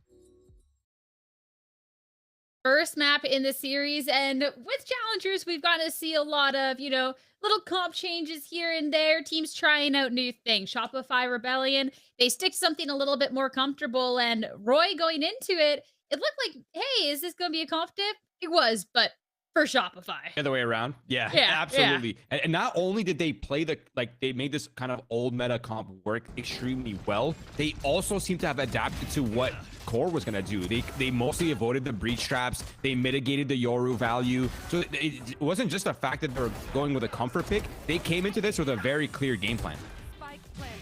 And on the flip side of things, Core, when we saw them on Bind before, Dan, things looked a little bit more, you know, a little bit more together, a little bit more cohesive. But when they weren't able to do the plays that they wanted, the util they needed against Shopify Rebellion Black, it kind of seemed like things fell apart from there. Well, yeah, a big reason why they couldn't really do anything is just Brock. This was the topic of conversation that we wanted to have, right, around the Sky and the reasoning why. And it seems like there's a trend. There was a little bit of a time last year where it was like, if you're playing Sky, it's kind of like, okay, you're outdated, you need to change, you need to modernize your meta. But now we're starting to see it back again, right? At the very top in tier 1, we saw it from MIBR, we saw it from Crew, and even in the tier 2, we saw SaD playing it, WFP playing it, Winter playing it. Maybe not the specific combination, but we're seeing a little bit of a comeback for the Sky, and you can see it in the assist from Brock. It was 13 assists, a lot of the pop flashes, fast plays, giving no chance for what QOR wanted to do in this map. I mean, they were not ever comfortable here. Yeah, and the supportive like kind of playstyle from Brock worked really well, but even like the Duelist Gecko that BCJ was putting out as well was absolutely insane. I think the overall firepower, you can kind of tell that, you know, maybe the word in the grapevine was correct. They played with passion. They were confident. They were brawling together. They had very good setups and very good executes, and overall it seemed like they were really well constructed on this map. A little more passion, a little bit more energy, and I mean, a 13-3 victory, I think, says it all. I didn't quite expect the first kills to go in this way, considering that it seemed so heavily favored for Shopify Rebellion Black the entire time, but being able to show too, right, when they're playing at a deficit, really being able to shine regardless. Yeah, I mean, yeah, you see 13-3, you're not expecting almost a pretty much even first kill, first death, so I can kind of understand that as well. But yeah, honestly, it did seem like Shopify Rebellion Black, even though they were falling for the early plays sometimes from the core side, they were still, they're mid-rounding very well, they're adjusting very well, they're kind of understanding like, oh, we're losing space and we're losing players over here, let's push towards elbow, let's go into the deep space. So it seemed like overall their comms were flowing, and they seem to have a pretty good way to leverage the kind of the early disadvantages and the sort of gimmick plays that QOR was putting up. Looking across the board of the players as well, I mean, the shout outs to Logan on the Deo being able to, you know, try and put up as much as he could here. But Dan, just on the other end of things, I mean, utility that Shopify Rebellion Black had with this composition, shots they were hitting, like it was just too much for QOR to handle. Yeah, again, it was a really good support, and obviously the number disadvantage and the way that they were converting this rounds and making it winnable after it was constantly a 5v4. It's really nice, but it happened so fast. The reaction was so fast on the side of Shopify Rebellion that that's why we see the 13-3. I think that tells the story itself. I think another point that we talked about that I want to touch on again is the two duelists. We had the question of, okay, how are they going to do? They're kind of in a even playing field. Are they going to be able to perform? And well, I mean, we have that answered, right? Pain going insane, 21-10, and on the other side, Timotino, who did really well on the Euro yesterday or the last week, struggling a lot on this agent today. Yeah, the opportunity's just not there going up against Shopify to really just get into the mix. And if it's a Euro that isn't really making too much of an impact, the agent just really falls flat. But I want to start talking a little bit more about Paint, and not just Paint, but someone else who is finding themselves near the top of that leaderboard of BCJ, the other initiator that we got to see on the team piloting that Gecko, because not even just being able to set up his teammates and really being able to set up Paint for success here, Roy, but himself as well.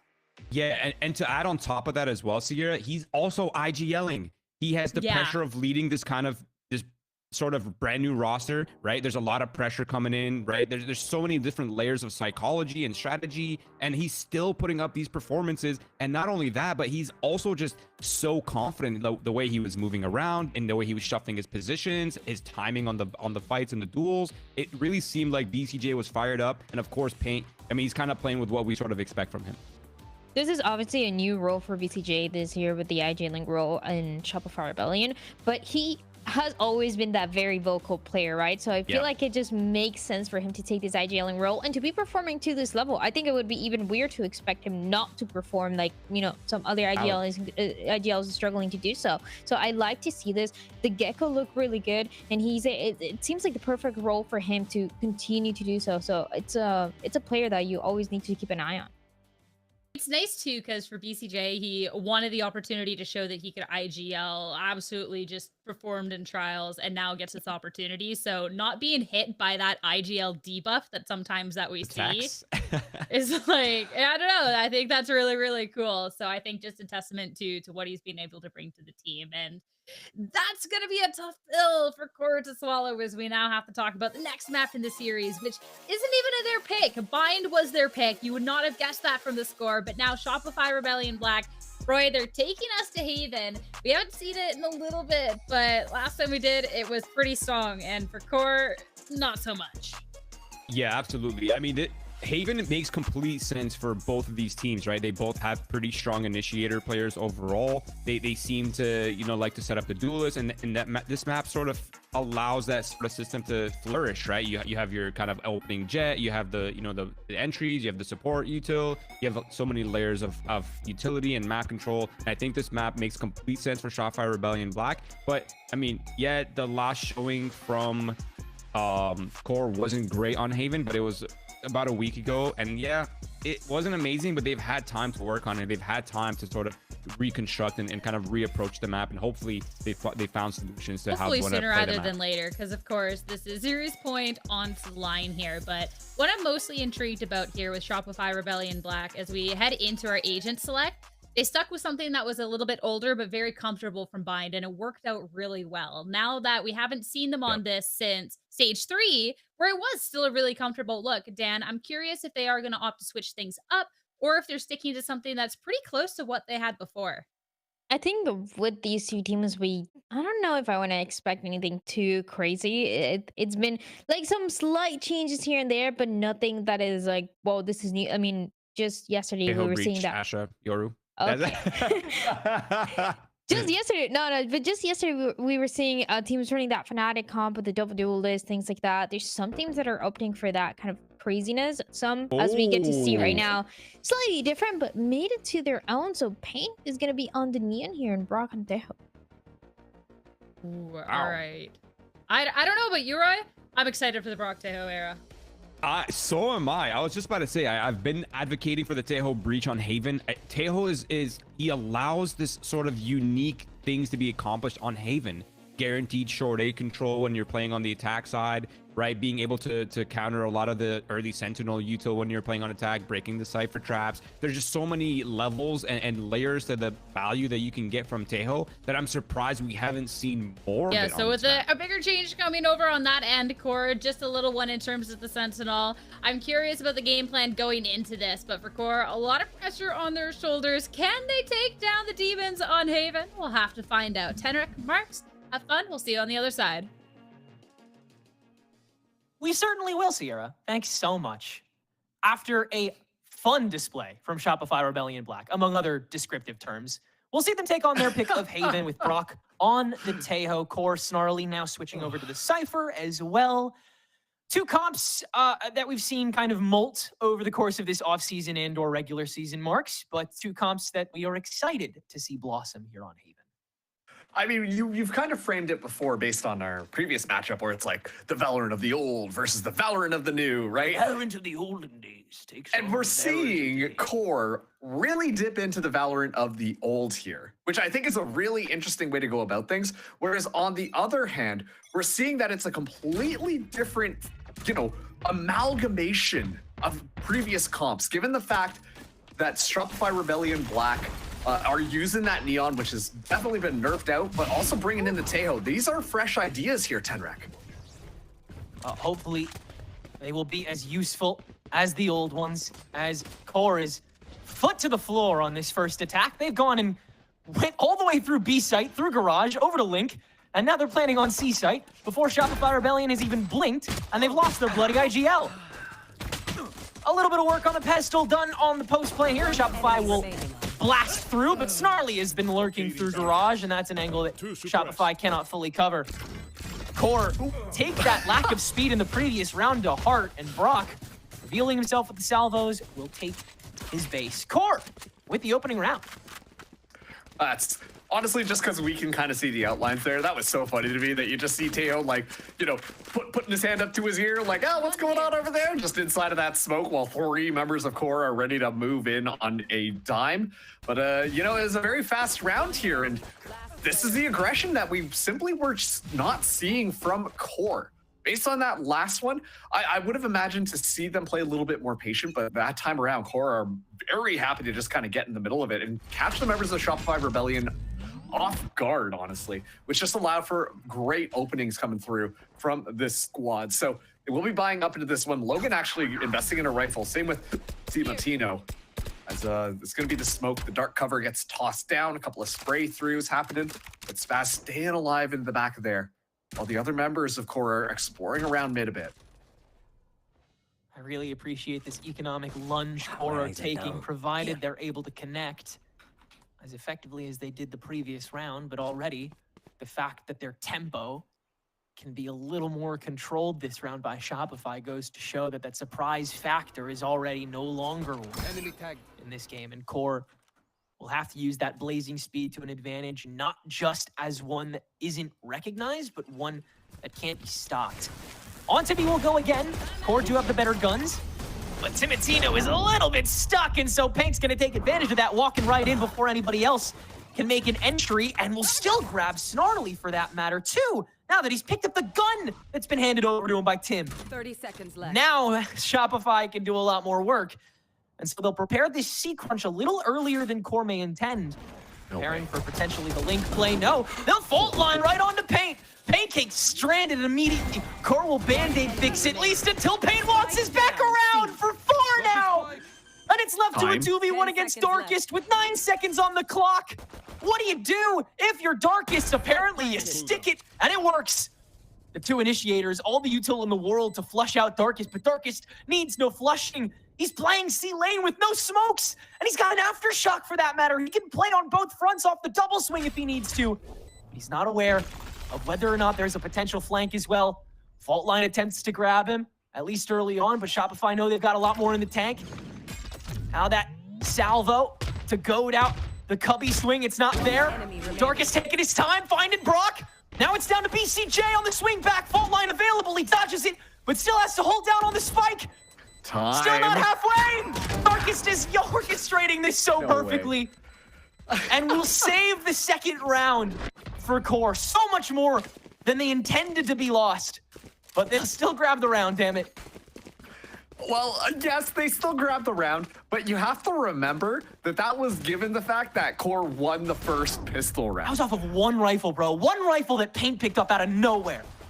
And it worked out perfectly. I mean, if I'm being honest there, I think Pancake should have been able to at least get another, but Paint doing the best that they can to try and pull that one back, and unfortunately Darkest is going to be the thorn to make that happen. Still, the Shopify Rebellion Black do an excellent job at just stunting the economy of QOR so haphazardly, and Paint going for that initial operator shop doesn't find purchase, and so will back out completely. So QOR still very much in this one, but they know that they've got that eco buy, so they have to be careful where they tread every single foot pattern. I don't know, words hard. It's okay. No, I got what you were saying though. Thank you. You got your message across. Paint still finds connection on the up and is able to dash away before the punish comes through. Was just waiting for someone to cross that road again, and does find one. But now where do you go from here if you're Shopify? There's no development off of that defense. Only a stopper onto what, 2? The default's still being played out by QOR, and that record has not scratched. Off the trap wire, BCJ executes onto Snarly, but Logan holding it down is able to get the refrag early. Shopify are prepared for the crunch, and now with Pancakes on the full flank, it's an absolute munch. They're going to town. Darkest, yet again, exit. It's a little too awkward, and Shopify have players there this time. Nerves turn. Let's see what you find. Maybe one. Oh, wow. Rough lurks. But that'll be that. And Shopify will fully recover.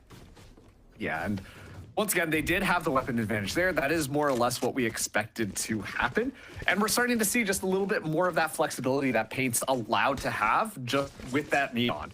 You know, gets the first shot, able to escape, nice and clean. Oh, want to be disruptive, grab a rifle off the ground, slide across the ground, completely just baffle your opponent there. And that's what Neon is excellent for. The fact too that that was a pick onto Timotino just made it so much more difficult for QOR to find anything else in the rest of that round. So an excellent round coming out from Shopify, but they are coming into this next one with all half shields.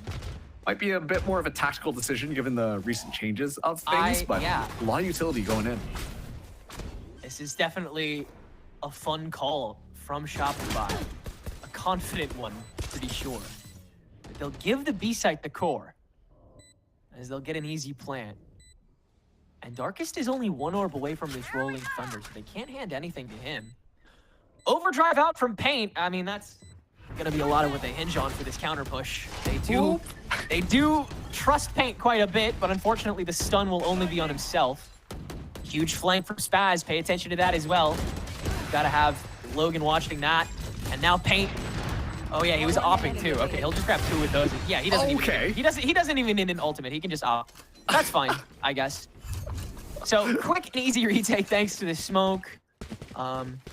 Yeah, you can't ping that. You can't fight it apparently now that Pain is quick scoping too. This is one of the stupidest scoreboards I've ever seen. It's 4 rounds deep. The game is tied and Pain has 10 and everyone else has 2. This is so dumb.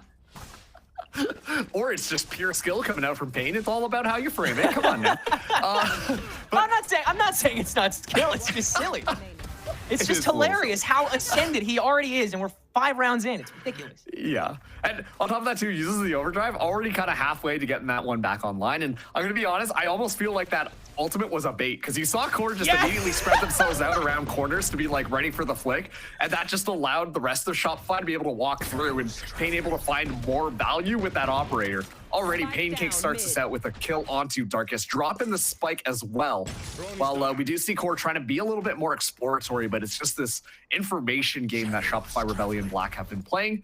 And so much utility just has to be utilized to keep members alive. Forget about even getting in onto the site or defending it. You got to use that stuff just to stay alive. And so it really feels like Shopify Rebellion are playing them like a fiddle. They should be pretty quickly cleaned up. Great peek from Nerve, but he's not going to be prepared for Spaz, who will not hear any other steps. We'll just confirm this. Oh, great plant to grab Timotino as well. The patience is impeccable from Spaz. And although the guns certainly aren't there from Core, positioning from Shopify is making this round just continue to look like an absolute triviality. Pain, okay, sure, man. Why not? No, I wouldn't like to pick up a rifle. I'm perfectly fine, thank you. Yeah. It's so funny because this is just such a different style of Shopify that we saw compared to the last map, where it feels like it's a little bit more loosey-goosey, just playing off of Paint being that kind of star duelist that you would expect to be able to run it down, create a lot of space, and then the cleanup crew comes through. Meanwhile, on the last map, it just felt like it was a lot more just execute, swinging off of each other, trading effectively. But this time around, it's just a completely different look, and it still looks really good coming out from Shopify Rebellion. Core, they were able to find those first 2 rounds. They need to find a little bit more. In this round, they will be coming in with 3 ultimates. I'm looking at that Rolling Thunder. I'm looking at that Hunter's Fury. I want to see them open up with one of them and then use the other to really just be able to stall things out onto the spike. They need to first get that spike down, and that's when things can come alive. Killing Paint is a great way to start it. A great way to goad presence onto that courtyard after the early A action, and so they'll catch a couple of those members off guard. Now the rest of Shopify has to back out, but they're still playing so individualistically. Spaz is going to be absolutely by himself. Pancakes can manage the link peek, but only good for 1 before Spaz will fall, so it's a 4v2 on the take back, but Spike's still yet to go down. Pancakes is far too close for comfort at the moment, and he's got the peek over the pedestal. That's 1 gone for Snarly, and Nerve reduced to a crisp. Spray through all the smoke. Pancakes, are you joking? Spike's still yet to fall. Darkest too scared, and I get it. Fault line on top of the ultimate from Pancakes. Now the aftershock will finally force the swing and the kill, and so Brock stands alone as an ultimate. Has the ability to get a rifle back if he's got it, which I think he does because he's got an operator right now. And he'll have the salvo again to zone out, just as Darkest will feel confident enough to get this spike down. And all the while, if you breathe in Nerve's direction, he goes down to anybody's round. All missiles away. 30 seconds left. There go the salvos, stalling out a little bit longer, allowing for that reposition from Brock. Decides to walk into it. Planted on the backside. Darkest still just walking. That'll be well timed, but Brock is better. 1 shot. That is all you need, and he's just gonna ult it. But it's horizontal to the lane instead of vertical, and so Nerve is gonna TP regardless. He can't cross. Brock holds half. He has no idea where Nerve is, but it just takes 1 shot, and that's all he'll get. Clutch. Somehow, some way, Shopify, they'll do it. I was gonna question it. I was gonna question why the spike was being planted all the way back there. And then I see Nerve go for the from the shadows, but quite frankly, at that point, you just want to play a little bit more safe, allow for that C long peak to happen. It might have just been simply because of so much pressure. Pancakes somehow just got so much value into the back there. It was simply just because Darkest didn't feel comfortable enough to move in and get a safe plan. But Brock playing that 2AT, so intelligent on that play. Core still struggling to be able to find yet another round here. Pain is already advanced forward, has this operator. Might get the swing, looking for something, but it's actually just the tip-tap from Darkest that will drop that operator to the ground. So Core, they finally have an opportunity as Brock falls as well. That's another great start to Core's attack, able to just bait Shopify into biting off more than they can chew, unless they're the ones who lose the bigger chunk. Second round in a row that Shopify have not only lost one, but lost a second when they only should have lost one. BCJ whirled against him, but blinded away. Timotino playing with death, and now the TP into the back. Nerve is quicker to the draw, and that'll be all she wrote surely. Pancake steps on for one, but that will be it, and Core keep 4 standing for round 7, which they will hold on to as they will this map. Good stuff coming out from Core. They're slowly pulling things back. After 4 dominant rounds coming in from Shopify Rebellion Black, finally, we're seeing Core be a little bit more aggressive. It felt like a little bit of overconfidence, if I'm being honest, from Brock and Paint that allowed those instrumental kills. We talk about Paint being kind of the spearhead for Shopify Rebellion Black, but if you don't have any support to that steer, then it's simply just a little knife, and you don't want to bring a knife to a gunfight.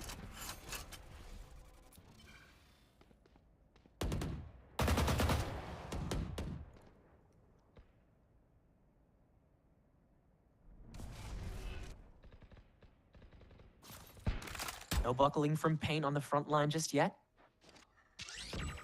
You can see the respect that Shopify are starting to slowly develop, and they'll have to do it a little bit more. Paint, you poor soul. Gets the bullet. Hurts to be on the receiving end of that one. Unconventionally, we see Darkest being the one holding the operator this time, but given where Paint fell down, see Shopify Rebellion immediately start to push up a little bit. Try and reinforce this A site here. It's going to be interesting. The main flood of Core is just coming up A long. I think they're going to be ready for it. Rolling Thunder activated here. That'll slow things down, absolutely. Let's see if Core decide to re-engage. Go from Nerve onto BCJ up the center. And Brock is still planted in the sewer. This is where Core continue to just 30 seconds left. Shopify into that armbar once they've got that hold on it. And all Shopify can do, it's like a Chinese finger trap. You continue to just play into it and lose so much more. Brock is now fully engulfed in this push, and while he is taking Darkest and Core for that matter down to 10 seconds on the clock, that is the furthest he'll go. And he's got a world of clearing to do. He'll somehow get away with the early sewer clear, but Spaz is still on the way back, and the salvos are available, so he'll have to back away regardless. 2v4 here on the post plant. That looks pretty well and done here for Core. Again, well executed. The right type of speed, the right type of punishment. That has been so crucial to these these attacking rounds so far, excuse me. There you are. Brock will begin to execute. He's the only one who can at this point, and he is the only one he'll get. 3 stay up, Core keep this cycle going, and this half nice and interesting. Oh yeah, no, it's completely swung all the way back around. The fact that Core are able to get that key ultimate from BCJ out early without finding any value whatsoever, that's got to be massive for Core. They're so close to getting a Rolling Thunder online on their own as well. Darkest 1 away from that one. And Timotino did use the Blade Storm there, feeling it a little bit, given the fact that they did have a Vandal in hands. But still, at this point, Shopify Rebellion Black, they take a timeout. We're not seeing that same value that Paint was able to get on those previous rounds. Is just getting shut down this time around from Core. They're doing a good job at keeping this Neon in check. Now that a lot of those buffs have been kind of removed. You can't just let that thing run around and absolutely sweep up your team anymore. So curious to see how Shopify Rebellion start to bounce back from this one. They're going to be on a bit of a save coming into this next round, but we've seen them do crazy things on saves. Thinking about round 2 right now, so I wouldn't count them out just quite yet. The question is, though, Core have to make sure that they keep calm, make sure that they are continuing to clear things out so that plays like this can't just happen. Get down to these really difficult situations where suddenly Brock can come alive and completely shut things down. So as we kind of come out of this timeout, let's see what they've been talking about. I really just would like to see them play a bit farther back. I think they're getting so psyched out by how ineffective A post plants are, but truthfully, with the comp that they have, it's kind of perfect for a link flood. I would love to see them give the benefit of the doubt to themselves and give Core sight early on, but the thing is, they've been allowed to play for time as well, because Core has taken so darn long to get there a lot of the time. So Shopify, they're encased in this strange purgatory of whether or not we actually decide to take this fight, not because we know we could, but because, or because, you know, we know that the next one is weaker, but just, we don't know when we're going to get this next opportunity. Core keeping that window nice and tight. I'll try to again on this early A lane push. Literally zero presence in sewer this time. Everybody's going to be posted up a little farther back. But that's what Core want, because that'll lead them to have more room to default, more room to window shop. Honestly, what you're hoping there is that you get a lot of that salvo stuff out of the way, so it'll be a lot easier to engage onto one of these sites. Talk about how disruptive that utility can be and messing up your pushes forwards. If it gets expended for free, then you don't have to worry about that on the entry anymore. It's a very important tool if used properly, but now, 30 seconds in, this is going to be the flood in coming in from Core. Really paranoia to shut down Timotino, but that's the only one they shut down, and hell, Timotino's the one that gets the freaking frag! Now the rest of Shopify do have guns and presence on site, but neither are really strong enough. Paint makes a decent case, but he's the only one who can with those headshots that continue to ring through. Brock will do a little bit of stalling, but Darkest is going to get this spike down just in time. Core continue to cut it close, and half the time it's purposeful, half the time it's Shopify just continuing to make things difficult as can be regardless. Core take the lead. Yeah, they're finally in the lead. Haven't seen that happen in this series just quite yet, besides just those pistol rounds. So now they're going to start to roll things forwards here. Paint able to get the overdrive online, given the fact that the weaponry is looking a little bit sparse here. Save up for that next round. I'm anticipating to see just a flood out from that neon. And quite frankly, if this is a very well executed flood, then I think that they're going to be doing a good job at being able to shut some people down. I take that back. Paint actually going for the operator this time. And so playing this long range duel against the Darkest could potentially shut down this ultimate here, and Darkest actually is able to find the first shot. He's been winning a good deal of these sniper duels against Paint. Very concerning going forward. Not for Darkest, that's for sure. He's going to hold on to the bloody thing. Timotino wants to cook on the front line a little bit harder, as it appears. We'll do a little switch up of roles, switch up of angles. I love this work as a duo that they're doing right now. Going out. Very slow, clear, very methodical. And on top of that too, Shopify's so aware that that Rolling Thunder is available, and so that's why you see them playing so spread out. At this point, it does feel like Spas is going to be the one to try and bait that ultimate out. As soon as it happens, though, then you can imagine we're going to be seeing the salvos, everything just kind of getting tossed in to potentially stall it. But if the Rolling Thunder gets no value, then that is a good sign for Shopify. Salvo's not tossed, and Spike not planted. Now the Teho ult on the real push, Snarly just accepting his fate. Boom. The perfect entrapment, and Shopify's patience will pay off this time. It will have to be B-side. It is no longer a choice. It is a necessity for Core to go here. And now they're at a disadvantage in the 3v2. Darkest still uncertain about this, because nothing's cleared. 10 seconds left. Gotta just hold this down. Staring it down with the operator. That is mean. And he's already been sussed out. Down to half HP, and VCJ dodges the first shot. It just feels like there's far too much pressure already, and Shopify is not even fully in the fight. They're on site, though, and they're just going to go for the spike instead. Spaz can hold it down for free, at least halfway, until the Aftershock will actually catch him for the kill. 2v2 now, and Darkest feels a little more confident. BCJ on the blind gets caught by Darkest, and Brock has to follow suit. Now on the spike first tap, Darkest caught, but Nerve not! And Core are the ones to wrap that round up. 6-4 now for them. Oh my goodness me, it feels like maybe the pressure getting to Shopify Rebellion, just a couple of missed timings. I'm not too sure if that was just trying to wait in case someone else comes out there, but in that close scenario, you just gotta go for it. You gotta secure that kill because Darkest has been lighting things up. Pancakes being able to at least keep this one competitive, and then immediately you see Brock use that Armageddon. But these are such silly mistakes that are going on here that allow Core to be able to find so much value out of that site. That should have been a Shopify Rebellion round, but it just slips through their fingers. You know what? Never mind. Darkest actually slaps it right out of their hands. As Core now finds 6. 2 more rounds left in this half.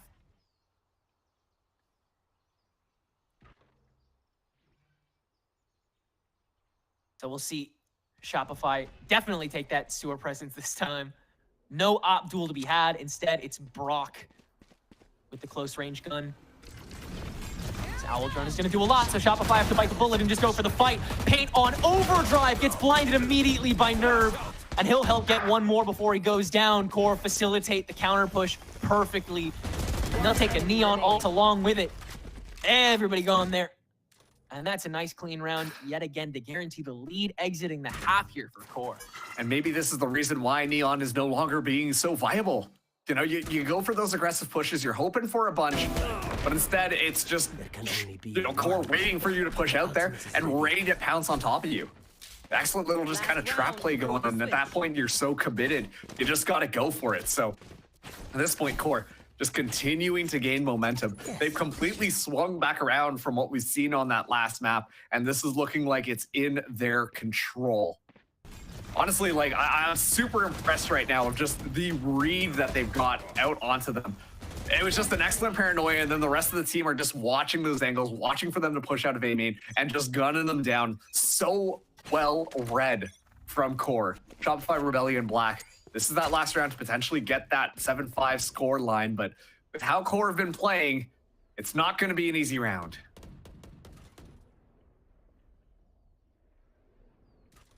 See Paint already heading down that lane with the op, has fully cleared it.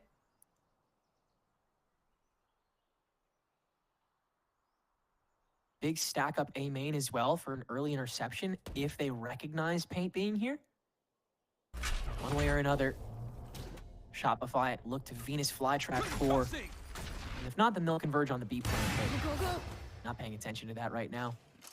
Owl Drone will be the first proc of that operator from Paint. Second guessing his position. If Darkest is all the way into Garage as well. And so is Cimatino. You don't get an easy fight there, Paint. Another perfect crunch. Finding the weak point here for Shopify's defensive haven. Spike planted. Man, it's like we've got like a Freaky Friday situation going on here. Before Paint and BCJ, the Duelist and Initiators were the ones lighting it up for Shopify Rebellion. But this time around, it's Cimatino and Darkest on the other side, just completely fragging out of their minds. Shopify Rebellion don't even stand a chance against this dynamic duo. Core have just been immaculate on this first half once they started to get momentum. And they will close things out 8-4. We're going to be seeing that swap now, but Shopify Rebellion Black, they got to start pulling it back together. This is when you get that mental reset moment. Let's see what they've got on their attack. Really tremendous work there from Core.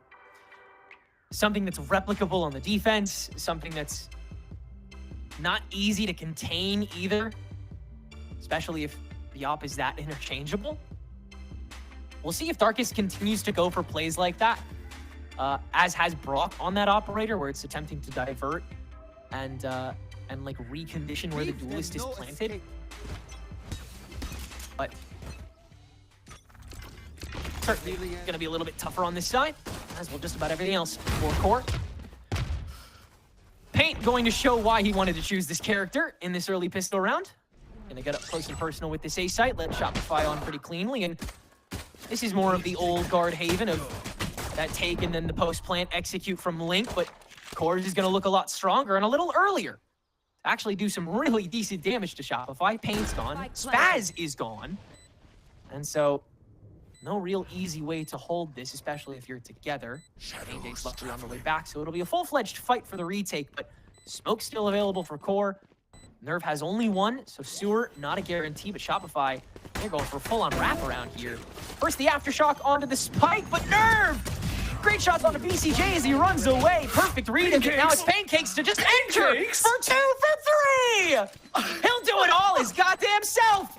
5-8 now for Shopify. The Cypher just dancing around in the air, put the bullets back into the Ghost, and then suddenly just ready to just click heads again.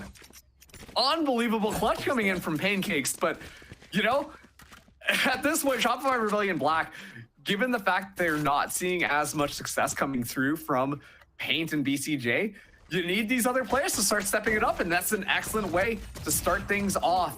Pancakes an absolute clutch here, able to get that reloaded and find the headshot through the wallbang. So get that pistol round, pull yourselves back into this. But Core still very much a threat. And you can see that Shopify Rebellion Black, they're playing a lot more disciplined, playing a lot more respectful to how Core is setting up their defense. They do have that weapon advantage. Timo as well as Logan coming in with Sheriffs. Surprisingly, Darkest does not have that, despite the fact they've been fragging out really hard. Stealth Drone gets a little bit of information here, but I think it's simply just to try and deter Core from pushing out or gaining any knowledge of that map. And try and get a little more of a stack out of it. See if you can sacrifice any util, and to be fair, you do get a smoke out of it. But Nerve will have one back for whoever Shopify choose to attack next. Seeing if anybody poked in early. Trek down a lane. Good backdoor checking from Shopify here on the push. Making sure nobody got a little creative. They didn't. They're freely into B site, safe and sound. And yeah, on top of that too, like, given the Tejo's salvos, it just guarantees that you're able to clear out a lot more of those spots. You see Pate fly in. They've got a good understanding of how this comp should work. First Aftershock on a spike on the top. Core ready to cycle this pretty cleanly. Pancakes, good flank watch to get the one. The rest of Core has to sort of just pile on. And some good damage done by Snarly, but looks like that's all that'll get done. Timotino will get swarmed now that he's by himself. So Shopify, you won't be able to do that once you have rifles. If there are smokes available, but you can do that this round. Okay, all right, here we go again. Everyone strap on for the roller coaster, because this is going to be where things could potentially swing around. Where it looks like Shopify Rebellion are really well practiced and they're looking really good. If that first half of the map taught us anything, it could go any other way. So far, I will say, I wonder how much of this is, you know, Darkest being so confident off of that first half, trying to go for these, assuming that they can just win the fights out without getting too much. And I'm worried that that is going to be a problem for Core. So I want to see Darkest playing a little bit more disciplined in these upcoming rounds. Well, he'll take a more precarious position over in link for now. As Shopify will gas their way over to C site. Pancakes is once again in and once again good for one. But the rest of Shopify, not necessarily so lucky on the garage push, so we are a little worse for wear walking into this fight, but that's what Shopify were prepared for. This is the bonus after all. Paint gonna try his hand at a couple kills. He'll get one with this Guardian. And now Timotino gonna see that as the go signal to enter. On top of the flash, you will not get anything. Shopify will barely escape that. I should say Brock will barely escape that. Now the double initiator trying to swing properly. BCJ pretty damn good for 3. And Shopify will steal away the bonus as well. Is it just like the attacking half? Suddenly the breaches just come alive? Like, what was going on there? BCJ has been getting shut down on this map. Was not getting any value whatsoever, being one of the first people to die. And then as soon as they swap around, suddenly BCJ is completely online. I do got to give a shout out to Pancakes, sorry, for just being so disruptive lately. I feel like Pancakes has been doing a great job at being that real big thorn in Core's side. They're making sure that Core is not just getting away with a lot of this stuff for free. And it's making it so much more difficult for them to scrape together these rounds. Shopify Rebellion Black, 1 round away from potentially tying this map up. Darkest is watching just garage, making sure that no one is going to be going through there while the flood in is happening, but a little bit of information at least given away as to where those Core players are playing. Pretty heavy stack here. Darkest the first to aggress it. All of Core swings out, and they all find purchase. Nerve, in fact, still standing. Great shots by Core down the lane to give them a man advantage. And if they want to get really crazy, a gun? Oh, yeah. Nerve's got a rifle. Okay, and we see the slow Scooby-Doo rotation onto that A site. Nice and slow while the enemy is just behind you on the other side of the map, also having a very similar idea. Shopify Rebellion will hopefully be able to get that spike down, but it actually looks like Core are just going to be playing this three-man stack. Given the fact that Nerve has that rifle and the other two have Sheriffs, they're going to be actually playing a little bit more aggressive. I take it back. They've actually got the wrong read. They're moving over to that C site. So this should give Shopify Rebellion Black a little bit more time to set Groups of themselves freshmen up. looking for the frat party. And Core is going to stay this stacked. Going into the link push. Cover going out. Again, it's got to all be on Nerve here. He does have a smoke, does have the paranoia, so many entry tools. Spaz is keyed up in a spot where he can't really exit from. It's got to be Pancakes, but Logan locks down the shot, lickety split, and hands the round to Core in, quite frankly, the perfect time to do so. Oh, man. Yeah. So once again, Core right back into things. And, you know, Pancakes got stuck with a little bit of option paralysis. Walks into the smoke, expecting only to see one, expecting them to spread out a little bit. But at that point, Core were just like, ape strong together. We stick together, and that way we can never die. And it worked perfectly. You get caught in these weird moments, but honestly, just great crossfire being set up here. I do want to say, like, Shopify Rebellion Black, they had a pretty good idea in trying to turn things around, but unfortunately not enough. So 2 rounds now separating. Shopify do have 3 ultimates online, but Core have 2 as well. And if Snarly's able to find at least 1 more ultimate orb, then a neural theft available. Speaking of 8 strong together, Shopify Rebellion Black, all 5 of them, they're balling up and moving in on to C. Camera taken out. And they'll keep that mentality for the ultimate as well. Upon the Rolling Thunder, easy entry. Logan gets 2 with the Hunter's Fury. All the way from downtown. And yet again, the round is reduced to nothingness in an instant by Core. Perfect reaction time and a perfect ultimate to just stop the one channel that Shopify were all coming from. Maybe the apes shouldn't stick together. Maybe that's not the move. That was I'm like hearing Logan in my head calming while he's doing the Hunter's Fury. He's like, all of them are there. They're all there. Just look at your screen. I know we can't ping anymore, but please, they're right there. Yeah, it just like it works out perfectly for the team. Core basically didn't even have to get into a gunfight in order to win out that map, win out that round, just simply because they were all grouped up, and then the Hunter's Fury gets a ridiculous value. So Shopify Rebellion Black will be using their second time out here, as the things are slowly slipping away from them. A potential map 3 just on the other side. We do a split queued up if we need to go there, but this is a much different story than how this map 1 is a went. Core that's looking far more coordinated, far more adept. And I think everyone is coming in with just a bit more of a set plan. Unfortunately, that doesn't necessarily stop Shopify Rebellion's mechanics from being as good as they are, but they have started to have to isolate themselves a little more because of that confidence they have in fights, because of that confidence they have that they bring into these plans. The attack has them scatter a little bit, has Paint, wander a little bit, has Brock hold quite a bit of the responsibility when it comes to fragging power on site. And it forces the issue to the point where sometimes the other team is just going to force it for you. Core, huge swing out from Sewer. Down A. Funny, that didn't work a single time for Shopify Rebellion this half. The first time Core does it, it works perfectly.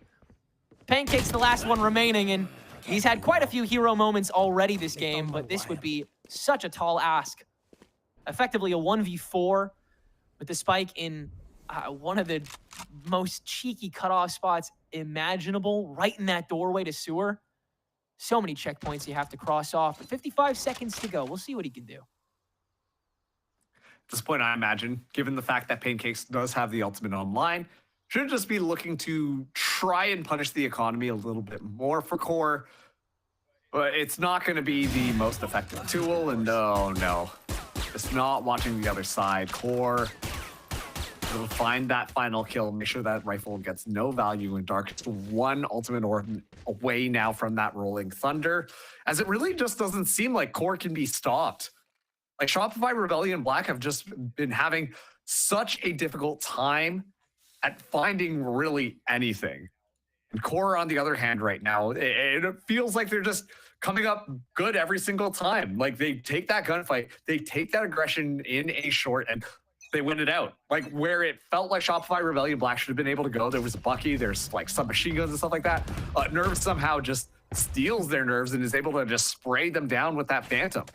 It gets stifled, and now Core are 2 rounds away from forcing out map number 3. Shopify, Rebellion, Black have fallen a little bit short here on Haven. Yeah, Core have really gotten to flaunt their dominance as of these past couple rounds. And Shopify, this is the last round in which they'll have rifles and potentially ults to answer in what would be Core's penultimate win. Smokes up for Shopify, Rebellion, Black's push onto A site as Pancakes continues to wait it out on the push on the lane. Oh, Snarly missed the opportunity. Spike gets cleanly planted down, but a far more entertaining fight will conclude. Pancakes will abandon ship and go help out the rest of the team for the post plant, which has already started. It's a 4v4 for basically the sake of the game. Timotino drops down, immediately intercepted by BCJ. Recon Bolt to catch the rest of the site. Paint's position is locked down, but Spaz is still on this site, and Paint's just going to unleash the ult for good measure as well. Logan on, and as always, good for one, but BCJ continues to shut down. Paint just spraying with the ultimate. He's tired of it, and he'll get one before he's shut down in the crossfire. Time starting to wane away, become a factor. Core will have to entry, and off of the fault line timing, it's just about perfect from Shopify Rebellion. They still somehow will lose Spaz along the way, but that's all they will lose this time. 8-11 for Shopify, as one round of recovery placated off of a Cypher duel for the ages will keep them alive in this game. And it almost felt like the reason why Shopify, Rebellion, Black were able to be so successful is because Core hyper-focused onto Pancakes all the way onto that C site. If Snarly was able to find that kill right off the bat, I think that this would have been a little bit of a different story. Shopify would have had a much harder time getting in onto the site, but they just completely zoned in on that Cypher fight. And as a result of that, like, Core had to back up and then push into them. A couple of ultimates get expended. Timotino using the blades there, but still the Core economy is skyrocketing. I wonder too how much of this is an impact given the fact that we have this Neon instead of like a traditional Jet, or lately we've been seeing Yoru as well on Haven as well. Paint doesn't feel like he's getting as much value as one of those other more traditional duelists, and is more or less just getting kind of picked off without real exit escape pattern, except for just kind of running away. So ultimate already expended. Like I said, very much a drip or drown at this point. That's the way her kit works, and Paint's been treading water just barely these past few rounds. Shopify gonna pick up the pieces though, and Brock with quite the entry this round. Barreling down C site is Shopify Rebellion Black, reducing this to a 2v4, make it a 1v4 as Timotino's operator is finally not a factor. Logan will be saving after this round as Core's economy, as you said, very much weakened by these past couple crucial rounds that Shopify has been able to clutch on to. But really, both teams are just crawling on all fours to this finish line. Shopify, for the sake of their first match of the Swiss, Core for another hand in it. Yeah, I want to talk about that Neon pick yet again, though, because it really just doesn't feel like it's getting as much value as you would necessarily want it to. We're seeing Paint be that hyper-aggressive duelist that you would expect a Neon player to kind of play off of. But I don't think that that style really works with the squeaky clean game plan that we've talked about Shopify Rebellion having. We're seeing Paint more or less out of position in very weird scenarios. And Core are ready to just punish that. I mean, they're playing in these weird angles, playing off where you would normally not expect them. And they're just popping out and seeing Paint completely isolated. And so they're able to shut that Duelist down. Given the fact that Paint was so effective at finding so many kills in that first half, really just hasn't got online as we've seen in the previous matchups. Meanwhile, I mean, we're seeing Team Atino get a little bit more value off of being in the right place at the right time, but the real big highlight for Core right now is Nerve. I think that the Paranoias have been fantastic coming in from that Omen and, well, just getting so much value and so many kills off of it. To see now a nice little highlight reel for BCJ coming alive, but I don't know. It's really hard to predict where this map is going to go as Core take their time out. I couldn't agree more. I think Nerve has been such an essential part of Core's resurgence here. Like you said, the Paranoia timing has been absolutely immaculate and facilitating not just the Duelists, but honestly, more often than not, the initiators of Core to get active. Logan and Darkest have been skating around these smokes so effortlessly on these retakes. That's half the time. Core doesn't even need the supporting util. They just need the guys. That's what made this team so terrifying from time to time. That's what makes it so scary here. It's still a 2-round gap on him.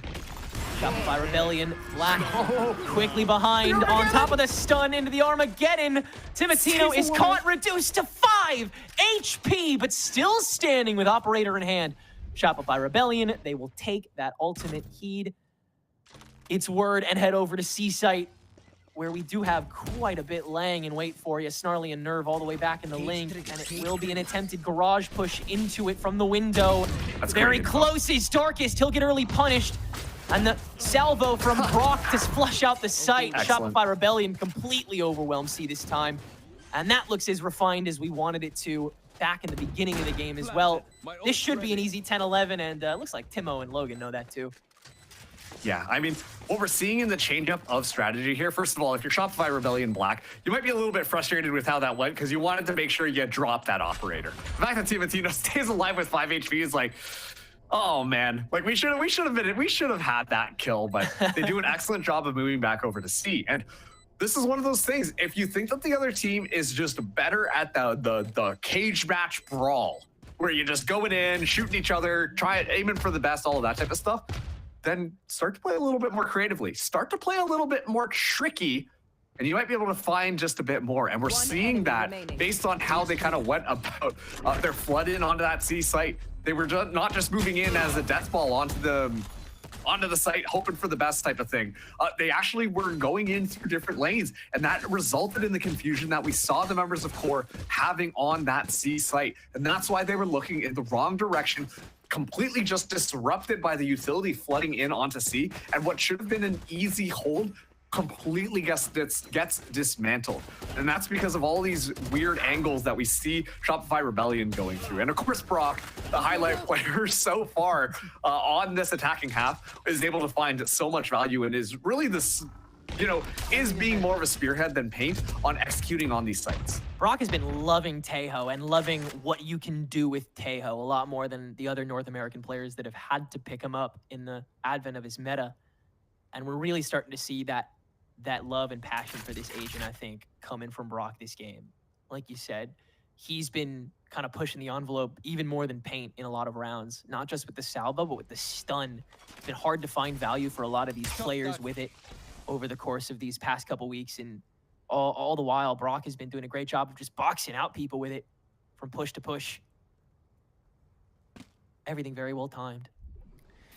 Remainder of Shopify, same could be said, as they'll continue to hold it down in the lane, see if they can flush out any more util. They will goad out Logan's recon dart, but that'll just be a mutual trade of information as Logan is sussed out by a little skitterer. Not the best guns for Core, so they'll get up close and personal with this round, meaning Pain is the one most in danger. Brock inside the Paranoia is able to at least counteract on the Darkest, but Shopify, they've been cut into, and they have a guy holding down C-Side anyway, so they will confidently take that instead. Camera, though, coming from Snarly, will alert Core a little earlier than they'd intended. Yeah, I don't know if I still agree with this right now because you're giving Core plenty of time to do something. Pancakes has to be the difference maker, and actually we're seeing Core be a little bit more indecisive as the call actually gets made. They're going to go on to be Pancakes still in an excellent position. 10 seconds to go, and yeah, Pancakes is super well inserted, but Core can converge on it if they want to. Oh no, they don't have time. Nerve has got to wait to step out. Shopify Rebellion this round and this round only, they have the room, they have the space, they have the gun advantage to be able to get away with a plant like that. But not necessarily a post plant like this. Her first swing onto BCJ, and the site is under the control of QOR. Oopsie, Pancakes now has to step out a little too early, and now he can hold down the run up from the B door. Nerve has not smoked that out, and that means everybody can spray through it. Shopify Rebellion Black. That should be enough time, and people wasted this round. Nerve the only one left standing for QOR, and Smoke on himself. Hey, perfect timing until they walk in on you. Make a wish, Mark. We're tied up. Oh boy, 11-11. Shopify Rebellion. I mean, like I said, I think that was an excellent little rotation. That kind of went in there. I was a little bit concerned if they went C because there were plenty of time for QOR to be able to get their members set up. And then we see QOR second guess themselves. And actually, we see Shopify Rebellion go for that B instead. And that was the right move. Pancakes inserted in an excellent position, takes that gunfight so smart so that the neural theft will make sure that Snarly is not able to find that kill. Really just a bit of a cypher diff coming in from Shopify Rebellion Black, but they do an excellent job at sticking together at the end of there. Instead of just kind of anticipating, yeah, we got the rifles, you know, we can just outgun them. We've got the bigger gun and therefore it is more powerful. Despite the fact that QOR have been doing a fantastic job with sheriffs in their hands. And so they play it nice and safe. And it's the initiator duo coming in from Shopify Rebellion Black to make sure that we get across the finish line on most of these rounds. Brock, once again, just a highlight player on this attacking half. And it's T-Dog as well, working with that initiator util to not only set up Brock, but Payne as well. I think he's, BCJ, excuse me. I'm still Cubert brained. BCJ has been absolutely insane on this breach util so far to open things up on the other side. That flush play that we just saw onto Nerve for the C push was absolutely fantastic. And I think it should be said, BCJ's headshot rate last week was, I think, like 15%. He's almost tripled that. This match so far. He has been absolutely unreal. And once again, I really have to highlight how Pancakes has been playing because sure, it's not necessarily, we've seen some of the flashier plays, but that Cypher lurking has been getting Shopify Rebellion Black so much space around the map. They always have a backup just in case they need it. This time around though, we're seeing that death ball come through. Let's see if it works out for Shopify. Another aftershock to flush out Snarly this time, and we'll go ahead and get on into sight with this TP. Paranoia out from Spaz. It's a little narrow, though, so you haven't covered everything. You've got to rely on Paint to do the fragging, and he hasn't exactly been as reliable so far this game with that, has he? Brock will take in the inside, though, and yeah, these two initiators, they got to cover, don't worry. Brock and BCJ, can't live with him, can't live without him. 3 for the Tejo this round, and SRB hold match point. Brock still staying alive throughout all of that. Has 20 kills, almost rivaling Nerve here. But I once again have to focus in on that Paint pick onto Neon. We're not really seeing the Neon get the value that we would want. Really is just a decoy for the rest of the team to be able to fly in there. You see this retreat try to happen and try to find something, but just not able to get anything. And meanwhile, it's that Rolling Thunder, an excellent timing from BCJ to make sure that the rest of the team are set up to get those frags there. It's going to be another fast attack onto the A site. Logan immediately backing out of that one, wants nothing to do with the site.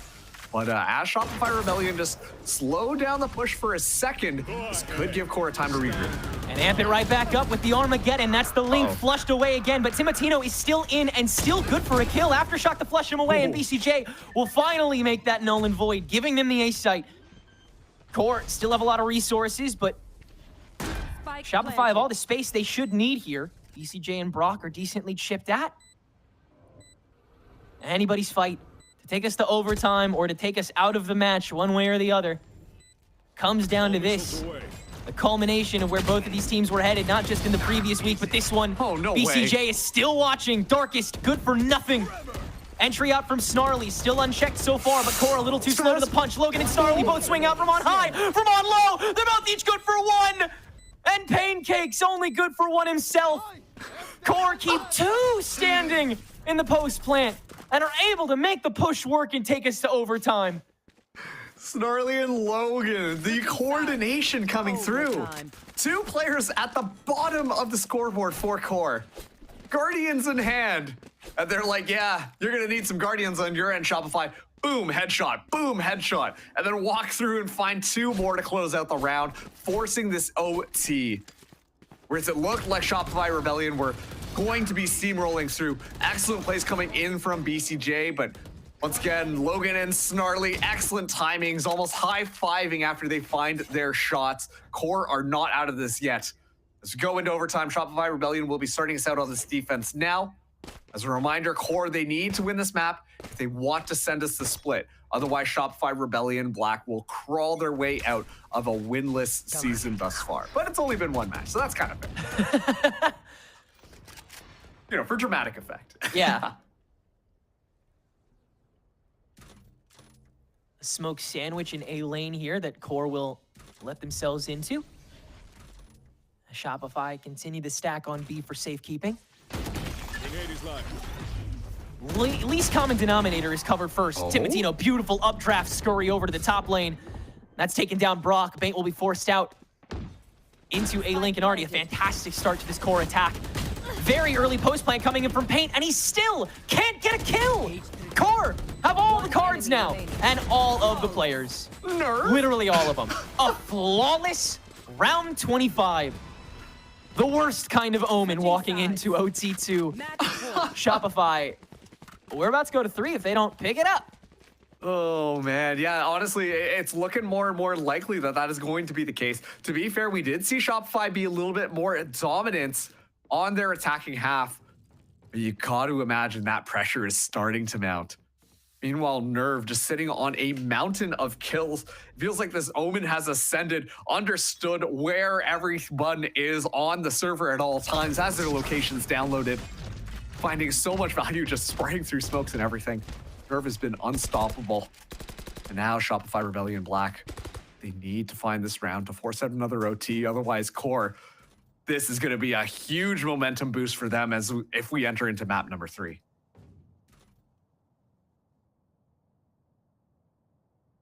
2-3 setup from Core here.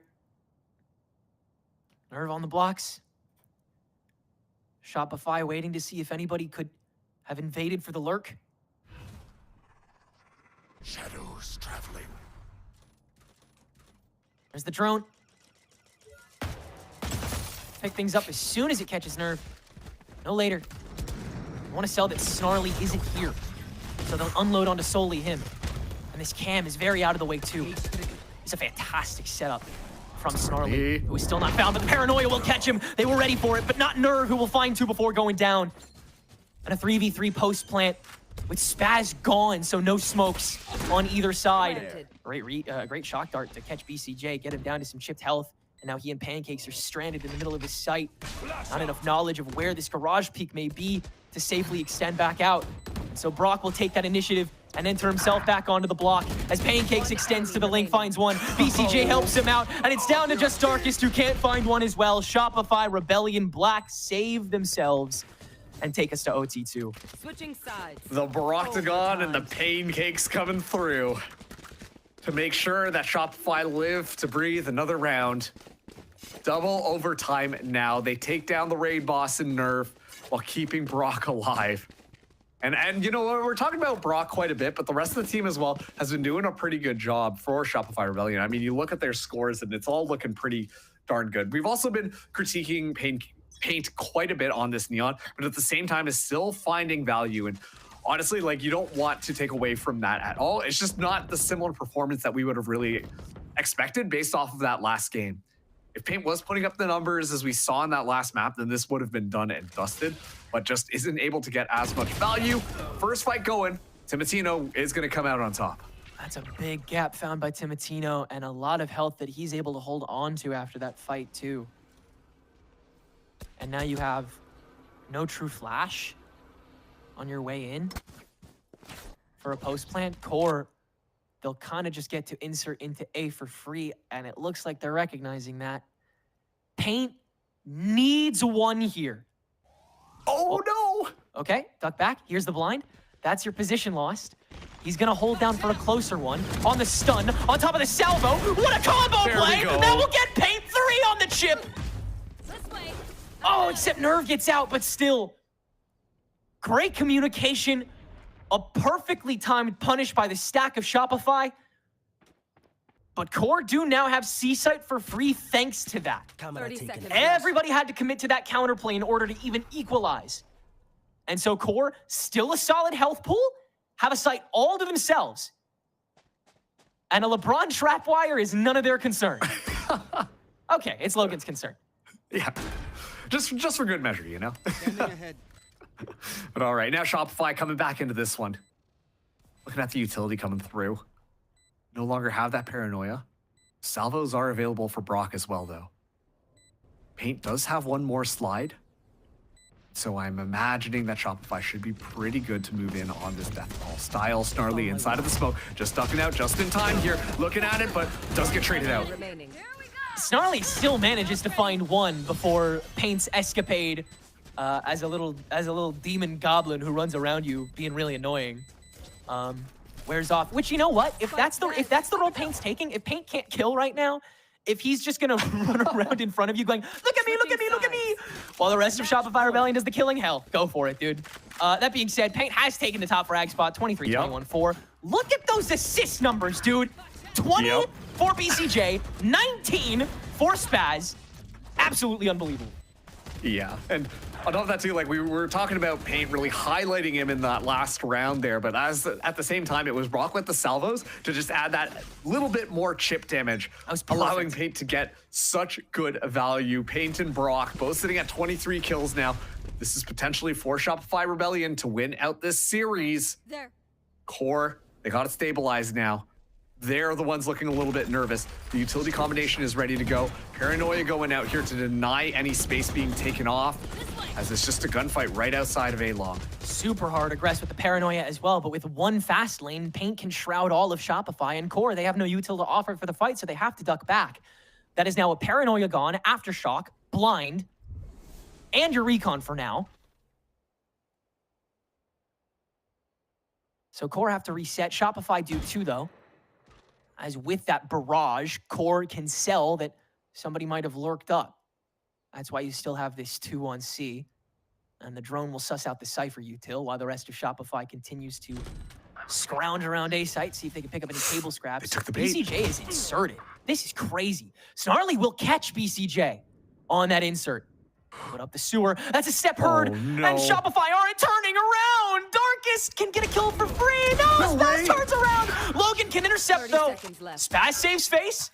And it's a 2-for-2 trade, making this a 2v3 here now for Shopify. Everybody holding on to this round with butterfingers, but 15 seconds on the clock and not a guaranteed sight for SRB. But not a guaranteed kill here for QOR. A walk on to A site, and it's free again. They still got smokes. The salvo will be back on the timer. Anything is possible here. Is it the match or is it OT3? Let's find out. Soon Logan will have that recon dart available. I love the way that Brock is inserted. Salvo's going to get live now. Very early on top of the push. The second he hears those steps or the drop. But Nerve could easily sandwich this, and so it's got to be sooner than later. Snarly's on top of it and wins the fight against Spaz after the swing. Brock can re-shut it down, though, but that's far too late. You got too much in front of you, too much behind you, too much above you. Nerve drops down, gets that kill he was waiting for, and QOR will take us to overtime number 3. Oh, man. Just when you see the team win on their opposite side of a what is favored, then QOR do the exact same thing. Round 28 down. I think we're in quadruple overtime at this point. Might only be triple overtime, but still, what a last round. I was looking so close. If we saw Spaz be able to win out that duel, then it would have been over for QOR. For sure. But the fact that we get to see Snarly win that out allows QOR to have that breath of fresh air. You see then the different floods from those different angles works out perfectly, whereas they could have potentially isolated themselves into these 1vx scenarios against Shopify Rebellion Black. You don't want to be going up against Brock if you're not swinging together, and that element of surprise works out simply just because Snarly finds that kill. Shopify Rebellion, they're now taking this timeout. looking at what they can do here to win things out, because QOR are not letting go of the rope. They are holding on for dear life and dragging Shopify Rebellion Black through the mud. Yeah, Snarly and Logan are only getting more confident with their dry swings. Timatino is only getting more consistent with his pickoffs. Darkest is continuing to play a factor in enabling all of these guys. He's up to 17 assists. Oh my God.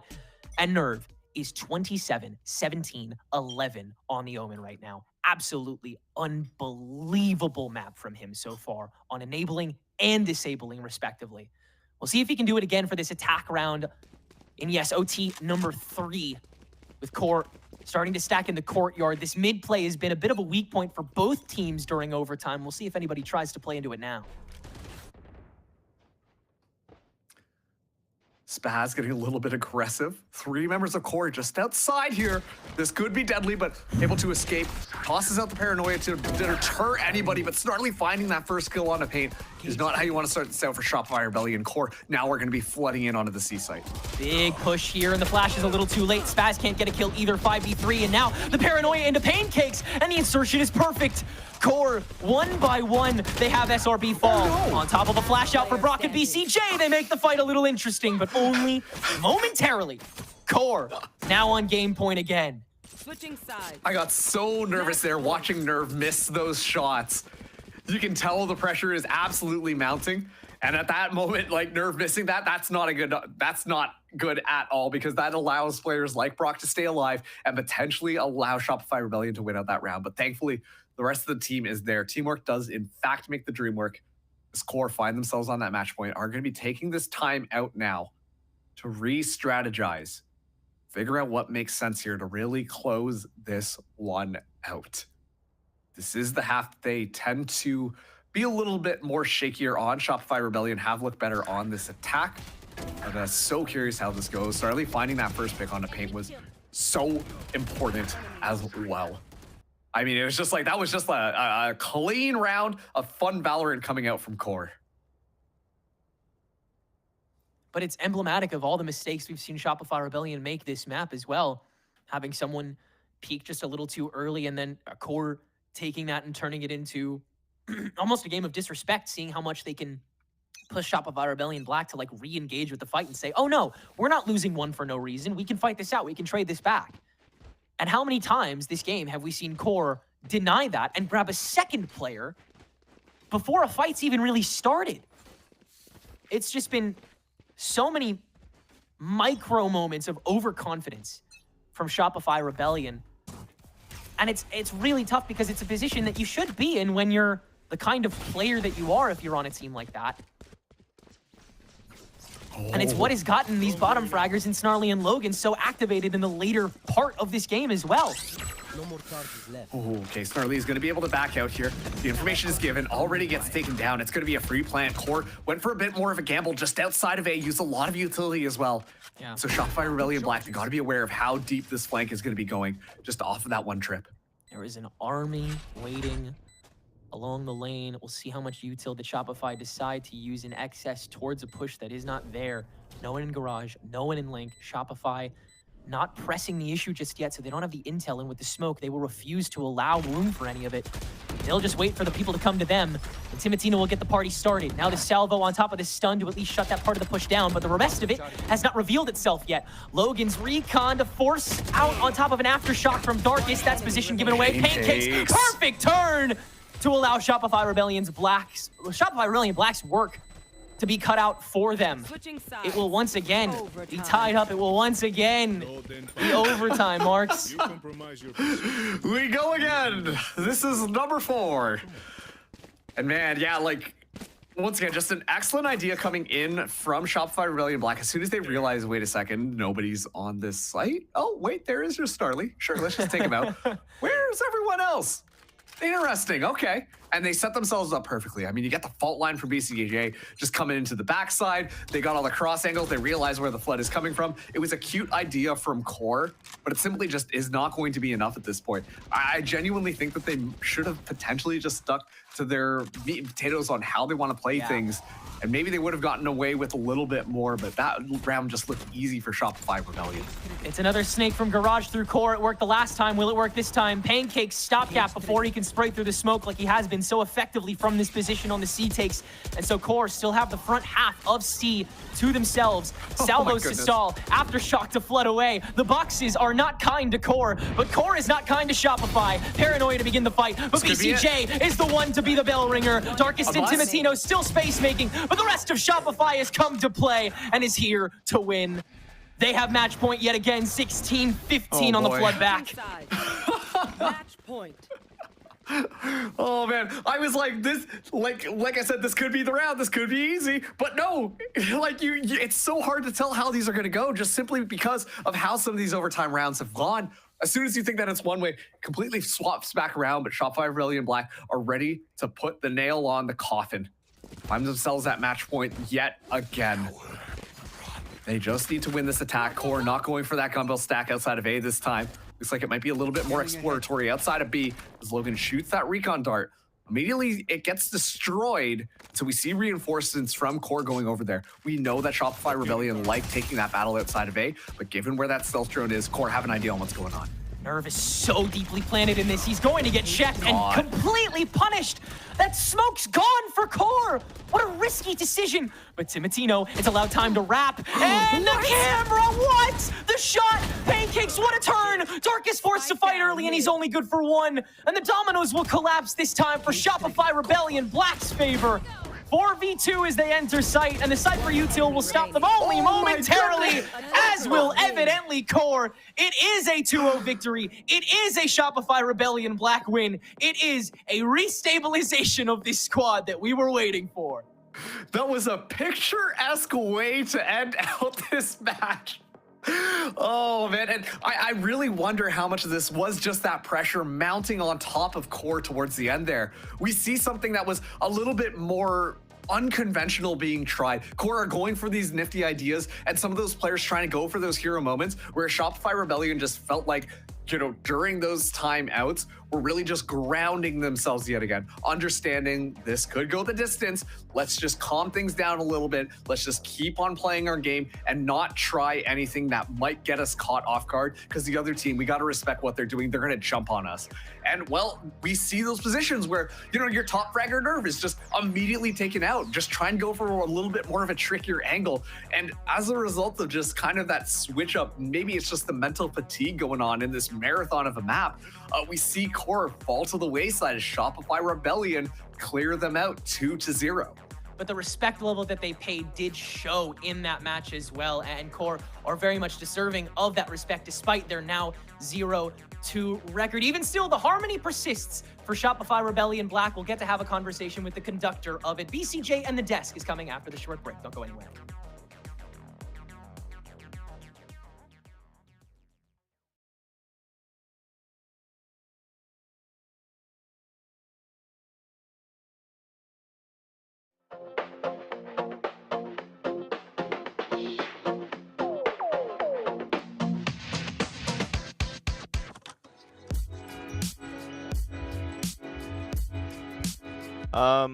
I'd say it's a little bit different. It's a different aspect.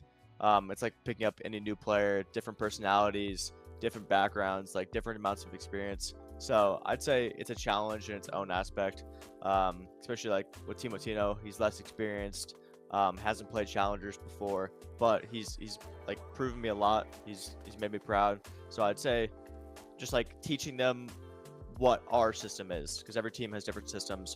It's like, what is the system for Core? So that's like been the biggest thing. We've been like preaching that, like, yo, we do things like this way here. Like maybe you did it on this team, but like this is how we do it here. Like we're gonna do stuff like this, right? So just teaching them like our way, like the Core way. I guess like consistency is like a big one, I'd say. And that's still a big challenge for every single team, including this one. We're still trying to find like our footing, our consistency. But I would just say like the mood's always high, no matter what. We lose a couple rounds and it's like, all right, whatever, like next round mentality. We like to have that like short-term memory loss. Like who cares? We get 1v5 next round, doesn't matter. We get, I don't know, something happens, op collateral and a clutch, like it doesn't matter. We're always going to the next round. We're always in high spirits, and we just try to focus on winning that next round. I would say consistent improvement. We're gonna work hard every single day, day in, day out. We had our first match already. We won map 1. We ended up getting reverse sweeped. Tough loss, but there's so much to learn from these matches, right? You can learn a lot from scrims, but match reps are like so much different. And you just learn so much more, like how people react to certain situations. So I'd say throughout every single match this season, you're going to see improvement. And we are really trying to dominate this season when it comes to the end of it. So maybe week 1, maybe week 2 won't look so good, but by the end of the season, like we'll look good.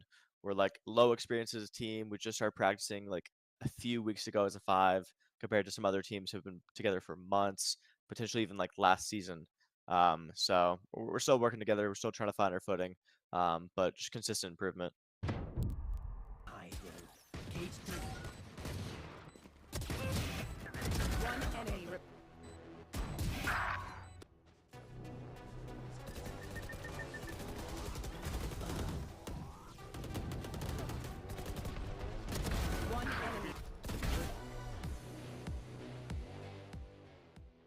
A match that I genuinely did not think was going to end at some point, but in the end, after 4 rounds of overtime, Shopify Rebellion Black able to close it out.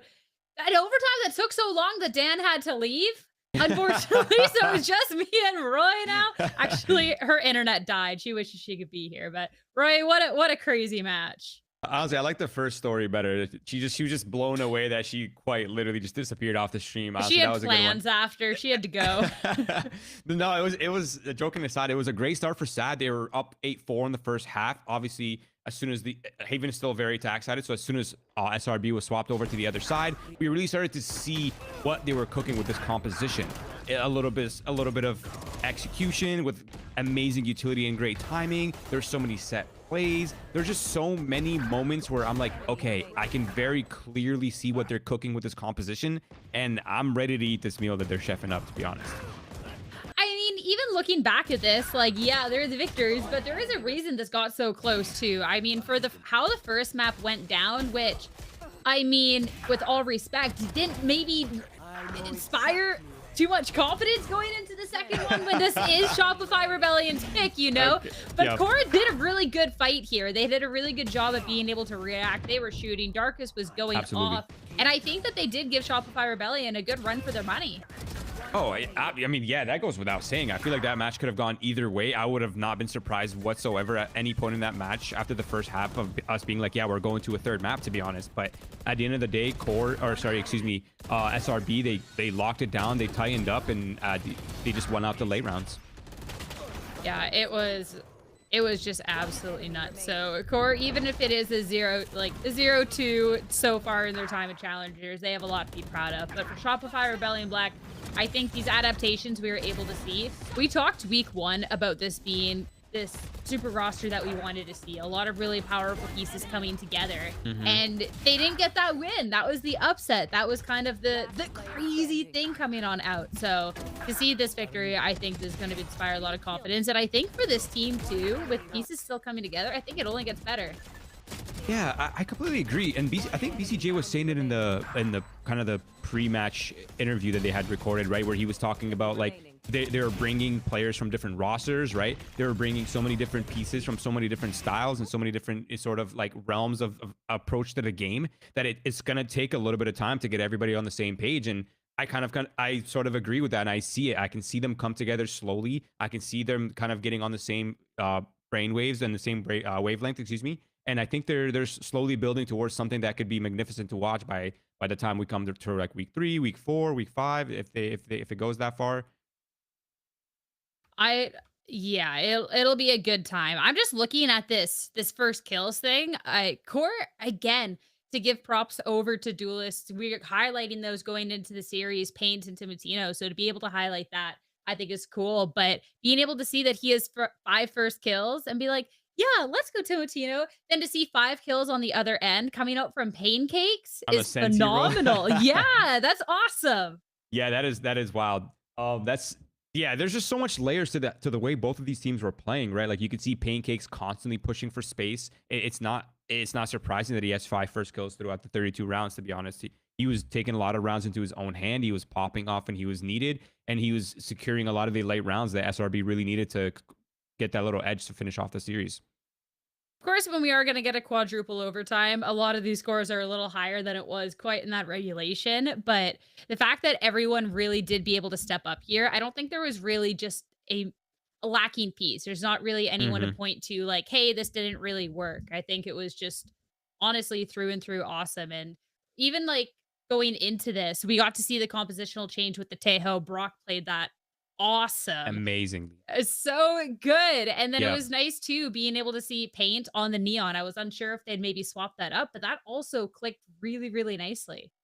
Yeah, I think the way they were implementing the Duelist / Tejo combination throughout the Haven map was amazing to watch. But this is the Brock paint performance over the series. Obviously, you can tell the Brock the Rock dropping 155 ADR, paint right there at 160. But look at the KDA on Brock's side. I mean, yeah, paint was getting set up for kills, but look at Brock, 2.7 KDA. Man is popping off. He's supporting like a beast. And he's doing so well for his team, also surviving to be around for these late round situations as well. I mean, they're doing what they have to do to close out the series, and they're doing it phenomenally. He does it all. Honestly, Really. you can support, you can get kills. It's just awesome. And to see Paint really being able to show up throughout this series as well is awesome. Because of course, here being able to see him play more with this established roster, not just kind of like a one-off situation. I'm excited to see more of that progress and to see more of him coming out from this series. But I'm just excited to see more from the Shopify Rebellion Black roster. So we have none other than IGL BCJ on the line to tell a little bit more about that. Congratulations on the win. Quadruple overtime. You definitely dragged it out, but you get that win. How are you feeling? Oh man, we're feeling good. Obviously, we wish we closed it out with less stress, but you know that's just sometimes how the game goes. You know, you lose some silly rounds, or you know they win a couple clutches. You know, it's that easy. So we're happy to come away with the win. We feel like we played pretty good on bind. It's like the level we're striving for. And you've seen that on other maps that we've played as well. So trying to get to that level on every map right now is going to be important. 100%. And I want to talk about overtime, but also your new position within the team as the IGL, because we get to see this new role from you coming into the season, which is really exciting. We heard a lot of really good words at what you're capable of here. So how is it then having to lead this team and through such a stressful end game as well? Are you extra stressed because you're a little bit newer to this IGL role? Oh man, honestly, I'd say I'd be lying if I say I wasn't more stressed. I mean, I think I've been through some pretty stressful points in my career. So in any way, like in some kind of sense, it's trained me to be used to the stressful environments. Um, Especially like with a team full of like just superstar young fraggers. Like I'm teaching them a lot of like basic fundamental stuff, and as well the coaches. That's why they're here. So it's like it's funny sometimes laughing about like what they know and what they do know, and like how good they can be if they just like do a simple couple things. So we've had a really good time like developing this roster. These guys they picked the best players that you possibly could have in the free agency market. Now it's just about trying to mesh, right? That's where I come in. That's my job with the coaches. I feel like we're getting on a pretty good like we're getting a pretty good on like the levels of where we need to be with teamwork. Like how much we're talking to each other outside of practice, how much effort we're putting in, not only outside of the practice, but in the server. Like we're getting to that level where we feel like if we play our A game, we're unstoppable. And that's where you need to be to win Ascension. So ultimately that's the goal for us. I mean, you have the team of very capable people, so glad to hear that things are meshing well and that this can be the unstoppable team. I want to talk a little bit about the series that we saw. You're talking about the bind and it being that Valorant that you wanted to see from the team and etc. And it was a really good Valorant. I want to talk about the composition because we've seen a lot of teams go towards these different ideas, bring out the Tejo, etc. But we're still seeing stuff like the Gecko and the Sky from you. So it worked really, really well. Is it just something that the team is really, really comfortable with, or it's a composition you think, I mean, still a little slept on? What's old is gold.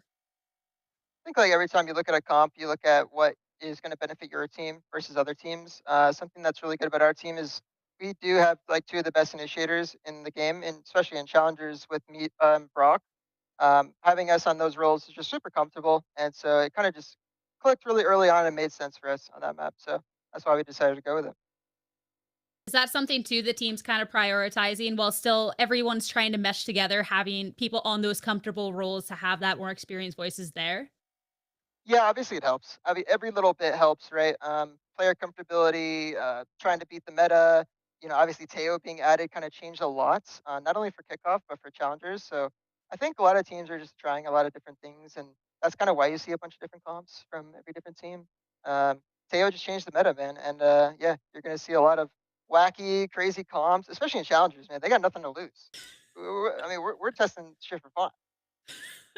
Hey, you're saying testing stuff for fun, but there's still ascension. I mean, for yourself too, and for players on this team, like that's a huge goal at the end of the tunnel. Like, is this the roster that's going to be able to make that run? Yeah, I mean, it's been clear since day one. I think the coaches and Sean have kind of understood like this is the roster that has the potential to be one of the best in the world. I mean, we've already showcased that in scrims. So it's just about coming into the server on these challenger days and just showing up. You know what I mean? Plain and simple. Show up in practice and show up in the matches. We do that. I mean, I don't think there's anything that can stop us going forward. I love too that you call out not just the best in challengers, but best in the world. I love that you're thinking beyond that big picture. That was a crazy match, crazy overtime. So I'll let you go get some rest, be able to hang out with the team. BCJ, congrats. Thank you for your time. Thank you. Shout out to the Shopify girls team. Love that shout out at the end. That was a great words come from BCJ. Got the shout out there. Let's go. And I love too kind of the mentality with the team going into things. I mean, they have those experienced voices, they have this talent, and yeah, the confidence. This has the potential to be one of the best rosters, not just here, but in the world. Yeah, I love BCJ. I mean, he's such a well-spoken person. He's just so funny to listen to. But I like that they have their sights set super high. I mean, the goal is very clear. They want to be the best in the region, in the world. It's steps at a time, yes, but this is the perfect opportunity for them to display themselves while they have financial support, while they're building, while they have access to players of their caliber. And I think, I mean, he got me on board. I'm excited to see how this roster develops. 100%. Pulling up the bracket to kind of talk about things a little bit more. It's nice too to hear that confidence with the tough loss last week, but if they can keep on going forward and prove, well, that's all that's going to be matter. Of course, we got those side streams as well. TSM going to be able to take down another win, being one of those few undefeated teams. Blue Otter as well with a 2-0 over Hakikimori. So Rankers, Cubert, M80, TSM. Those are 4 undefeated teams and challengers so far. Honestly, that's pretty in line, I would say, with what we were expecting, give or take, right? Maybe Rankers could be questioned a little bit, but I think they're undefeated. They're like, what, undefeated for almost 15 matches in a row at this point? Yeah. So, I mean, maybe it's not surprising at all that these 4 teams are up here. Obviously, M80 opting for the kind of the underdog approach. Same with TSM, same with Cube. A lot of these teams are sort of trying to do that. So, I'm excited to see the next generation of Valorant developing in front of our eyes. Yeah, with a lot of these teams, a lot of potential here. And of course, a team like Cubert Academy where, yeah, it's the players that have the potential because the team can't. There's a lot to be looking forward to, which is just, it's a great time to be watching challengers. It's a great time to be invested. Like, if you're not watching already, like, Roy, what are people doing out here? Let's be real. What are they doing? I don't know. This is the most exciting season of VCL. Get on board, support the stream, support the players. This is amazing. Unfortunately, if you want to get on board, well, you're a little bit too late for this week because that is it for our challengers coverage. For those who are tuning in, thank you so much. We're going to be back next week with a lot of Valorant action. Stay tuned. Until then, have a great rest of your week and weekend. We'll see you soon. You got the better guns. You might as well go for it. Spray through from T-Dog to take down Benji as well. 4v4 here after that opening pick, but Burbs just come around the back! And that's an easy 3 down. Tower, you don't need to clear anything else. Now that you know one's there, you don't care how many more are. And Zorona now has free reign as the rest of SaD extends onto site. Cubert, the one place that was Tejo ulted, is now the one place they get to reside, as SaD Esports will very safely get this defused with smoke, player, anything but death in their way. Time, though, and still an angle to get the spike down, but the immediate extension leads right into twosies. Sights. Now 3 on the board into the 1v1 with 5 health to go. No Molly, no Stim, just a tap, Nismo, the peak, and the mid to go. He still has Spike in hand and can't finalize until the site's been totally cleared. There's 10 seconds on the clock, and everybody's gone. Cubert's re-navigated over an art at this point. This is so beautifully roving. And they're able to rush right onto this as the pressure subsides. Redux, the perfectly timed shot. And there is that instability, the one round of it that Cubert needed. Team Shopify, they're going for a full-on wraparound here. First the aftershocks onto the spike, but Nerve! Great shots on the BCJ as he runs away. Perfect read, and now it's Pancakes to just enter for 2. Is the go signal to enter. On top of the flash, he will not get anything. Shopify will barely escape that. I should say Brock will barely escape that. Now the double initiator trying to swing properly. BCJ pretty damn good for 3. And Shopify. So we see reinforcements from Core going over there. We know that Shopify Rebellion like taking that battle outside of A, but given where that stealth drone is, Core have an idea on what's going on. Nerve is so deeply planted in this. He's going to get checked and completely punished. That smoke's gone for Core. What a risky decision. But Timatino is allowed time to wrap. And the camera, what? The shot. Pancakes, what a turn. Dark is forced to fight early, and he's only good for 1. And the dominoes will collapse this time for Shopify Rebellion. Black's favor. 4v2 as they enter site, and the Cypher util will stop them only momentarily, as will evidently Core. It is a 2-0 victory. It is a Shopify Rebellion Black win. It is a restabilization of this squad that we were waiting for. We got the better guns.